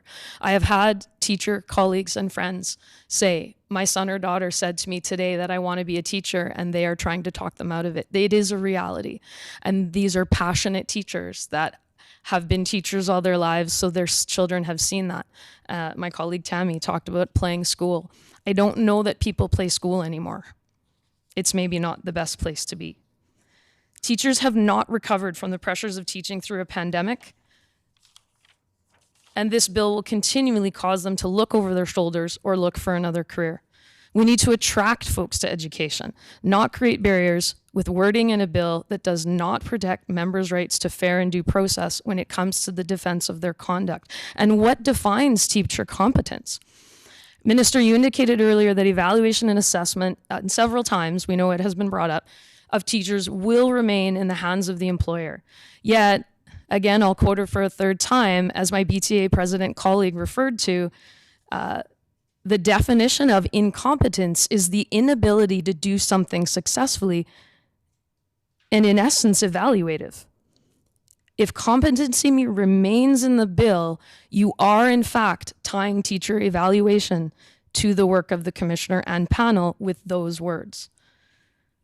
Competence and conduct are two separate issues. Low scores already translate in public opinion to the fault of the teacher, yet we know they are due to the lack of resources to meet school and student need, class size, poverty, and inequity. As teachers, we sign a contract with a division, not a school, not a grade, or even a specialty. Teachers are asked to do anything, and many are teaching everything, as you've heard today. And as my substitute colleague referred to, are parachuted in and don't even know what they're facing till the bell goes at 9, potentially. And many of them are doing it to keep their jobs before the annual round of cuts. Will inexperience or lack of proper training due to huge amounts of turnover, is that going to result in no fault of their own or be confused for incompetence? Lack of training is not necessarily equal to incompetence. In a system that is already seeing increased retirements and exits for other careers, lack of subs and an increase of unqualified teachers on limited teaching permits, and increased members on sick and stress leave, what further impact will a log jam of complaints to be handled by one individual have on schools? Will members be placed on leave, the process of complaints to reach the commissioner, then a hearing panel, and eventually a ruling laid down will paralyze us? This can be avoided with clearer definitions. Please consider amending the bill in a few ways. Remove teacher competency, leave it clearly where it is, as you've indicated, in the hands of the employer, and make no doubt that that is where it stays. Ensure that panels are composed of a majority of teachers, folks trained in the business of the game of school. Define significant. There's a big push right now for critical thinking. And in critical thinking, we focus on on setting criteria. Where is the criteria for the word significant? Because that can be taken different by many different folks. And it will be. It's human nature to do so. And limit reports by employers to suspensions and terminations. And finally, I think it does need to be worded explicitly in the bill, the right to representation to ensure fair and due process for all of our members. Thank you. Thank you very much for your presentation this evening. The floor is now open for questions. Minister Owasco. Thank you, Mr. Chair and Ms. Pleskach. It's nice to see you again. Thanks for your presentation. It's always professional. And I would like to make a comment in regards to recruitment or retainment of teachers. And I strongly believe that when I left teaching, I absolutely left it when I was loving it. And so I myself see that who wouldn't want to be part of a profession that is regulated responsibly. We're seeing in other jurisdictions that this is working and that it is regulated and it's a single desk. I just want to hear your comments on that. Absolutely. Mrs. Pleskach? Thank you, Chair. Apologize. Because it's one more thing on the list of all the things weighing teachers down at the moment. I can use an experience today that I was in a school, and my colleagues may laugh about this. One of the things we often are working with is workplace safety and health rules, and the myth that we are the safety police, not the folks out there trying to help you have a safer work environment. And one of my teaching members lost it because she had too much paper on the wall in her kindergarten room. So my example is to illustrate that at the moment, there is a system in place. It is working. There are a few cases out there, and like a fellow presenter had said today about data, the gentleman that had presented, I think that teachers aren't finding any security if it's one more thing that they have to worry about on the plate, because it's never the one thing. It's the fact that it's the one more thing. Mr. Altamir. Well, thank you, Mr. Chair. Thank you, Ms. Pleskash. It's a pleasure to meet you. Pleasure to hear about your 26 years at Warren Collegiate, how important that is to the community and your dedication to that community. Can you talk a little bit about how Bill 35 may affect the day-to-day practice of the members of Interlake teachers? Ms. Pleskach? Thank you, Chair. Absolutely. We are made of a bunch of small school communities. None of our staffs are more than 40 folks.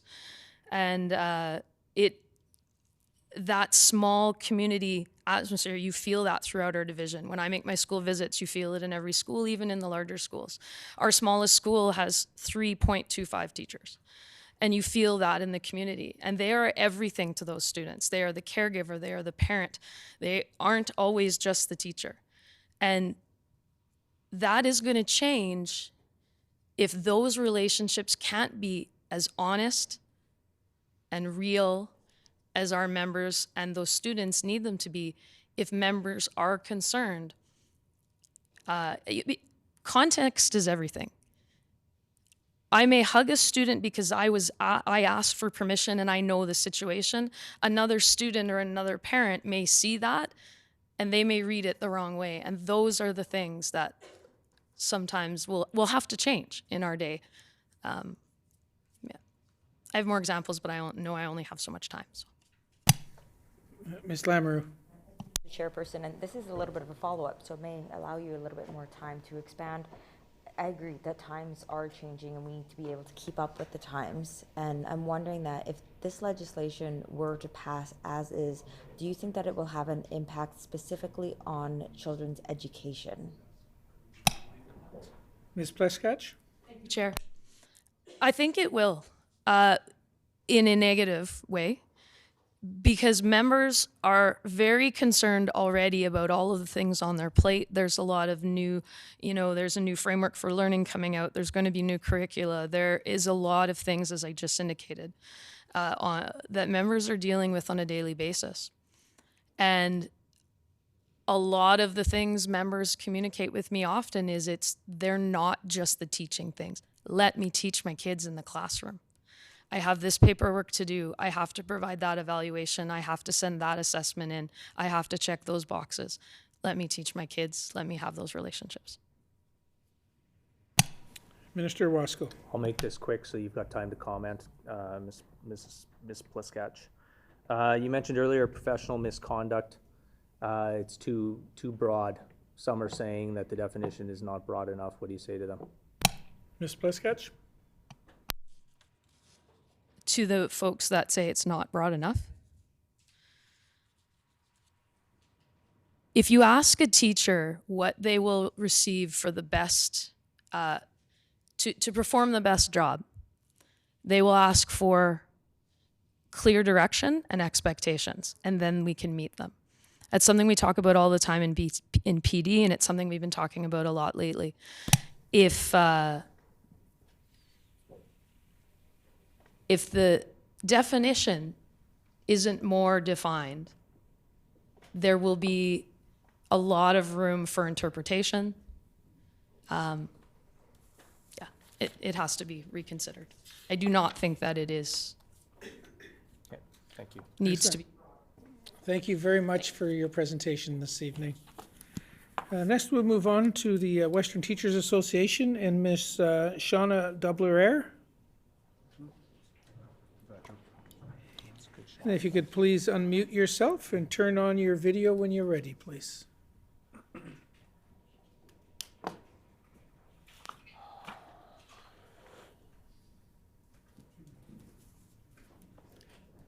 Good evening. Good evening, Ms. Dubler, is it? Did I Dubler. Okay, thank you very much for the correction. You have 10 minutes for your presentation. The floor is yours. Thank you. Good evening. My name is Shauna Doubelair. I have been a Manitoba teacher for 19 years, spending the last 12 years in Western School Division, teaching newcomers and English language learners. I'm speaking to you from my part-time role as Western Teachers Association President on behalf of our 160 members. I'm here tonight to share some concerns with Bill 35, the Education Administration Amendment Act. To be clear, I am in full support of a law that improves child safety. Students have been my primary professional responsibility since my first days in a classroom. I take my duty seriously and work to make my classroom a safe space for all students. I also collaborate with my colleagues so that our building provides a space where students are free from harm and abuse. I have no argument against supporting laws to enhance child protection. It is concerning that Bill 35 has included teacher competence. Conduct and competence are not the same. Investigating and adjudicating complaints related to a teacher's conduct addresses the safety of children. Investigating and adjudicating complaints related to a teacher's knowledge, skills, or their ability to instruct learning of the Manitoba curriculum strays away from the stated intention of this bill. I was hired and supervised and evaluated by experienced education colleagues on behalf of my employer, Western School Division. Under Bill 35, the ability to evaluate my job performance would be transferred to a third-party commissioner, and as we've heard this evening, it would be as a complement. It is problematic that an appointed official would have the power to address issues with my performance as a teacher. If the complaint were to go further, a hearing panel made up of mostly non-teachers and individuals without expertise in education could be judging my competency, another problem. It is another example of why competence should not be part of this bill on misconduct. My colleagues and I want the best teachers in the classroom. We work hard to improve professionally. We set yearly goals in our professional growth plans. We take on challenges and seek development opportunities so that we can be responsive to our students' growing and evolving needs. To be clear, I am not opposed to standards and regulation. In April 2022, I read under the Excellence in Teaching and Leadership pillar of Manitoba's K-12 Education Action Plan that government had identified the establishment of professional standards that guide educator development, practice, and evaluation as a future action to be initiated by April 2024. Western teachers support this development. Our profession possesses the knowledge, experience, and expertise to assess and adjudicate the conduct of our members. Competence and conduct are two separate issues. This bill inappropriately links them. When considering a management process for appropriate conduct to keep kids safe, it is imperative that Bill 35 gets it right. W. Edwards Deming is credited with the following quote, "A bad system will beat a good person every time." I can't help but think of that quote as I have learned more about the clauses contained within Bill 35. I have worked with countless good teachers during my career and consider myself to be qualified and experienced at my job. Including the phrase significant emotional harm as part of the broad misconduct definition raises alarm bells for me. I have personally experienced personality conflicts with students in the past, whether it began because of my classroom management practices, a misunderstanding, or the assessments that I have distributed. There have been situations when a student was upset with me. It was resolved through collaboration with my colleagues or a principal who could speak with the parties involved in a timely manner. Over the course of my career and across all age groups, I have seen students reacting in the moment to what they felt was significant emotional harm. Teachers are very aware of the impact social media has had on bullying. Apps like Instagram and Kik have made it so very easy for anyone to say anything and remain anonymous.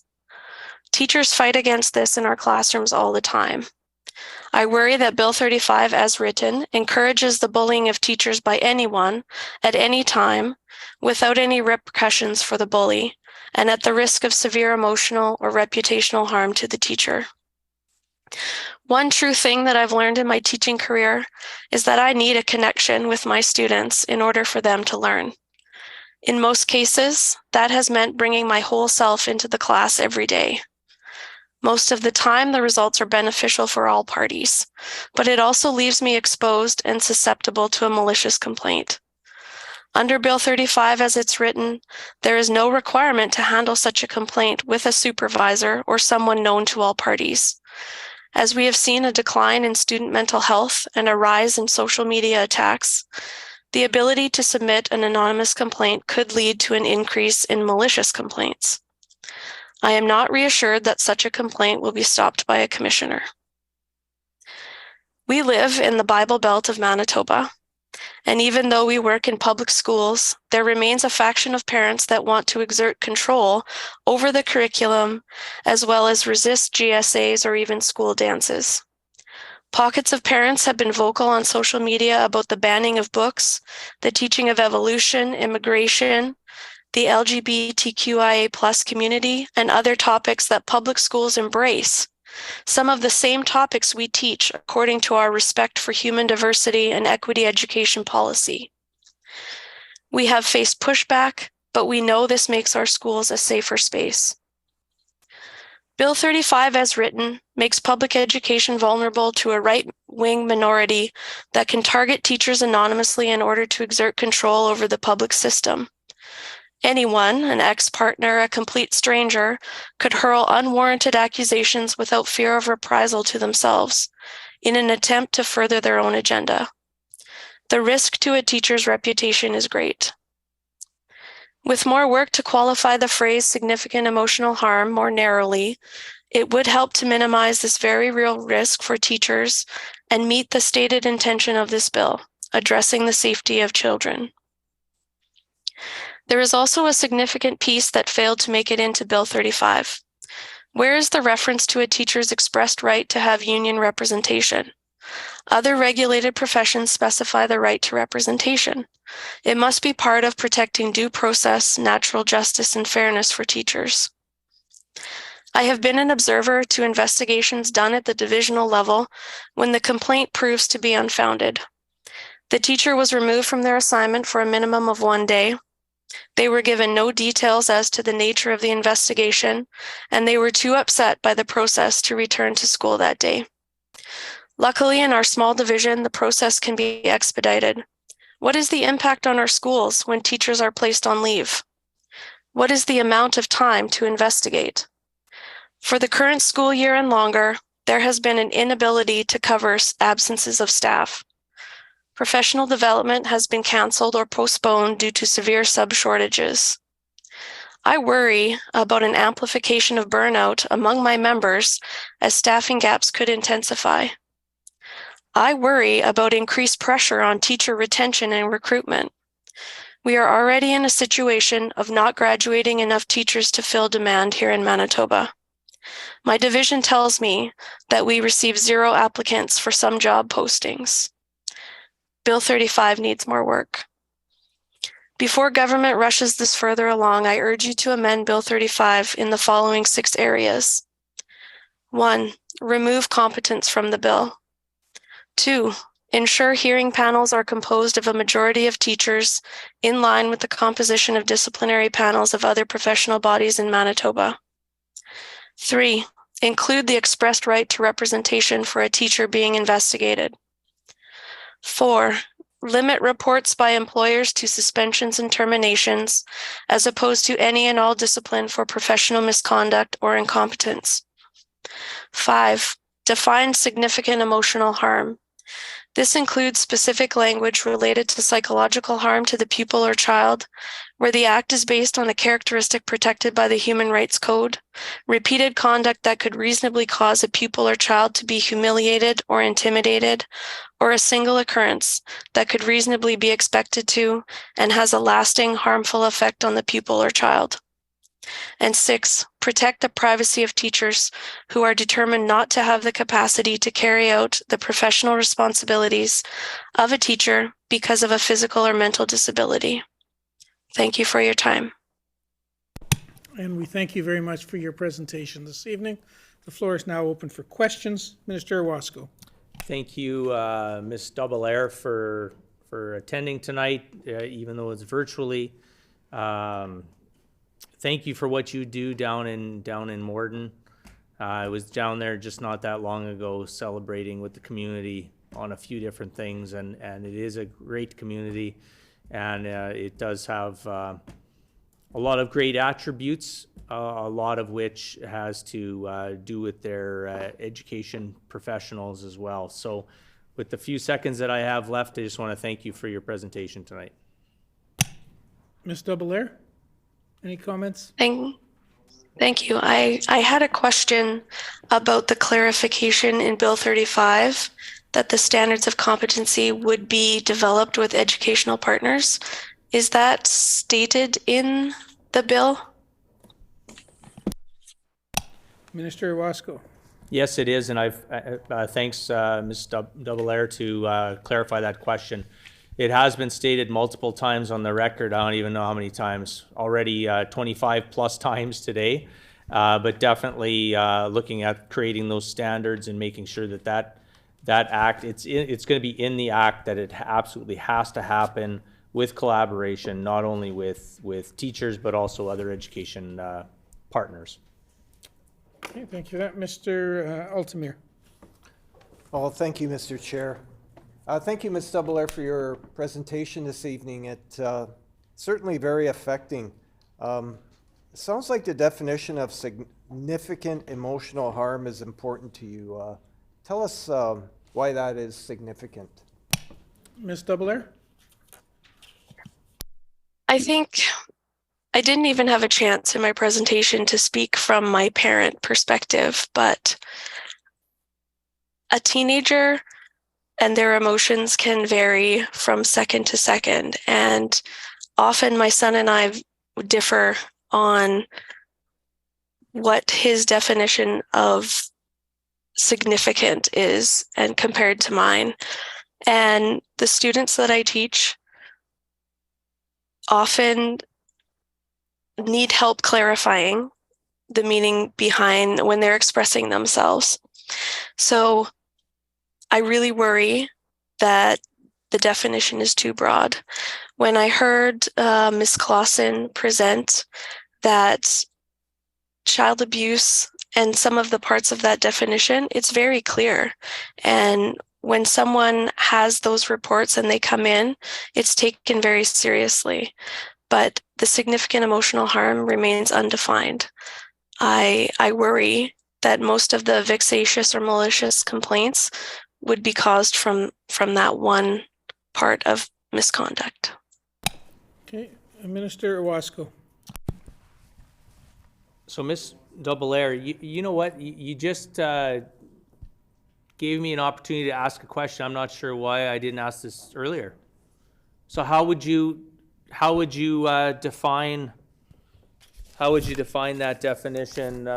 How would you tighten that definition up? Significant emotional harm to the pupil or child. How would you tighten that up? Ms. Double-Air. Sorry. As part of the recommendations at the end of my presentation, to include specific language that's related to psychological harm to the pupil or child, and where the act is based on a characteristic protected by the Human Rights Code. Repeated conduct that could reasonably cause a pupil or child to be humiliated or intimidated, or a single occurrence that could reasonably be expected to and has a lasting harmful effect on the pupil or child. Any further questions? Minister Owasco? Thank you for that. Any further comments before we close this one, Ms. Double-Air?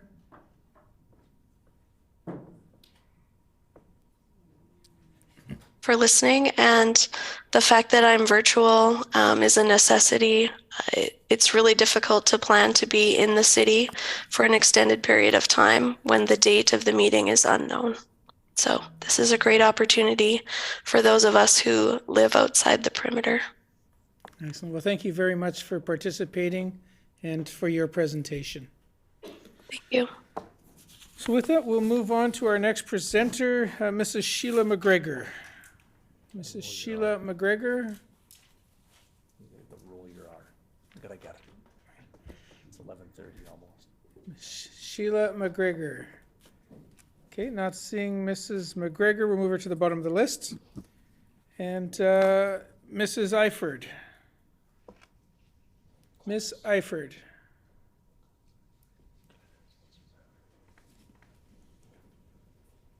And just one final time, Miss Glynis Eiford. Let's see, we'll move Miss Eiford to the bottom of the list. Next, we have Mr. Sean Free. Sean Free. Not in the room. Okay, so Mr. Sean Free, we will move to the bottom of the list. Next, move on to Mr. Jeff Memka. Jeff Memka. Not in the room. Mr. Memka online. So we'll move Mr. Memka to the bottom of the list. So for those with the list at the table, number 33 Number 32. from the Louis Riel Teachers Association, Ms. Marcella Cabezas. Thank you very much for that. Welcome. The floor is yours. Good evening. My name is Marcella Cabezas, and I have been a public school teacher in Manitoba for the past 20 years, having spent nearly my entire career in the Louis Riel School Division. Presently, I serve as president of the Louis Riel Teachers Association, the third largest in the province, which represents nearly 1,200 teachers, principal teachers, and clinicians. I'm here today to share my concerns regarding Bill 35, the Education Administration Act, as it is currently written. First, I must state clearly that I am not here to oppose enhancing child protection. I am in full support of laws that improve child safety. I can confidently say that the members I represent feel the same way. Teachers have chosen this career because of our deep care and concern for the well-being and betterment of our students. Day in and day out, our members strive to create not just safe spaces, but brave spaces, where students can grow as learners and as individuals and be authentically who they are. These are spaces that are free from harm and abuse. The recognition of this primary responsibility to our students is enshrined as the first point in our Code of Professional Practice. Discussing opposition to Bill 35 publicly has been made difficult, as government has stated that its primary intention is to address child safety. Nevertheless, I'm here today as there are other elements embedded in Bill 35 that concern me. First, Bill 35 inappropriately links competence and conduct. Our Code of Professional Practice requires us to continue improving professionally. In my association, LRTA members have sought out nearly 800 autonomous professional learning opportunities this year alone. This is in addition to school-based professional learning acquired on professional development days, through midweek network sessions, collaborative learning cycles, and teacher-to-teacher collaboration. Many of our members have sought out post-baccalaureate and master's degrees to further their learning. Suffice to say, our members work hard to be the best teachers, principals, and clinicians possible to ensure that they can respond to the growing and evolving needs of our students. This is critical as the needs of our students are constantly growing and more complex than ever before. When it comes to Bill 35, I fail to understand how investigating and adjudicating complaints related to a teacher's knowledge and skills or their ability to instruct and assess learning of the Manitoba curriculum addresses child safety. It is interesting to note where political opposites find common ground. In an opinion editorial in the Winnipeg Free Press, Michael Zwagstra, a teacher and senior fellow of the Fraser Institute, whose views lean more to the right, highlighted the fact that professional competence in a bill regarding misconduct does not make sense. They are two separate matters and should not be conflated. My second concern is that as employees of the Louis Riel School Division, my members and I are hired, supervised, and evaluated by our employer. But Bill 35, as it is currently written, the Commissioner has the power to address issues of competence that fall under the purview of our employer. I ask why a third party is being tasked with evaluating the ability of teachers to perform their job. Additionally concerning is that the hearing panel, as proposed in Bill 35, will be made up of mostly non-teachers. Asking individuals without expertise in education to be responsible for judging teacher competency is another reason competence should not be part of a bill that is supposed to be focused on addressing misconduct. To improve fairness, the panel composition should be consistent with other regulated professions in Manitoba, where most of the panel members are from the profession.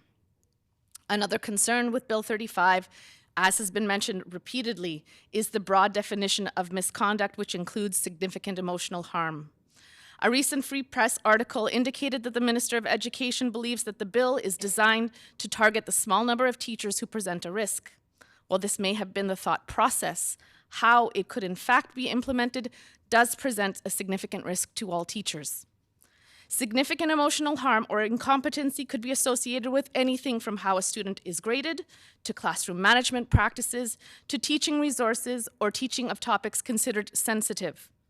Qualifying significant emotional harm more narrowly would help to minimize this vulnerability for teachers while ensuring protections are in place for the students.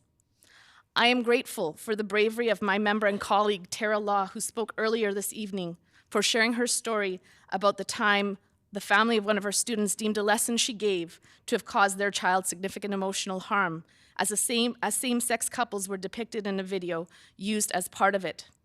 The impact, as she shared, of this complaint was significant, unfair, and unjust to her, and reverberates to this day. Personally, I recall a time while pregnant with my first child in 2009, I had a parent launch a complaint about my conduct to my employer when her child, who was not passing the course that I taught, failed his final exam, meaning he would not receive one of his high school credits. The experience was incredibly difficult and emotionally harmful for me, as the allegations were unfair and unfounded. Despite eventually being exonerated by my employer several weeks later, the added stress of living through such a complaint negatively impacted my health and emotional well-being, and I believe it contributed to the premature delivery of my son. The reassurance that frivolous, vexatious, or malicious complaints will be weeded out by the Commissioner offers little comfort, as the impact of the investigation on teachers could be significant, particularly depending on how far the investigation goes ahead before it is deemed unfounded. What the Minister and supporters of Bill 35 seem not to have considered is that this legislation creates a duplicate mechanism for complaints, as school divisions already have mechanisms to address such matters. This means a teacher could be questioned over the same instance not once but twice if parents are unsatisfied with how a matter is resolved at the divisional level. Having to relive the emotional impact of such a situation more than once is far from just. I also worry about the safety of teachers.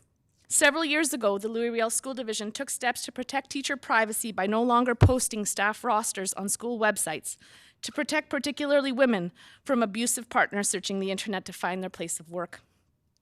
Employers are required to have prospective employees submit criminal record checks and child abuse registry checks to ensure they are cleared to work with kids.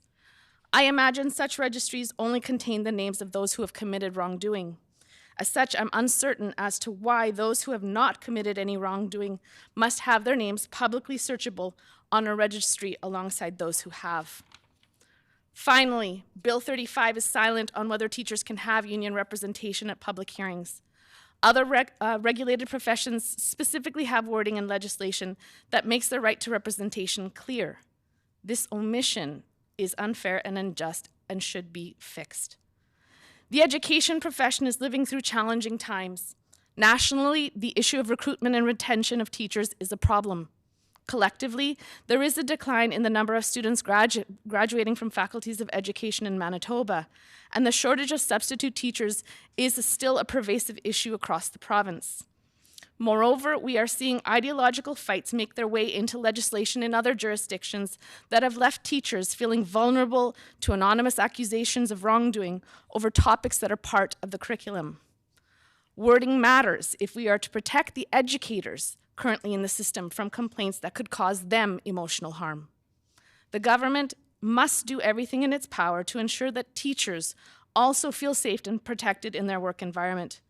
It cannot afford for those who are currently in the profession to feel unseen and unheard when expressing their concerns about the ways in which this bill could affect their professional lives. There is no critical mass in the wings to replace teachers who are emotionally affected long-term by the launching of meritless complaints questioning their competency. In closing, I would like to propose the following amendments: the removal of competency from the bill, assurance that the hearing panel will be composed of a majority of teachers that is in line with the composition of disciplinary panels from other professional bodies in Manitoba, the inclusion of the express right to representation for a teacher being investigated, the limiting of reports by employers to suspensions and terminations as opposed to any and all discipline for professional misconduct, a clearly and carefully created definition of significant emotional harm. I would recommend the one that was shared by the earlier speaker, my colleague, Ms. Shauna Dobler. And I thank you for your time and consideration. Well, thank you very much for your presentation. The floor is now open for questions. Minister Iwasko. Thank you, Ms. Cabezas, for coming and giving your presentation tonight and staying up with us. And thanks for sharing your own personal stories and journeys throughout some of these challenging times.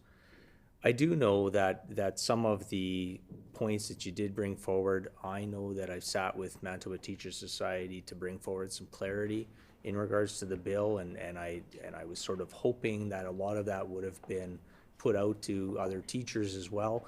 It's evident to me today that I need to maybe do a better job getting my voice and our voice to teachers. So I like to thank you for bringing up a couple points that have been repeated as well today, because I do know time has expired. I do know from your heart that you. Mrs. Cabas, any comments back to the minister? None at this time, thank you. Thank you. Mr. Altemeyer. Well, thank you, Mr. Chair. And listening to your presentation, Ms. Cavazos, this has been affecting, very, very affecting. I know that everyone around this table has listened intently to what you had to say. What I picked up is the broad definition of significant emotional harm. Can you tell us how that would affect the day-to-day practice of teachers in Louis-Riel School Division? Ms. Cabezas. Thank you. Again, the broad definition is the issue here. I think we have a lot of innovative teachers who want to do good things in their classrooms. And as many previous speakers have shared, the vastness of the current definition would lead to people walking on eggshells, lead to additional anxieties and concerns about what can and shouldn't be said in a classroom. And that creates restrictions on our ability to progress with all of the various pieces in society that are part of our curriculum and important to moving forward public education and creating those future citizens. So that is one of my biggest concerns with respect to the broadness of the definition as it currently exists. And so, as was very clearly iterated by my colleague Shauna Dalblair, there is a need to clearly define that piece so that there isn't room for misinterpretation in areas outside of what Ms. Clausen spoke to, which is the sexual exploitation of children. We want to ensure that in areas where that isn't the issue, that this significant emotional harm piece isn't negatively impacting our members and the way that they work with their students. Ms. Lamoureux.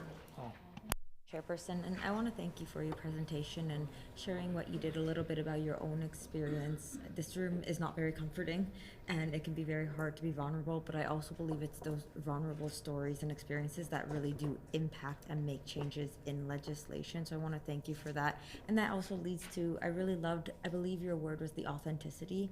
I think we need to be striving for authenticity in all areas of our life, and especially in the classroom, both on behalf of the teachers as well as the students. That's the only way to really build that relationship. So I just want to commend you on that. Ms. Cabas, Mrs. Cabezas? No comments. Thank you very much. Any further questions? Hearing none, thank you again very much for your presentation this evening.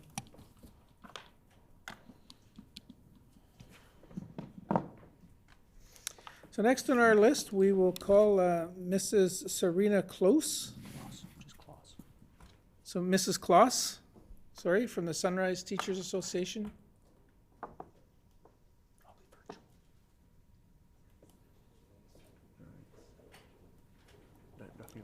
Nothing online? So we'll call one more time just in case Mrs. Kloss. Okay, we'll move speaker number 34 to the bottom of the list.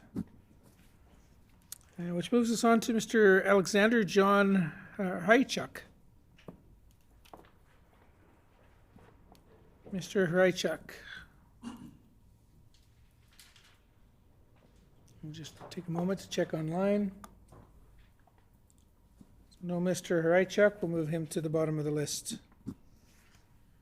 Mrs. Brittany, is it Okach? Brittany Okach.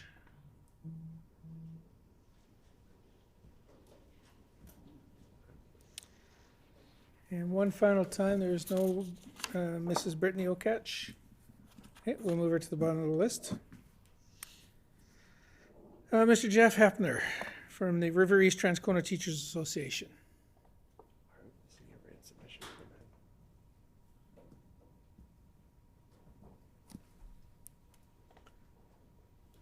Just doing a check online here. No, Mr. Hepner, not in. We'll move to the bottom of the list. Ms. Lees Legal from the Pembina Trails Teachers Association. Ms. Legel is online. So Ms. Legel, I would just ask that you unmute yourself and turn your video on.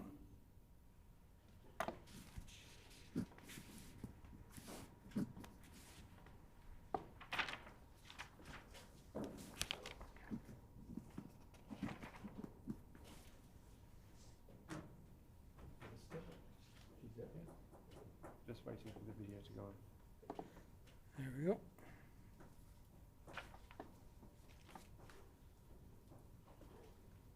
Can you hear me? There we go. Yes, we can. Thank you very much for joining us this late evening, and 10 minutes for your presentation, and the floor is all yours. Firstly, thank you for pronouncing my name correctly. You hit it out of the park. Lees Legal, very good. Thank you. And I have to say I'm about 3.5 hours past my bedtime and past a big bag of chips and chocolate covered almonds. So this is not my best performance for sure, not my best performance time, but I do thank everybody for the opportunity, and I do applaud all the presenters who have come here thus far. I do have a number of notes here, and I will try to stick to the script. Just like everybody else has said, the top priority is to be I'm entirely on board with the protection of children. There's no question about that. That's a forever and constant filter that I and teachers use. That's what we're committed to for sure. I'm here tonight, nevertheless, to speak on some what I would call errors in Bill 35. And I believe that those errors, in my view, have some potential to cause harm to educators and to students, because some items in Bill 35 distract from the crucial priority of child protection. I believe that, that some items in Bill 35 have potential to cause harm to families who are being misguided into thinking that this bill will solve some problems that it will not solve. And the distractions that are happening as a result of some of these other items that I will walk through that you've already heard a number of people speak to tonight are the types of things that are going to take us in places where they take us away from the primary focus of child safety. I believe that some items in Bill 25 will also cause damage to the teaching profession and to people who would like to come into the teaching profession. So tonight, instead of being here in my 35th year of teaching, my preference would be, well, to be sleeping, but also to be spending my time, to be dedicating my time to supporting children and the folks who work in schools, the teachers who work in schools, because that's my role, and definitely in direct support of child safety. That's absolutely, I live and breathe that, and so do teachers.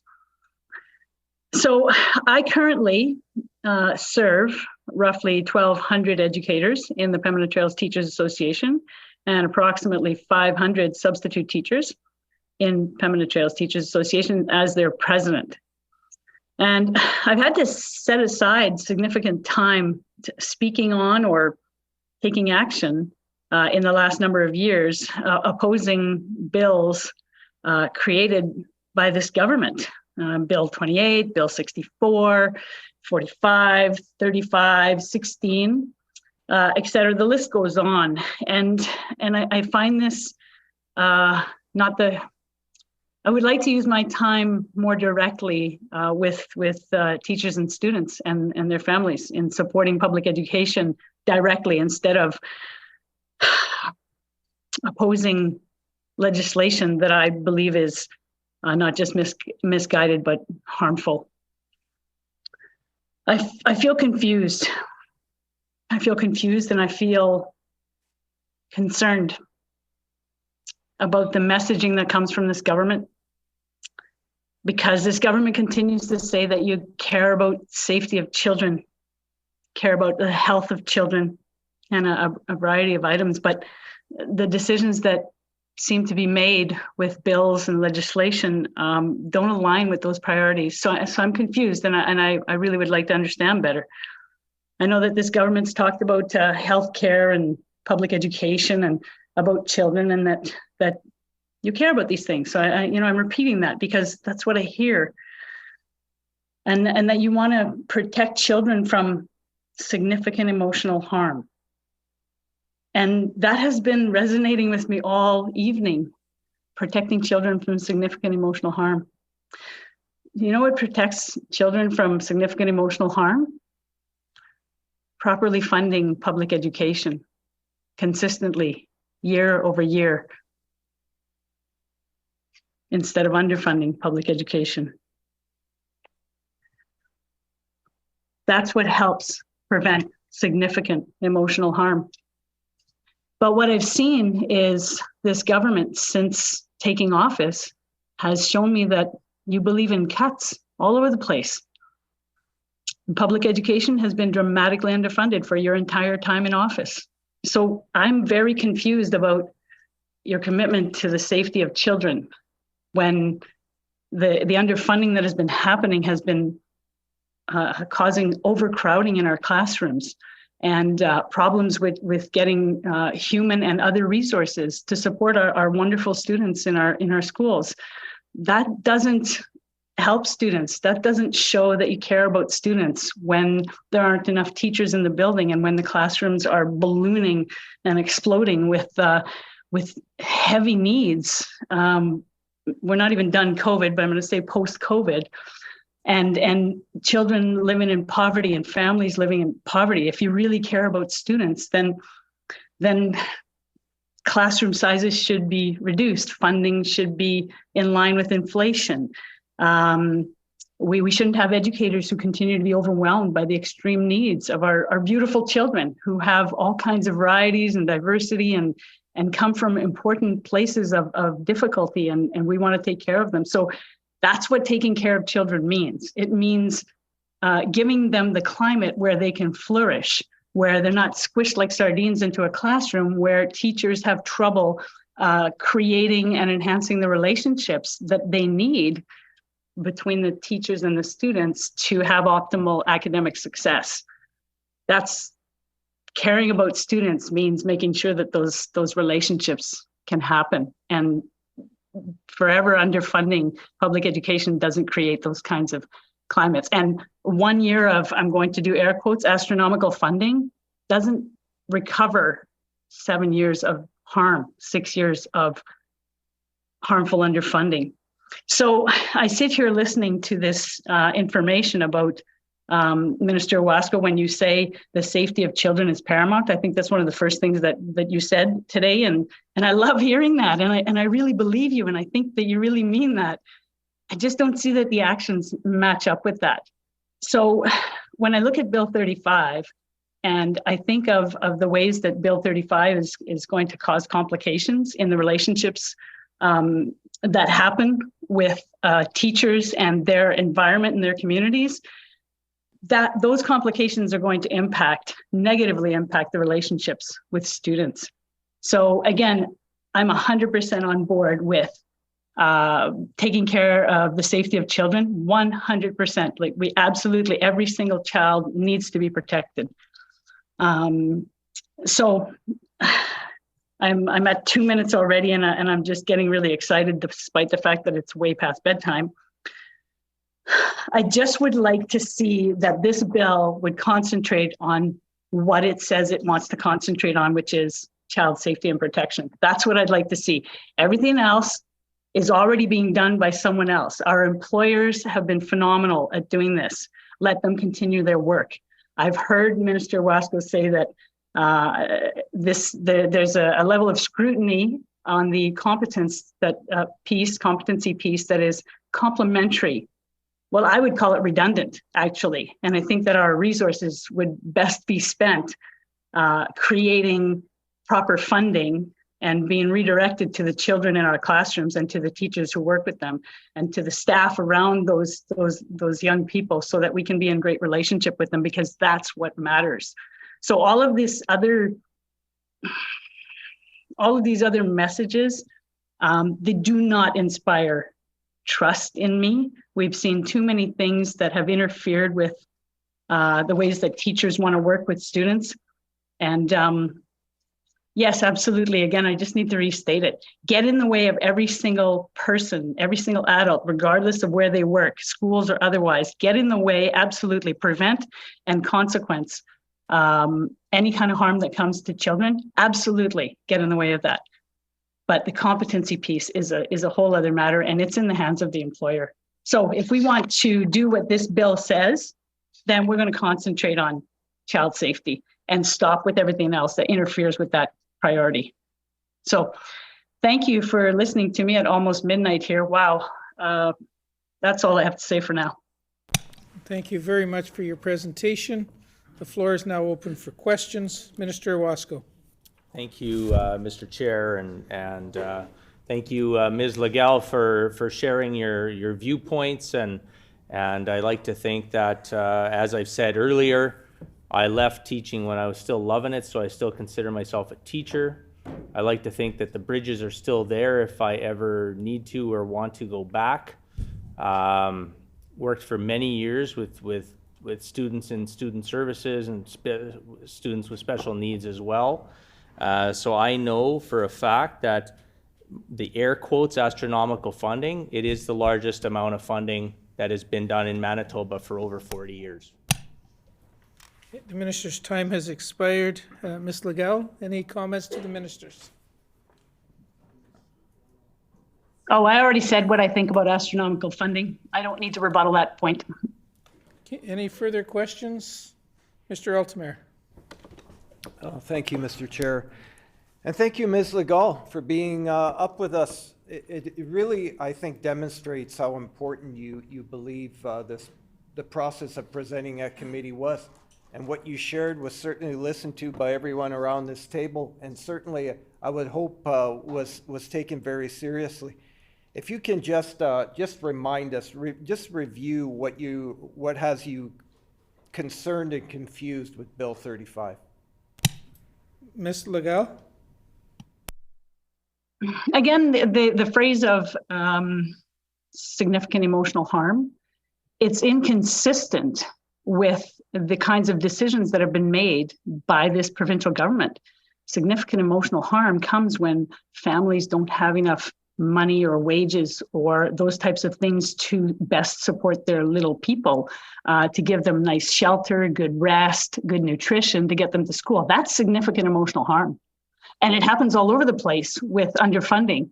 So when it comes up in a bill about what teachers may or may not be doing in an undefined way, it's hard for me to trust that the people who are using that phrase are going to use it in a way that will actually accomplish what they say they're trying to accomplish. So I stay confused about that, because significant emotional harm is happening all the time because of the dramatic underfunding that has been happening to these young people. They're coming to school hungry. They're coming to school packed in classes with overwhelmed teachers.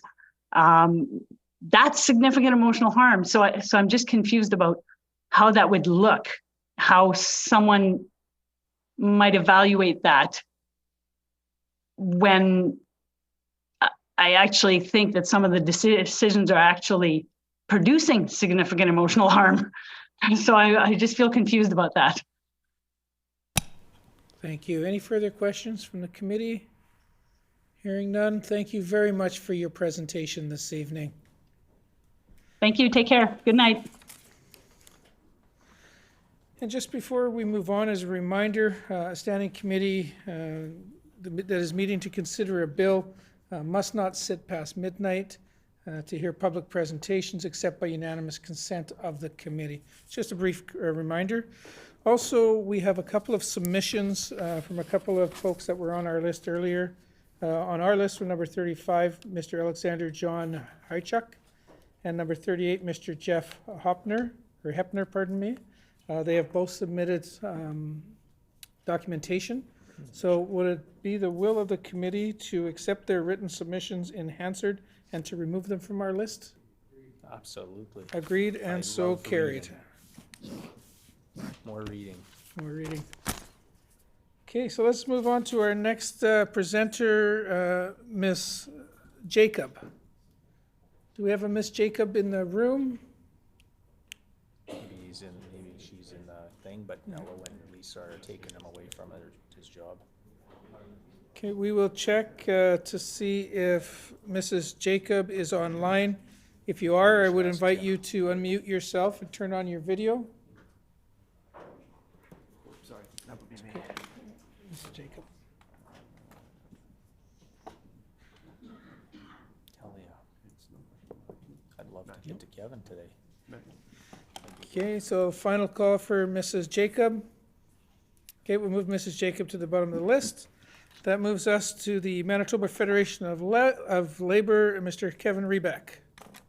Mr. Rebeck, are you online? No, I heard he couldn't make it. Okay, so we will move Mr. Rebeck to the bottom of the list. What? Oh, he's at the Jets game. That's what happened. Miss Adrian Leonard. Is there a Miss Leonard online? And one final call for Miss Leonard. Okay, we'll move Miss Leonard to the bottom of the list. Mrs. Jennifer Engbrecht.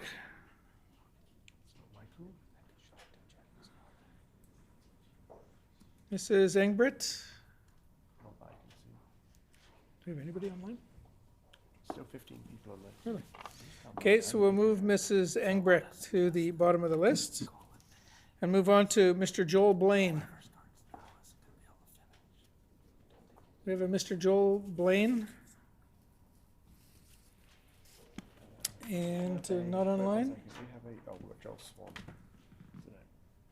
Okay, so final one for Mr. Joel Blaine.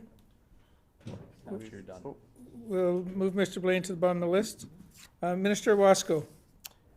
Mr. Chair, just in light of going down the list, unless one of the two gentlemen that are sitting in the room are up next.